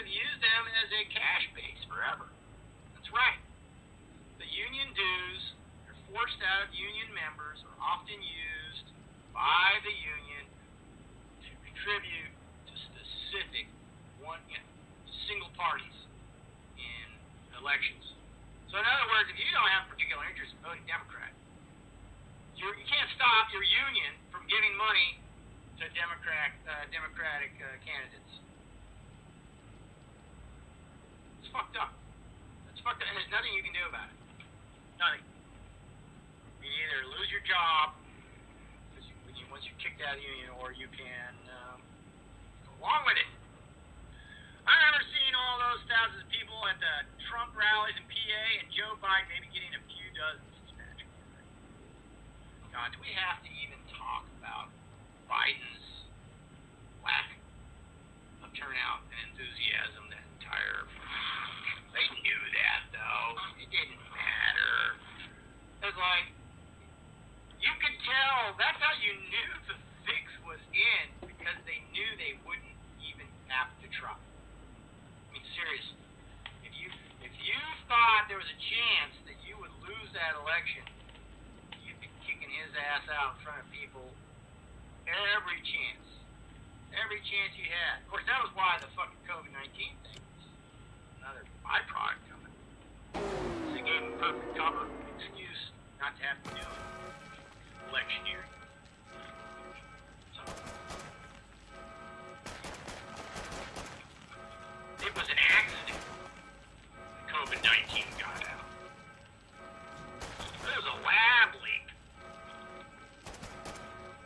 Right after you tried to impeach a president twice, literally the day after you gave up on a second impeachment, this thing breaks out. And make sure that you can have mail-in voting. It was a leak. Yeah. The country was getting its ass kicked by Trump. They accidentally leaked it. So, yeah. Let's be honest there. In the interest of keeping Susan Wojcicki happy, I'll spread conspiracy theories, so China accidentally may have leaked this thing. Hey, Sunday, I declared my suburban home its own country, and I'm going to ally myself with Texas, says Robert Medina. Well, hey, let me know what country, what part of the country you're in. Can you kind of, can you be a little island of redness in, say, Long Island? New Jersey? I mean, there's more red in New Jersey than they fucking want to believe. Wouldn't surprise me. Trump says we should cancel out debt to China as redemption for COVID. And of course he's right, says Roger Rousnow. Trump never says anything half-ass. Never. He says that. He says that is going to come into play later. He's laying the groundwork for everyone. He's setting people up. That's why he came out and he said, hydroxychloroquine might help with this pandemic. Because he knew they were just going to go, no. I think he might have already known that Fauci was on some fucking total deep state agent. You think maybe he had already knew about the communications between Fauci and other people in the deep state?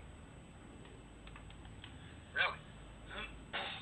If for instance, perhaps the NSA is actually a white hat outfit agency, you think they might have some info on Fauci's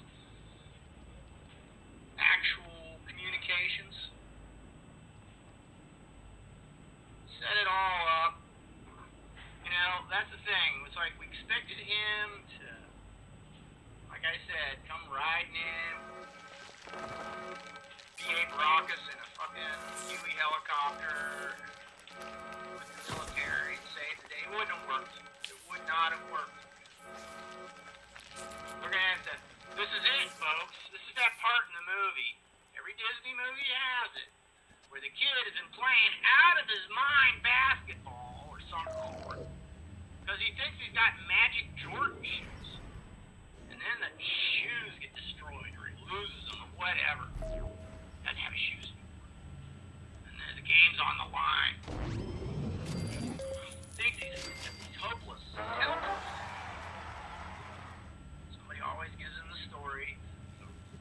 fucking wrap up. Wasn't the magic, was it the shoes?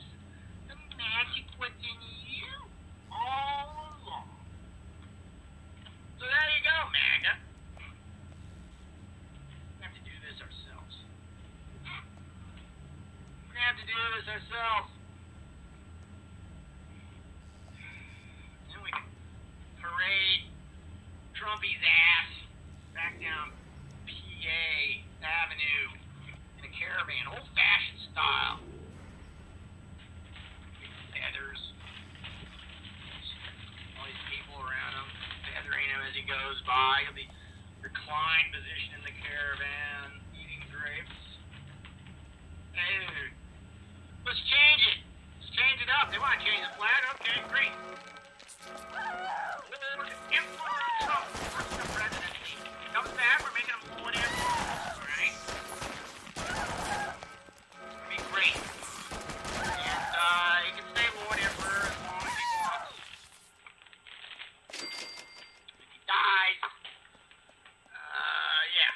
Well, we'll just get a piece of his brain cheese, and, we'll deep freeze it, and we'll call that technically still alive. Part of he's not dead. And then we'll just use that little piece of brain cheese as proxy, keep running the country the same way he would have if he was alive. Okay? Kinda like Futurama. Like that.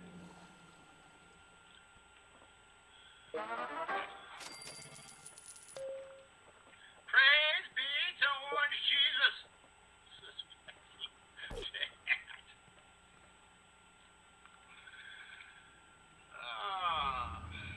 So,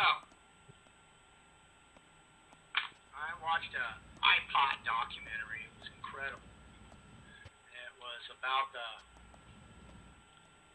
Frankist. What is it? The Ashkenazi element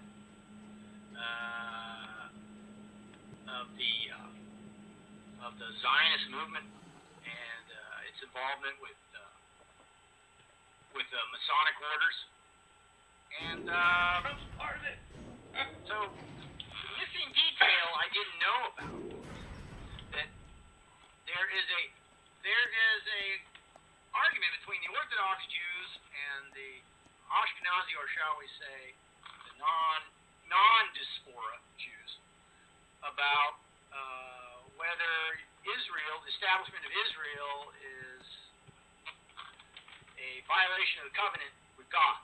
Because according to Orthodox Jews, a lot of Orthodox Jews live in New York, you cannot force the creation of Israel until the Messiah has returned. And he helps establishes the nation of Israel. And until that happens, Israel is a violation of the covenant with God. Whereas the Ashkenazi are, nah, fuck that, we're going to do it ourselves. And we're going to do it now. Now, apparently in this Frankist faction within the Ashkenazi, these are the ones who are somewhat more followers of the Talmud and have gotten into Kabbalism. But there are two ways to bring about the return of the Messiah. One is if everybody cleans up their act and becomes so good that we deserve his return.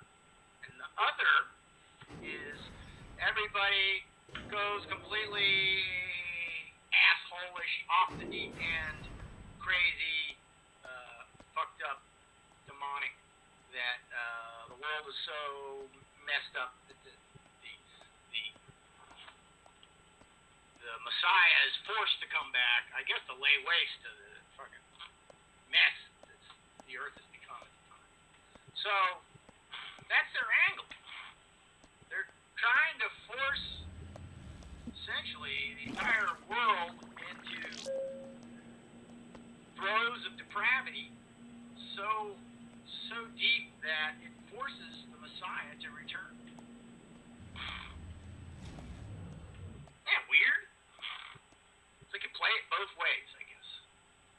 Like, you ever played Game of Life? Right? There's that little fork there, right there early on, and it says go to college. It seems to take longer. You don't make as much money at first. And don't go to college, which is off to the right. Do a little bit better to get ahead a little bit, but don't necessarily, money-wise, doesn't always work out so well for you. You can still win. Taking the non-college. So it's like, it reminds me of that. There's two ways to get in Return of the Messiah. The boring goody two-shoe or a completely demonic asshole. Your two choices. That's how you get him to come back. I don't want to be either of those things. Boy.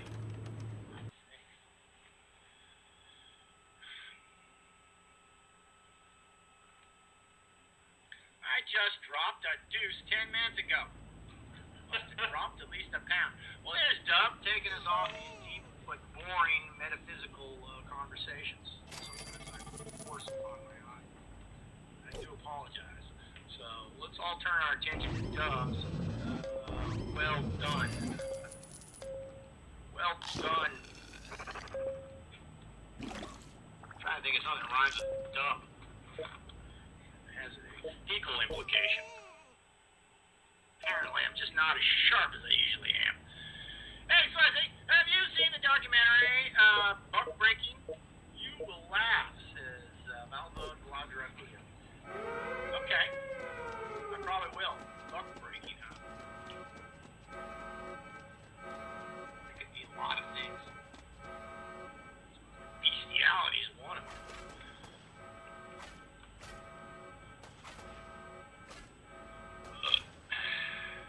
Any feelings of the CIA being the leading U.S. drug dealers sleazy, says Vampire Vom Dinlin.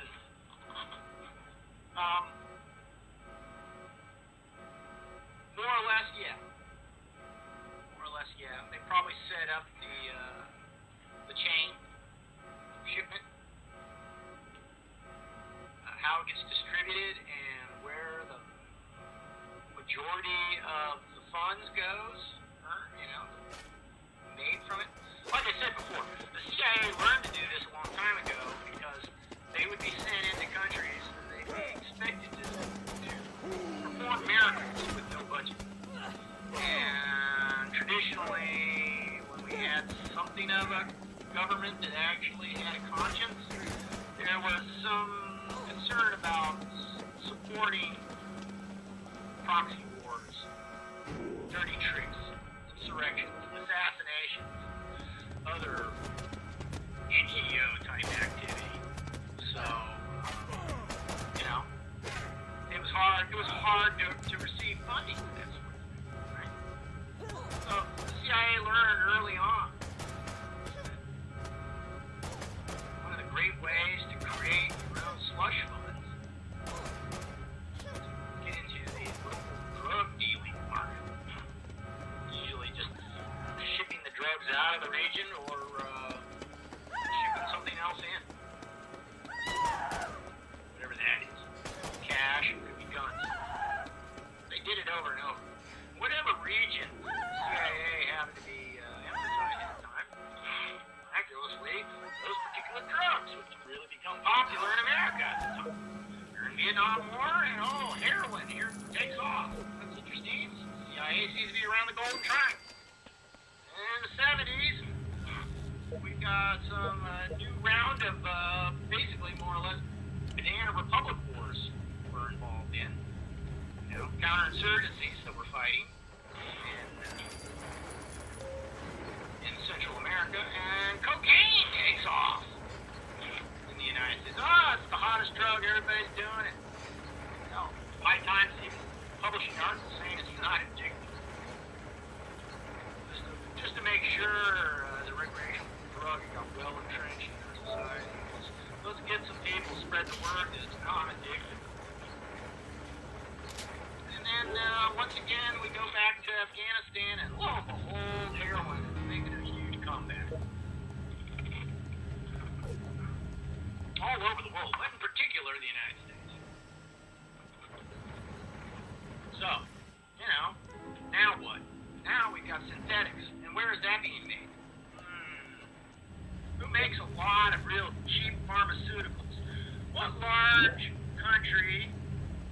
interest in seeing America degenerate into a drug-addicted loser. What country could that be? Who has the capability of making lots of synthetic heroin? Would like to see that, yeah. Well, I don't know. Some people here throwing some names out. They seem to be the same each time. Trump said it best.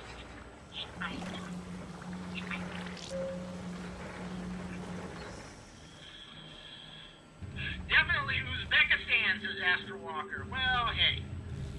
You know, way to keep it interesting. Astro Walker, man. God knows, we've probably gotten something illegal from Uzbekistan. Probably more like human organs or small children. So anyway, I watched Vibes last night. Not very good, but maybe Cyndi Lauper in 3D might work. Her skirts were short enough to please Biden, says Clayton Thomas. Vibes, damn, that's a real foggy recollection. I don't even remember what that was about. Was that when they thought Cyndi Lauper was going to be a huge pop star? Get the feeling they thought that. I remember one time I picked up my girlfriend's I don't know what it was, magazine. It was some pop culture magazine, Cosmic something. They had an article about pop stars. They were comparing Cyndi Lauper and Madonna. And in the article, the reporter, with quite a bit of authority and assurance, said that Cyndi Lauper was the talented one, and she would go on to have a huge career. And Madonna, it was just a little passing phase, little 80s one-hit wonder sort of thing. She wouldn't be around much longer. They would fucking trust and report his sis. That's all it took. That's all it took. Cyndi Lauper was going to be huge. Yeah, right. Spaz. Special needs child. Right? She's Pippi Longstocking on acid, trying to sing. God's sakes, get rid of her. China is at war with the world. Economic, cultural, political, hot war coming. Whose bunker will you hit? Priorities, food, or Fanny? This Aussie bloke. Well, someone needs to repopulate the earth.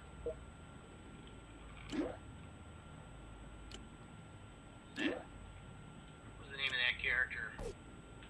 The Colonel, General, whatever his name is. Doctor Strange loves him. Start licking his lips. Thinking about the 10-to-1 female to male ratio that would be necessary to quickly repopulate the earth.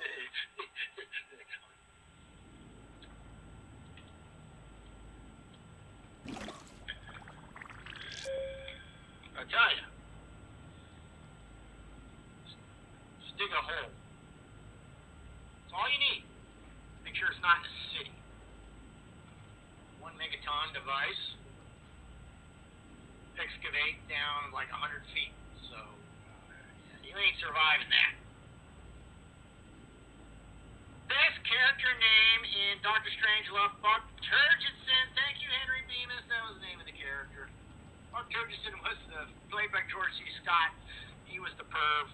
Was always having sex with his secretaries and whatnot. Fantasizing about life after the bomb. Speaking of which, working hard on trying to get that as a 3D movie. I think that would work well, even though it kind of breaks my rules. It was not a big budget bomb. But it's black and white. It's and the way Kubrick, the way he layers his films, I know that film would look great. I know it would look great in 3D. I've just got to find a high-def version of it. But meanwhile, don't forget, tomorrow night, Sunday night, 10 o'clock, on Twitch, I will be presenting Incomparable Galaxy of Terror, starring Joni, the amazing Joni from Joni Loves Chachi. What's his name? Aaron Moran? What her name is? Aaron Moran from Happy Days. That's right. I don't want to spoil anything. It doesn't end well for her. really enjoyed that part of the movie, definitely. And it's got Ray Bolger, my favorite Martian.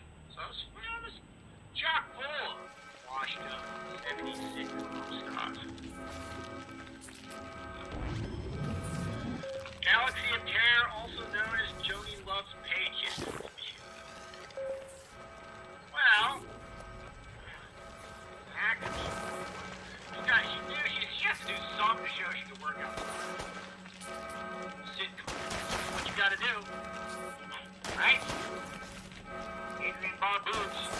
She was on Odd for years. Keep working. The series is over. She has to take her shirt off. She did. Swamp Thing movie. Apparently, they were thinking of making Man Thing as a movie. They were gonna offer her money to take her shirt off too. Just didn't have the budget. Swamp Thing is way bigger. Adrienne Barboobies busted him out. She busted him out. Swamp Thing cash. Everybody does it. Let's face it. Joni loves butt breaking. So hilarious. Well, apparently I'm going to learn about what butt breaking is.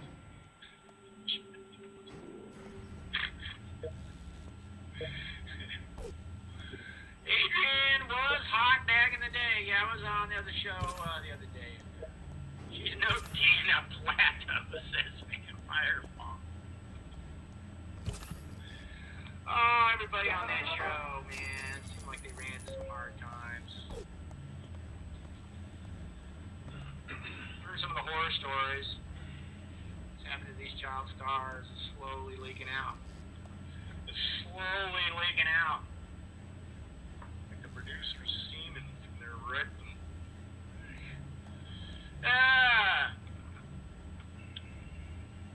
Man Thing is a better character, says Henry. I would agree with you, even though I know nothing about Man Thing. Barely anything about Swamp Thing. The fact that he's not Swamp Thing makes him automatically better in my mind. Swamp Thing is pretty useless. Oh, let's rob a bank! Right here in a swamp. Come on, how many plot lines can you build around the Swamp Thing? What's he gonna do? Ride the city bus into town and fight crime? Excuse me. Don't make me sit in the back, even though I smell like rotten garbage. Please. That's racist. Don't make me do that. That's racist. No. Fuck that Swamp Thing. Get in the back. Disgusting. Swamp Thing goes to Washington. Yeah. Yeah, it just writes itself, right? Swamp Thing and Man Thing had a baby. They named it the same thing. And, yeah, it became Aquaman, right? No, Fishman says Swamp Thing's better than Aquaman. Well, yeah, everything is better than Aquaman. It's based on the fact he's a ginger. That alone disqualifies him from any cool points whatsoever. Submariner would kick his fucking living ass in a heartbeat. Submariner's way cooler. He's like Spock with a better hairdo and superpower. I am leaning on the side of the fence that moon landing 1969 was, if, as NASA said, it was risky, dangerous, then why broadcast it live on TV worldwide? If a man died in a snuffed up place, the whole that idea, Doug, is that you wouldn't see it because there was no camera mounted on there. There was no camera on the moon watching a lunar lander crash in a flaming ball. It would have just been, you know, kind of like listening to reports of what was it? What was the one that burned up? Columbia? What was the one that burned up in the atmosphere? The space shuttle that burned up in that? Was that Columbia? Yeah, the one with the whole crew and twin. And it's just like, hey, the radio message just goes dead. That's all. That's all would have happened. You would never seen it on TV. There's no camera.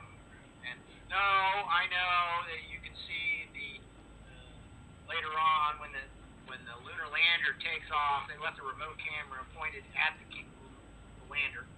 And yes, I know there's a video of Neil Armstrong coming down the ladder. Well, that's a camera that's mounted on the other corner of the lunar lander, pointed across the side. That's why it looks so shitty. Now, I'm willing to entertain the idea that they had to cover it up with a, say, simultaneous broadcast. But why I lean towards it being real is because some major holes in the idea of a fake moon landing is, one, Russians were in a race to go to the moon as well. They telling me that they didn't have the instruments to actually tell if we sent someone to the moon or not. Two, if they knew it was faked or suspected it was faked, they could have just as easily faked their own moon landing. They'd done it as well. Could have faked it earlier, just as they said they could say they got there earlier. Okay. Three, China is desperately trying to get to the moon right now. In fact, I think they're planning on landing there in the next couple of years, as well as Elon Musk. So, if the moon landing was fake, then why wouldn't China just make one themselves?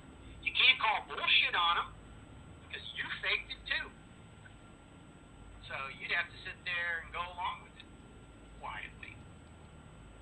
And, so, yeah, that's why the we didn't land on the moon conspiracy theory doesn't hold water. If we faked it, everyone else would have faked it by now. Hell, man. Fucking Pakistanis landing on the moon within a fucking couple of years. Oh, well, I got this cool editing software from America.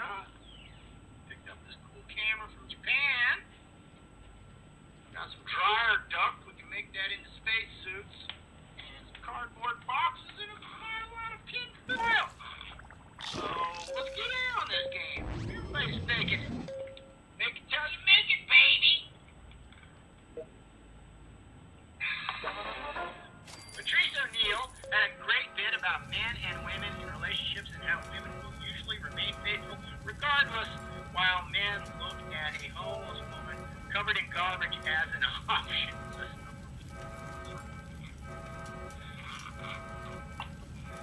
Men are only as faithful as their options. I've heard that one said. That's why, if you're a woman, find yourself a rich, ugly man.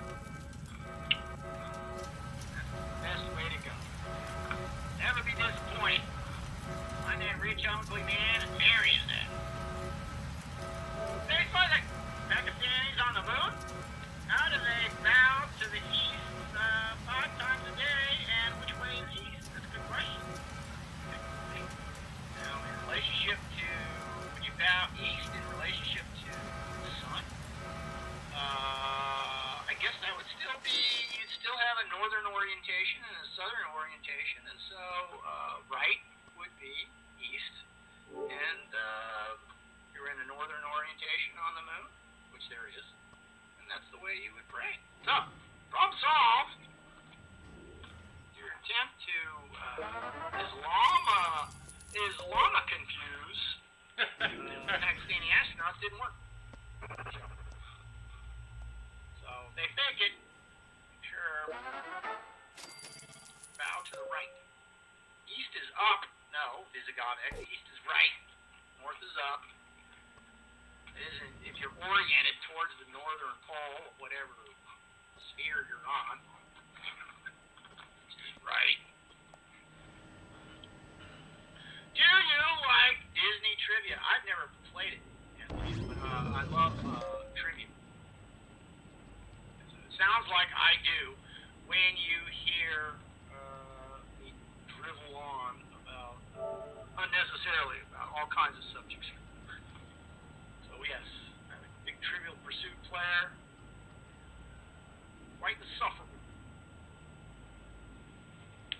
When I declare most assuredly what the correct answer is, and then turn out to be wrong.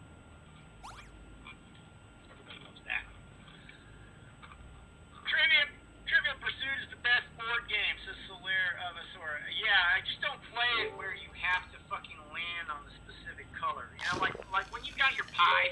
and all you need is a green.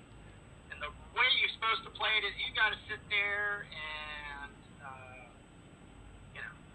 land on a green square so you can get that green piece of pie in your circle.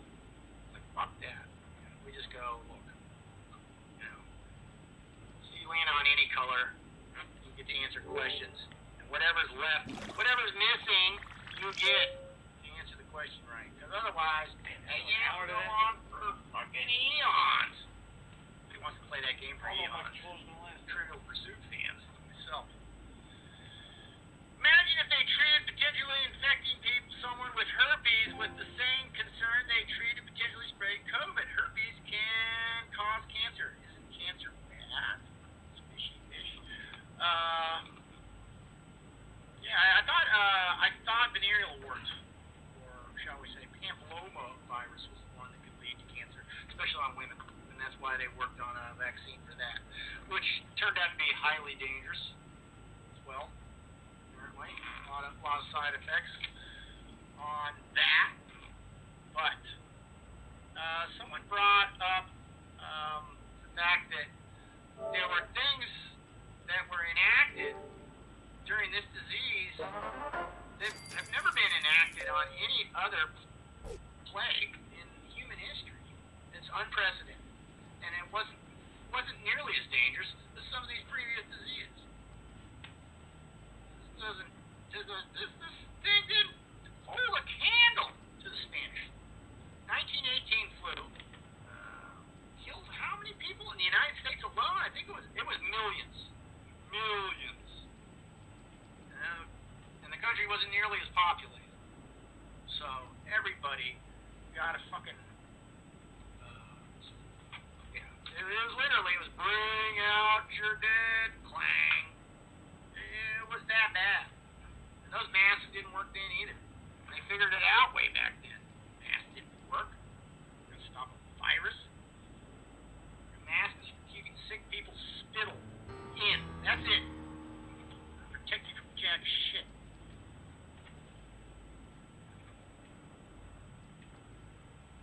COVID is as dangerous as they say. All the homeless would have died, already. Yeah.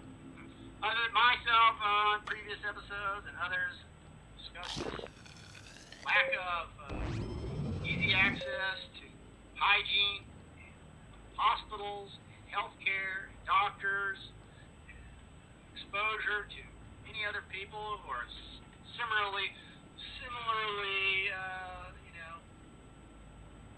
disinclined. Yeah.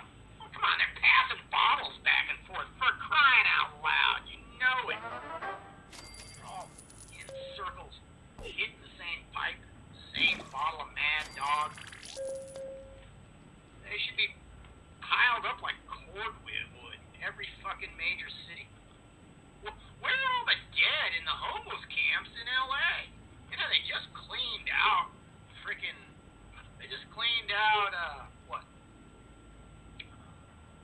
Venice Beach. This made a major clean out of the homeless. It's like, that's just taking it too far. You want to keep the beach kind of clean. That is where a lot of tourist money is made.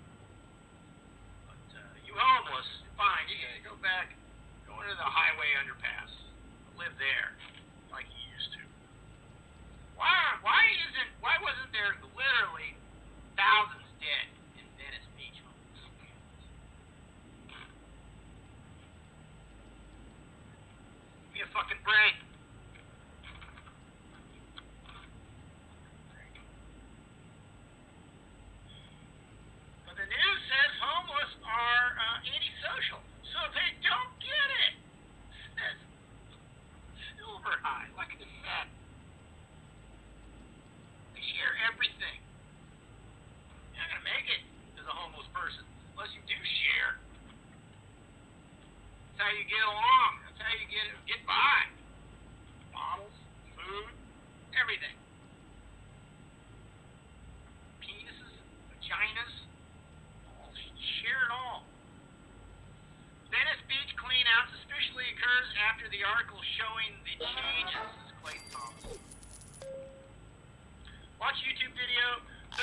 Bill Gates on stage explain how the 2010, the major crisis for the Earth was the human overpopulation, and then said he could reduce the billions by using vax.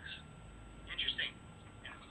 Like I said before, Event 201 in 2019, they laid it out, the whole scenario, the whole global pandemic, and what the reaction would be to it, and what it would do. And then it happened. 2 months later. Same. No, they can't help themselves. Fucking Fauci's on tape, blurting out Trump will experience a surprise pandemic in his first term. How the fuck do you know that? How the fuck would you know that? Would you blurt that out? You know, the only reason why you blurt that out is, one, you have duper's delight. Two, you know you're covered. You're covered. You say whatever the fuck you want. People will cover for your ass, man. It happens to Biden all the time. He said it in a debate. As soon as we get elected, or we get the presidency, we should surge to the border. What? Surge to the... What are you talking about? Surge to the border? You mean like illegal immigrant? Surge to the border? Oh, I see. We, the Democrats, surge to the border, as in you see all the people surging to the border as Democrats. In other words, increasing your numbers. Okay, Joey. He did it again. This is before the election. He says, we put together the most comprehensive election fraud team in history. Wait, aren't these elections supposed to be totally on the up and up? Did your election fraud team find anything? This incredibly huge election fraud team that you put together before the election? What was their conclusions? Didn't Trump try to cheat? Probably, even though you were so popular that you managed to overcome his cheating numbers. You're just natural popularity there, Joe. So what happened to your election fraud team? I see you meant literally election fraud team. Oh, I thought it was to prevent election fraud. Not stupid like that. Or actually, you're senile, so you just blurt that out. Okay. Either way, immigrants from Latin America vote Democrat by a 3-1 margin. Yeah, okay, well.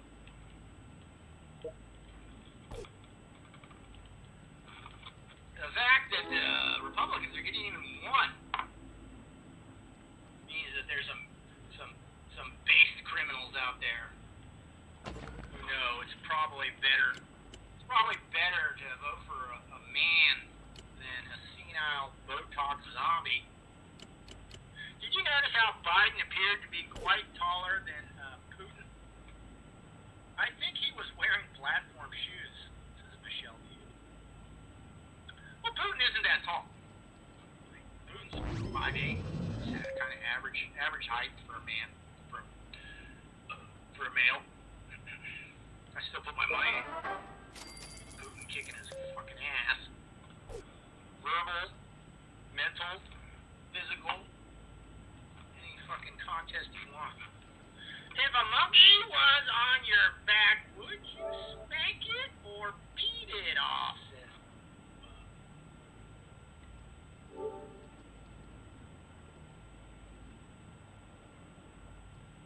I would beat it off. Well, it depends. I expected it to be there, and it was a pet monkey. I would let it stay there for a short while. Until that inevitable moment, which I have all warned you about. This is why they're not great pets, and it shits down your back. Monkeys are arboreal. I think the whole world's a toilet. Shit falls away from them. You know? You don't want a monkey. Shit down your back, and you don't want to change their diapers 3 times a day. Fuck that. Mostly there's a new Wall Thornhill video on Electric Universe that was posted today. Time to lose those old-fashioned notions of black holes at the center of galaxies. No shit, Michelle. After my diatribe just a couple episodes ago, trying to be Carl Sagan. Trying to be a drug-pushing Carl Sagan, and now you're fucking shooting my precious theories down.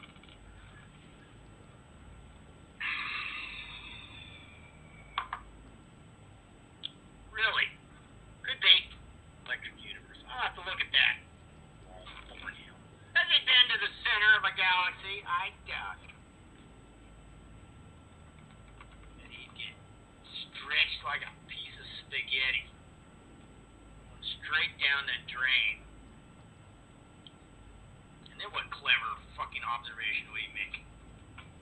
He was pulled into a single thread of infinite length. Talk to me then. Talk to me then, asswipe. Okay, Cyclone 9. Oh, sorry, jumped on me. I'm anxious to know which departed actor or actress brings the sign to the time served portal tonight.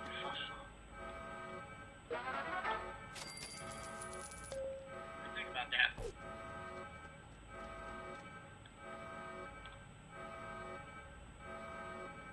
It's funny, all the really cheesy ones could probably pull this off. They're still alive. George Hamilton's.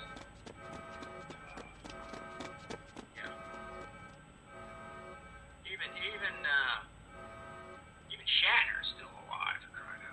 Adam West. Adam West will do it. That's the man. I nominate Adam West. Most underrated actors in American history. Damn you, Hollywood.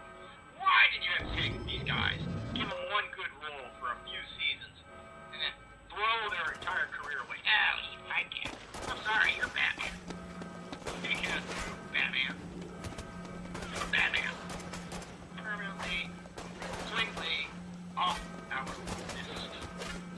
Beat it, Batman! Go to some mall openings or some conventions, okay? Why? I get some occasional TV guest appearances. I'd be on something like and wife. What was that Sunday night mystery movie theater?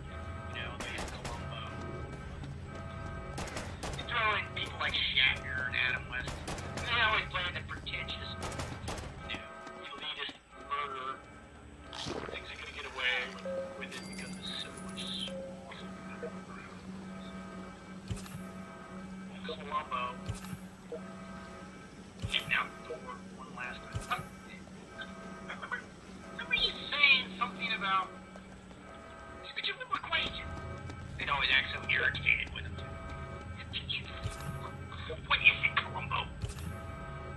In the middle of sodomizing the small child, eating caviar, snorting cocaine off a Triple Crown winner's dick. Can you hurry up, please? That's what Columbo would bust. That's what we need. Damn it. Trump gets to be president again. I say, the DOJ is going to be Columbo. Here, he's dead. Still be better than fucking Jeff Sessions.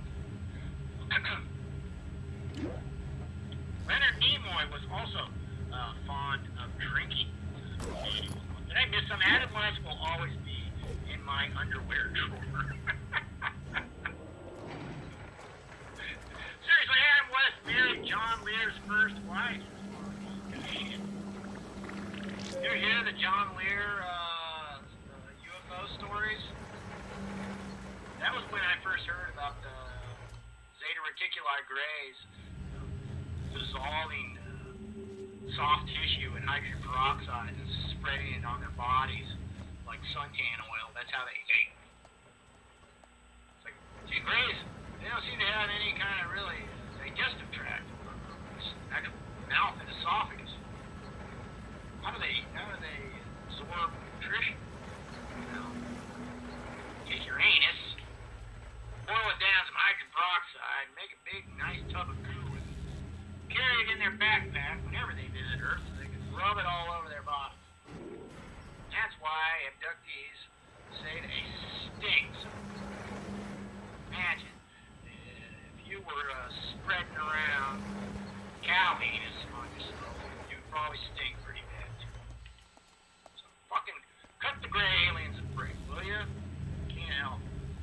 mouths.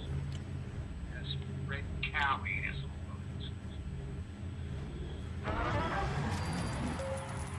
Colombo is dead. Gotta get Woke to investigate.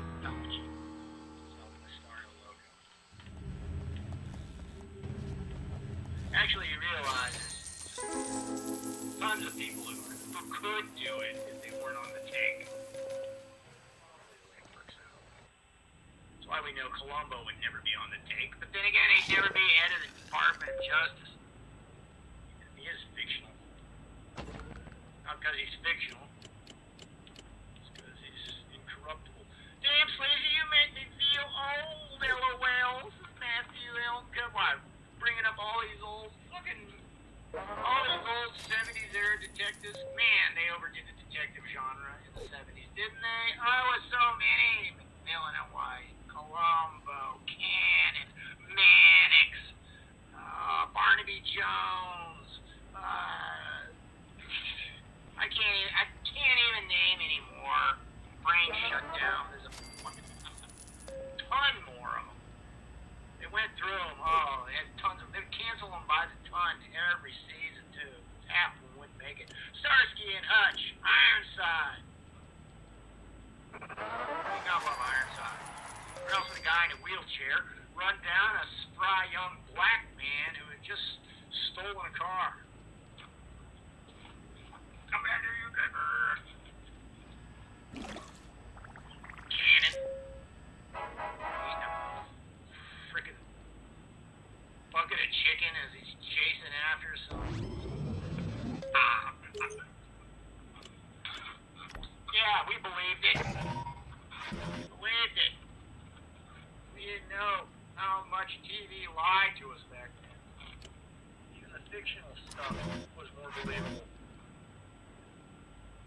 Mannix had style, though. Sure he did. Oh, the Mod Squad didn't last long. Didn't last long. Now, talk about integration. That was woke. That was one of the first real woke shows ever. Why didn't it seem woke at the time? It seemed cool. I guess because woke was new then. We were not as the brainwashing and the they live glasses weren't as available then. Kojak. Suck on a popsicle while you're bald. What a concept. It's iconic. Bet you didn't think of that, did you? Could have been making hundreds of fucking thousands of dollars a year. You shake your head, sucked on a popsicle. Didn't think of that. That's why he's a fucking winner, Telly Savalas. And you have to listen to me talk about how great Telly Savalas is. That's the difference in life.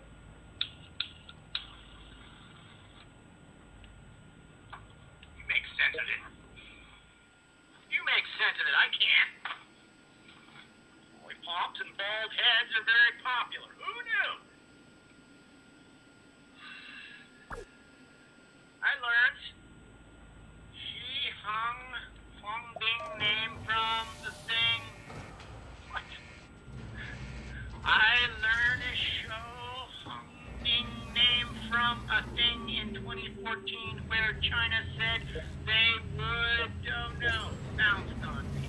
That was as weird as anything Mick Moar has ever written. Damn it, gone. My foreman was the kid on Love Boat, says Chuck Colby. Cry emoji. Shit.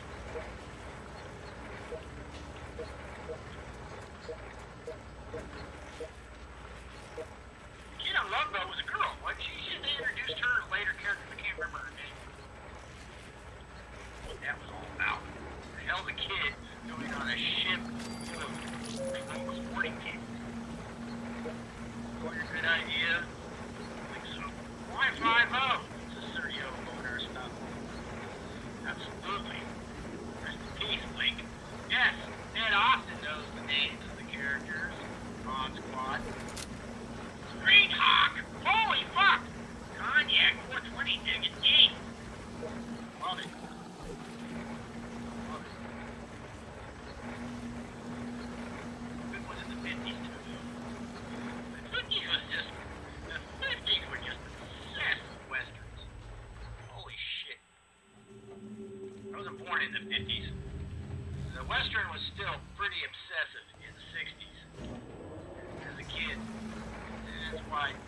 why it didn't hold my interest as much. 60s kids, you know, astronauts killed the fucking cow. What happened? Now the superhero is killing everything. Holy shit. Guys in their skivvies, dangling their junk. Taking over. Sorry to say. No more believable plots. Real characters. Strictly junk dangling.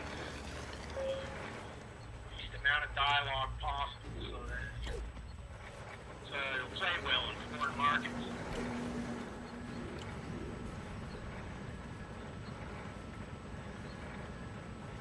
Manny's had a 318 Barracuda convertible. He sold to Nash Bridges. Really? You know who we're forgetting? Okay.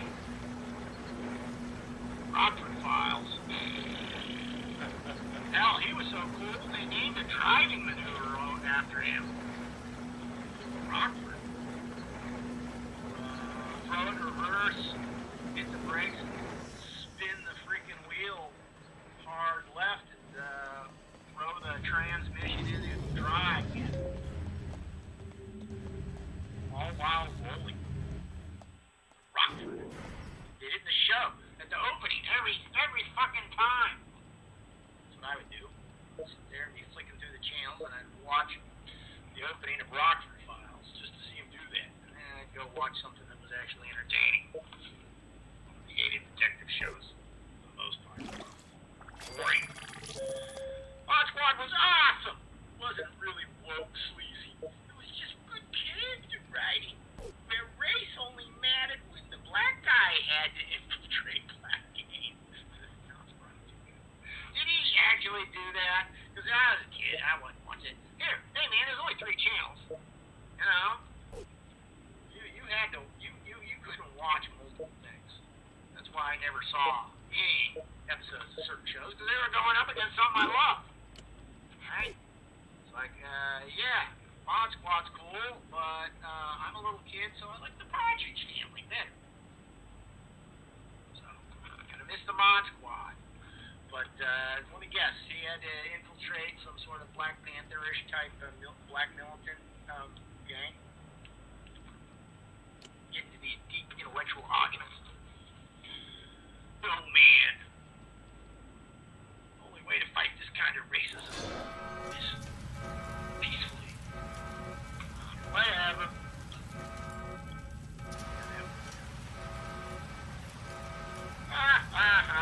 William Conrad always wanted to be Orson Welles, so he packed on 200 pounds just like each person.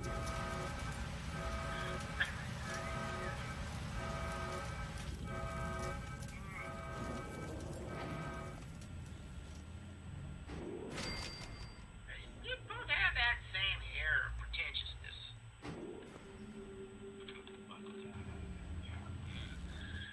William Conrad, no Orson Welles. He had a career at that point. Orson Welles was just doing fucking stupid card tricks and pitching wine on TV. Like a regular on fucking Tom Griffin show. So sad.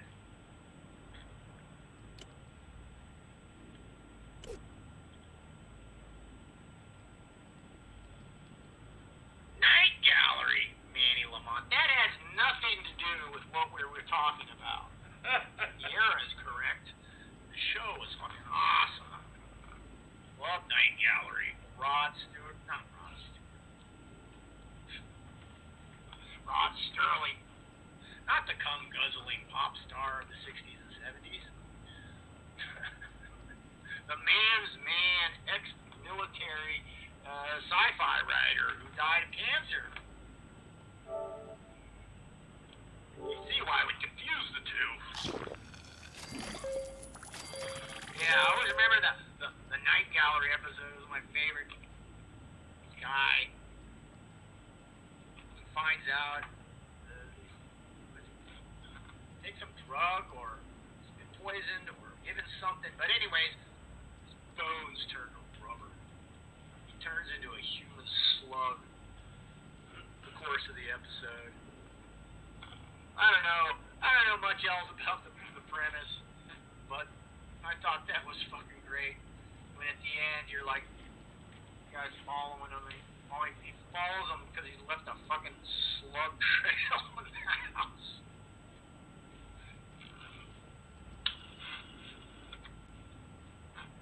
Little did we know that episode would be so prophetic.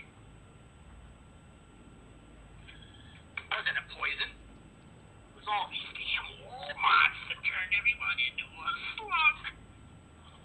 Somebody do something. China's behind it, you know it. So they say Trump announces he's building a 1,954-foot-long Trump hotel along the southern border. Bulletproof windows and everything. Salvo Vlad Dracula. Yeah. Yeah. You can put a driving range on the roof.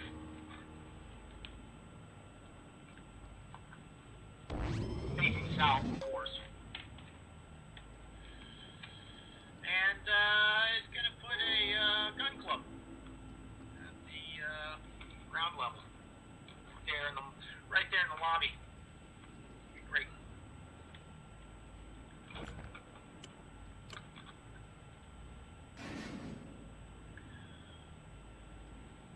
Rod Sterling died. That's what I meant to say. Oh, I didn't see what you said earlier. But yes, he died. He died of cancer, from what I understand. Oh, he was smoking too much. It's part of his persona.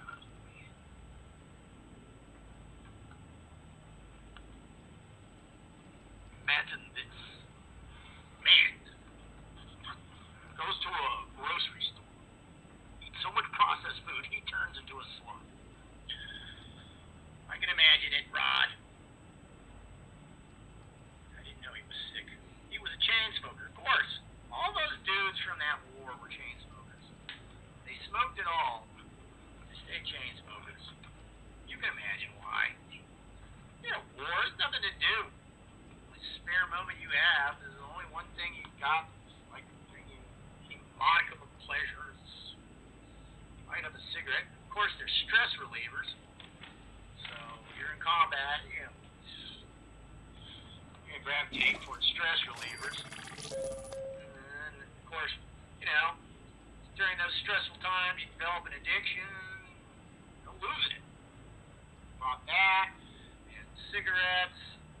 Kind of really, the greatest generation, as great as they were, opened the doors to a lot of what would become cultural problems. They were the gateway generation to pornography and drugs. Started out really like just alcohol, cigarettes, but that wasn't as acceptable just a few decades as it would become. Those guys going off to war, they got into all kinds of shit. Really helped loosen the sexual wars in the country as well. All those guys pulling that, you may never see me again, babe. How about a good going away gift? Shit like that. Independent, moved into factories, they started working, earning their own income, living a single life, not reliant. Guys were fucking chain smoking, drinking every moment they could, and using pin-up photography to stimulate themselves.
eventually, says Michelle. Yeah. And here's another thing that's going to really drive down reproduction tendencies, and that's going to be simulated sex of all kinds. We haven't even really gotten into the virtual sex yet. It's only just begun. It's going to be so well developed. There's going to be dudes who can get an implant in their brain so that it feels like they're having sex with their favorite porn star. Not just looks like they're having sex with their favorite porn. It feels exactly like the way they visualize it.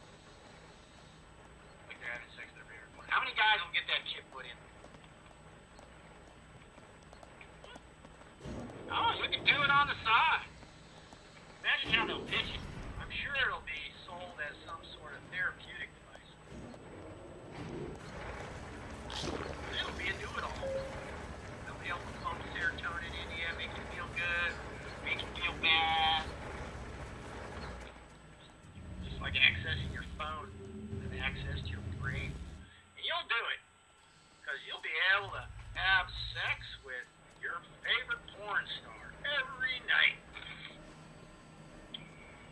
Kill a female campaign against child support laws. Marriage will be low on the list of things men value, Sister Beth. I assume you're talking about the walkaway movement. What's it called? Men going into loan. MGTOW. Men going MGTOW. Men going away alone. Whatever. Yeah.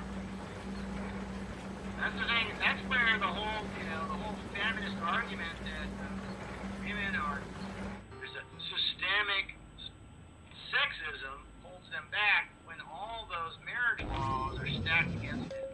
It's automatic the female will get rights to the child. Pretty much. Unless the female just says, no, I don't want it. Or is basically on record proving, has multiple criminal charges against her, proving she's unfit, then otherwise it automatically goes to the woman. And the man has to pay child support. And it doesn't matter if the woman is earning more than he is, in many cases. Only time, basically, the woman has to give up alimony is if she has remarried. Otherwise, she can just live with a dude, have a job, and still get alimony and child support. Yeah, oh yeah, it's fair. It's fair. It's fair and square. Girl power! Girl power!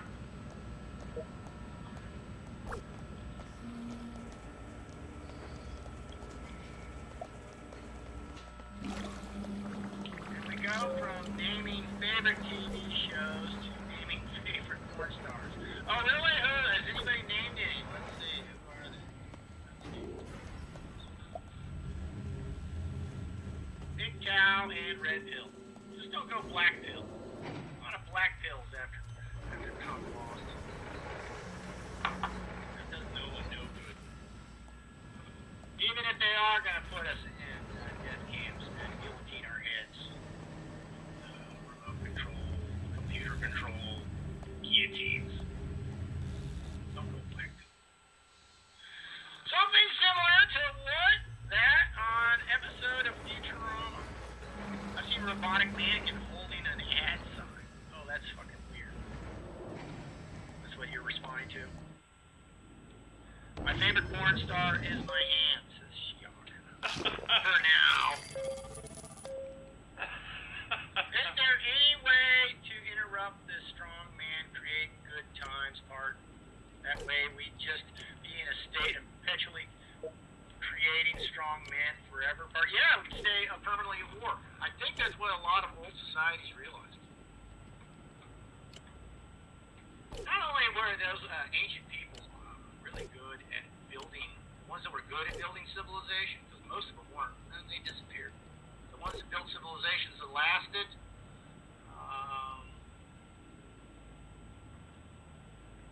that sort of martial spirit is usually always a big part of their society.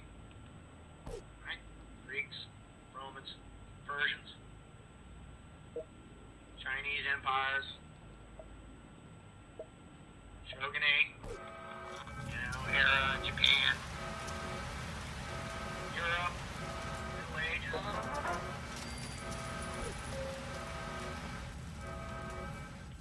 Starship Troopers ain't right. You have to become a citizen and serve. Only citizens get to vote. I'm okay with that. I didn't serve, but I don't get to vote. I put my faith in somebody who served over somebody who serving fucking lattes while living in his parents' basement.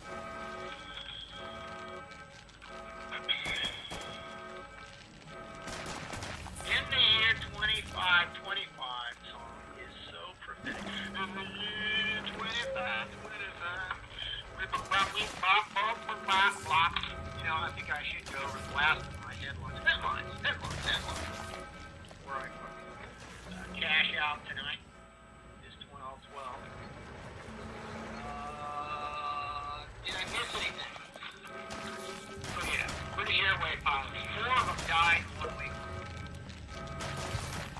How did so many British Airways pilots die in 1 week? What? My audience, they are brilliant. They are the best detective force on the internet, as far as I know. Tell me, brilliant audience, what single event could have caused 4 British Airways pilots to die in 1 week without having an accident? For health reasons, okay? Not a crash. Fill me in. If you have any theories, what could have caused this mysterious health issue for the airway pilots to die in 1 week?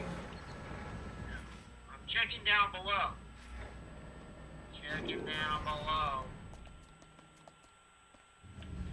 What? Bad sausage? The jabs is abandoned. I'm afraid you're right, and they're doing their best to kind of cover that up.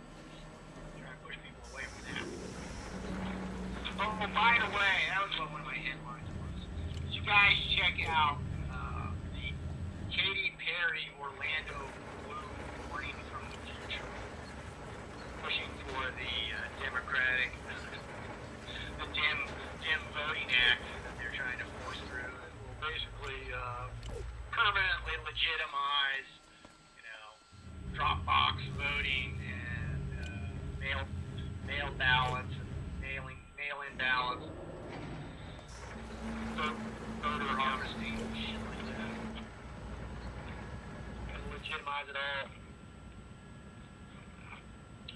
Katy Perry and Orlando Bloom, they're like, looking frazzled. Look great. Not too well made up, but not completely fucked up disheveled. Not like your typical Antifa member, right? Not looking like that. Well, you'd expect that, considering they're coming from the year 2155, whatever it was. 2055 is, the warnings, democracy has disappeared. That's why we live in hovels right now. We live in this fucking dead whale carcass underneath a subway somewhere in a sewage system. But we still manage to look okay, especially Katy Perry. Her agent probably said, look, we want to make her look at the end of the world issue, but not that end of the world issue. I want people associating, sort of a witchy poo, fucked up face with Katy Perry. Let's keep her presentable. Stately, matronly, presentable. Get woke, go gray, says Michelle Newton. Done it again, Michelle. Done it in 4 words. It took me 4 minutes. Exactly. Apparently, YouTube's turned off the course, and the comments. I'm sure they were getting lambasted.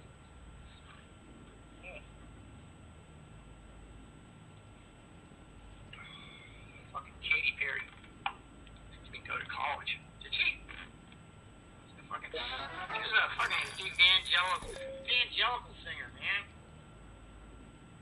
Evangelical singer, fucking sold out to Satan. She said in an interview, once again, they can't help themselves. And they just, a nice little Christian girl, sold my soul to Satan. I shit you not. You can find it. You can find it on YouTube. And she said it pretty much like that. I paraphrase, but not by much. Can't help themselves, folks. Vampire can't bite you unless you invite him in the house. They feel compelled. Fucking put it right in your face. They always start out sweet and then they get sour, or vice versa. Yeah, I guess so. Some porn stars have turned to Jesus after they've been through that career for a while. But yeah, most of them, they come out of it fucked up, especially the kids. It's so rare that the kids seem to have any kind of like consistently decent life. Every one of them all end up. It's crazy, man. But if they even make it out, don't forget what's her name from Poltergeist. Was it Molly? They're here, girl, pointing at the TV. You hear what supposedly the dirty little secret about what happened to her? That shit up. Make your skin crawl. The Australian reality show guy had a video about it. All the celebs who worship Satan, says Becca Random 42. Well, there's whole YouTube channels basically devoted to the subject. And I gotta say, at first it was like, employing some satanic symbols in your pop show act. That's kind of itch. Okay, yeah. Kind of borrowing from the metal scene. Okay, yeah, I get it. And then it was just like, wait, that seems to be all you guys do now. Like, nobody's trying to, use any kind of other imagery. It's just all black, red, horny. Black, red, and horny. It sounds like Quint from Jaws right now. Thinking about a crackhead chief, as if they don't seem to be living in hell to see those bad guys. Like, all that. Today was June made-up holiday theme. So made up, I hadn't even heard of it until this year.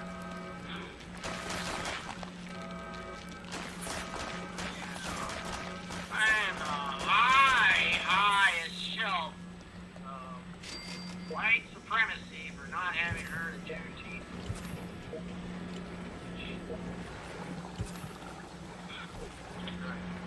Apparently, privileged as they come.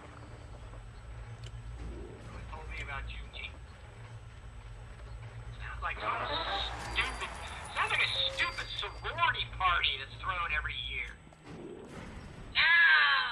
We're having our Juneteenth party at the Sigma Tau house. You gonna be there? Jumping Juneteenth. Stupid. Drawn flyers plastered all over the campus. Noxious bitches. Are you coming?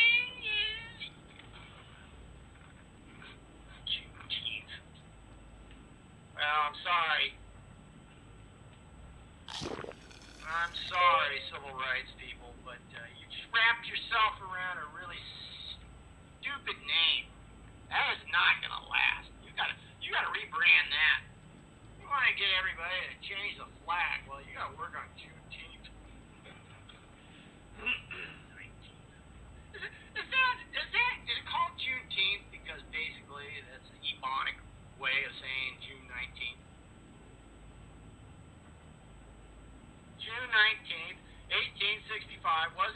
last day slaves were freed. There were still slaves in the border states until December 18th of 1861.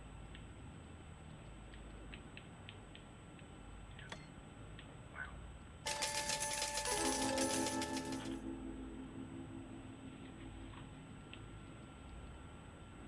That's one day too long, apparently.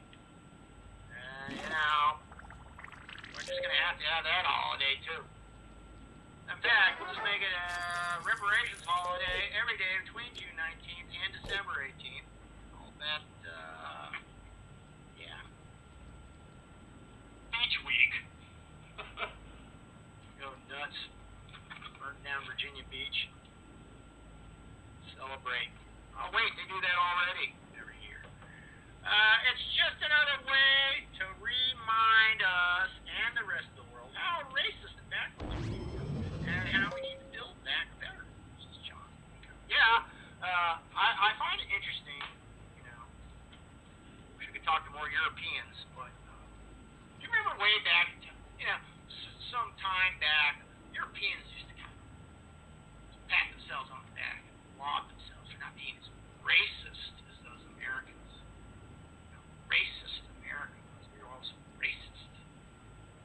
Not like Europeans. They accept black people. Notice you're getting a lot more racist now, aren't you? Yes. Every day. You're more racist than you were the day before. It's only going to get worse, Europe. That's right. Here on out. Nothing you can do. Shark only goes one way. You are this racist. Now you're this racist. You're this racist. And even after you're gone, and it's all one big chocolate town, they'll have monuments commemorating how racist you were. Get ready for that. Pile.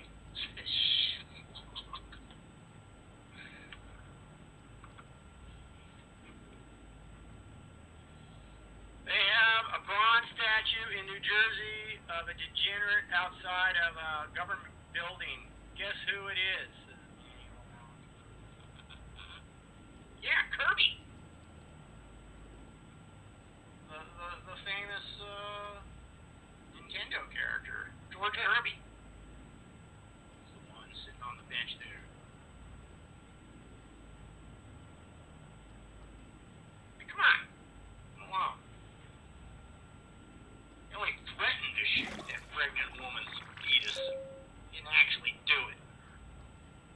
He only limited it to a just a whipping. Robbery, pistol whipping. He stopped there. The guy knew where the lines were. So, you know, he saved that woman's life. Saved her life. Beautiful thing. Beautiful thing, and he should be martyred for it.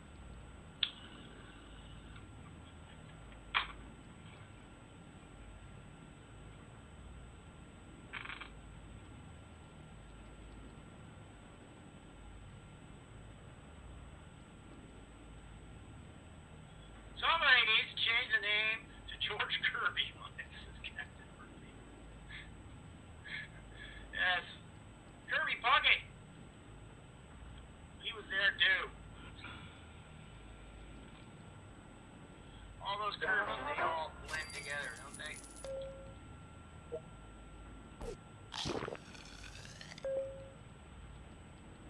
Americans who believe that pandering and lies need to remember black ancestors in Africa owned slaves too. Also, the pyramids were built by slaves. Tear them down too, says Creedy S. Oh yeah, and they weren't African slaves. Those were supposedly Semitic peoples, i.e. the Jews. But it goes way more. The whole slavery thing. You know what it was? It was a cultural hot potato. And Americans just basically, they got left with, they were one of the few left with it.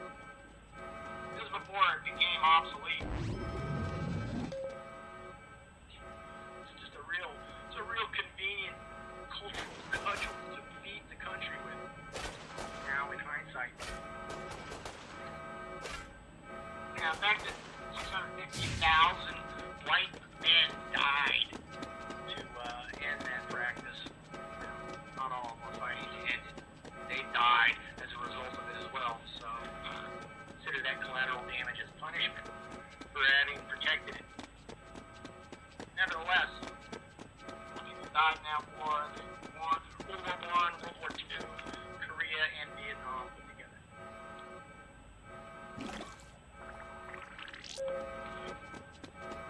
I'd say that's compensation enough.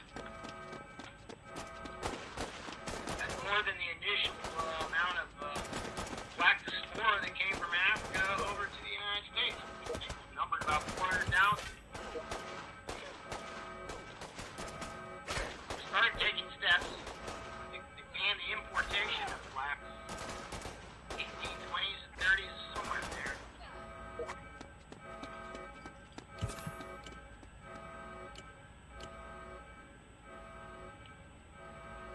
Well, one question in my mind is how do you handle biracial children? We get half the reparations? All of it. You have to take a DNA test? What if you've been 50% white for generations? Do you get as much as 100% African American? What if you came over and weren't really enslaved? There's a lot of free black people. Yeah.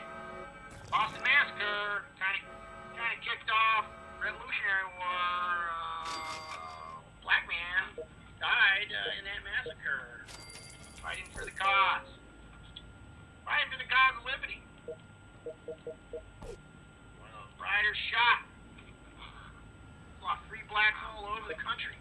They've been living free for generations before this whole reparations thing come around. Man, well, does he get as much? What if he's generationally far behind others as far as the history of slavery? Goes back farther, but not as long. Only a few years. We're gonna have to all work this out on paper. I think this bill can get through Congress by, I don't know, next year, and it's only gonna be 62,000 pages. Forget about the congressmen and senators reading it. You're not going to find out what's in the bill until after they pass it. It's just the way it is. The way the deep state works.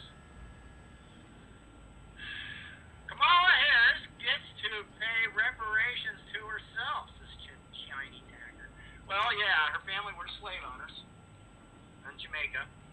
Probably were running, Indians who established plantations in Jamaica and had black slaves. Talk about privileged. Talk about fucking privileged. She got the best of both worlds, doesn't she?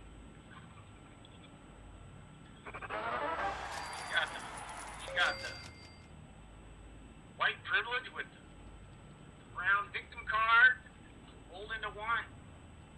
Soul man. Jesus Christ.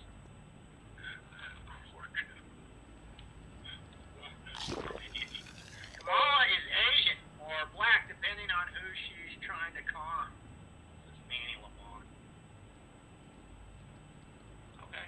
If I believe I'm correct, a lot of Indian emigres came to Caribbean islands to, create businesses within the British Empire, like Jamaica. They set up plantations there. Quite good at it, apparently. We didn't go to Africa and catch them with fly nets. They were sold by other black people. This is Darren. Oh, yeah. It's one of the great misdirections of all time. And unfortunately, it's a kind of visual that stays in people's brains forever. But I remember it as a kid. When they showed Roots on TV. Roots, the multi-part movie. That's what they had. They had these white guys that just show up, and they're in these hunting parties, kind of like it reminded you of Planet, like some sci-fi movie, like their aliens are coming to Yeah, what's to that get Planet of the Apes? the humans, and so yeah, they come into the deepest, internal Africa. Like, what the fuck? You wouldn't know where to go. You'd be at a complete disadvantage. You wouldn't know the terrain. It'd be dangerous as hell. The place is covered with dangerous insects. That's one of the reasons why they wanted Africans to work in America, because the malaria was so bad, and Africans were particularly disease resistant, perfect for putting in all these subtropical, heavy work environments. So, fortunately, they were coveted. Interesting tribal warfare was going on in Africa all the time. So the Europeans were pulling into ports in Sierra Leone and other places like that. They'd show up and they'd go, "Hey, we're white and we got money. What do you want? What do you want to trade?" "Oh, we like those pots and pans." "Okay, you got that." "Oh, these metals." "Oh, yeah, we got gold." "Yeah. So, what do you have?" "Well, we have people." Damn it, that's exactly what we need. That's exactly what we were looking for. People. People who are highly resistant to malaria and harsh sun and heat. That's exactly what we're looking for. Of course, we weren't the only ones. Good portion. Most of the slave trade was actually going to the Arabs. What happened to African men, if you even kept alive in those Arab states, was they were often castrated and turned into eunuchs. They had to guard harems. They were valued for.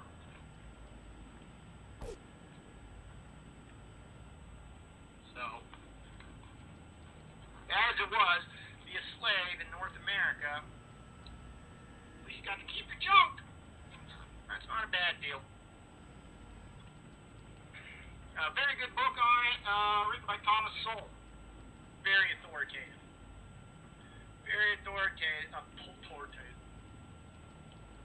Thomas Sowell's novel on the history of slavery. Must read. Shores of Tripoli, says old Luke. Exactly. The Barbary pirates, by the way, they were raiding Europe and stealing white people off the coasts of France and Spain. Okay?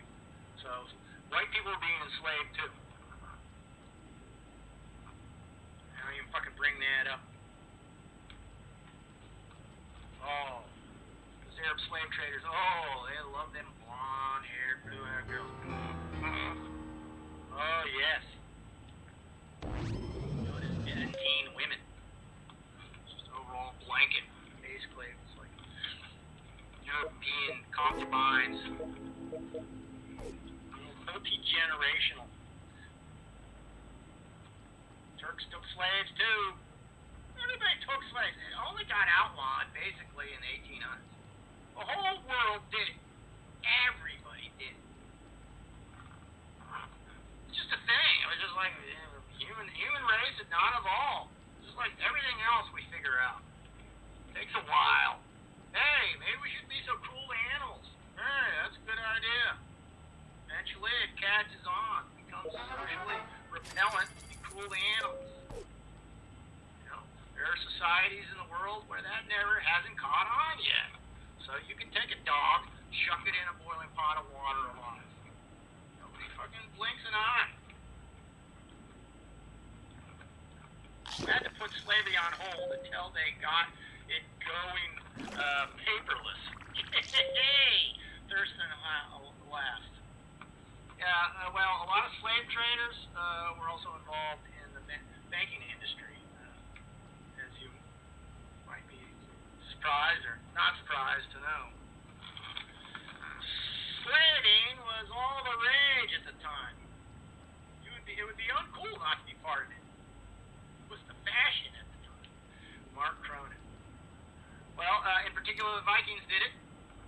that's why those Byzantine women, where that story, a lot of it came. They were raiding Europe, and they were taking those women and selling them to Arab slave traders down in the Mediterranean. It was a big part of their racket, man. You can imagine why.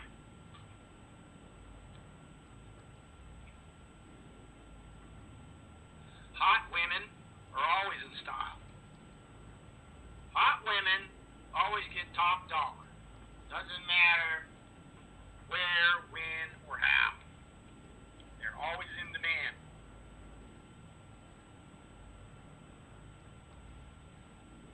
As far as we know, pussy stock has never fallen in the market. In the history of the market, has not fallen. Actually, it has lately. Women are giving it away for free. I don't know why. How stupid, if you ask me.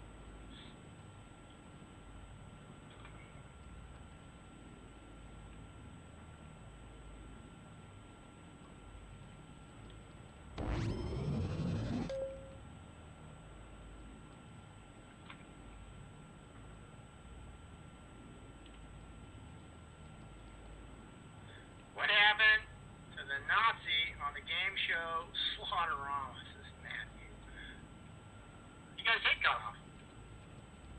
Every night. Throw it right back on. Very resilient, that Nazi. Just keeps coming back for more. Just like in the media. Just like the June 6th insurrection. Just every day it comes back to life.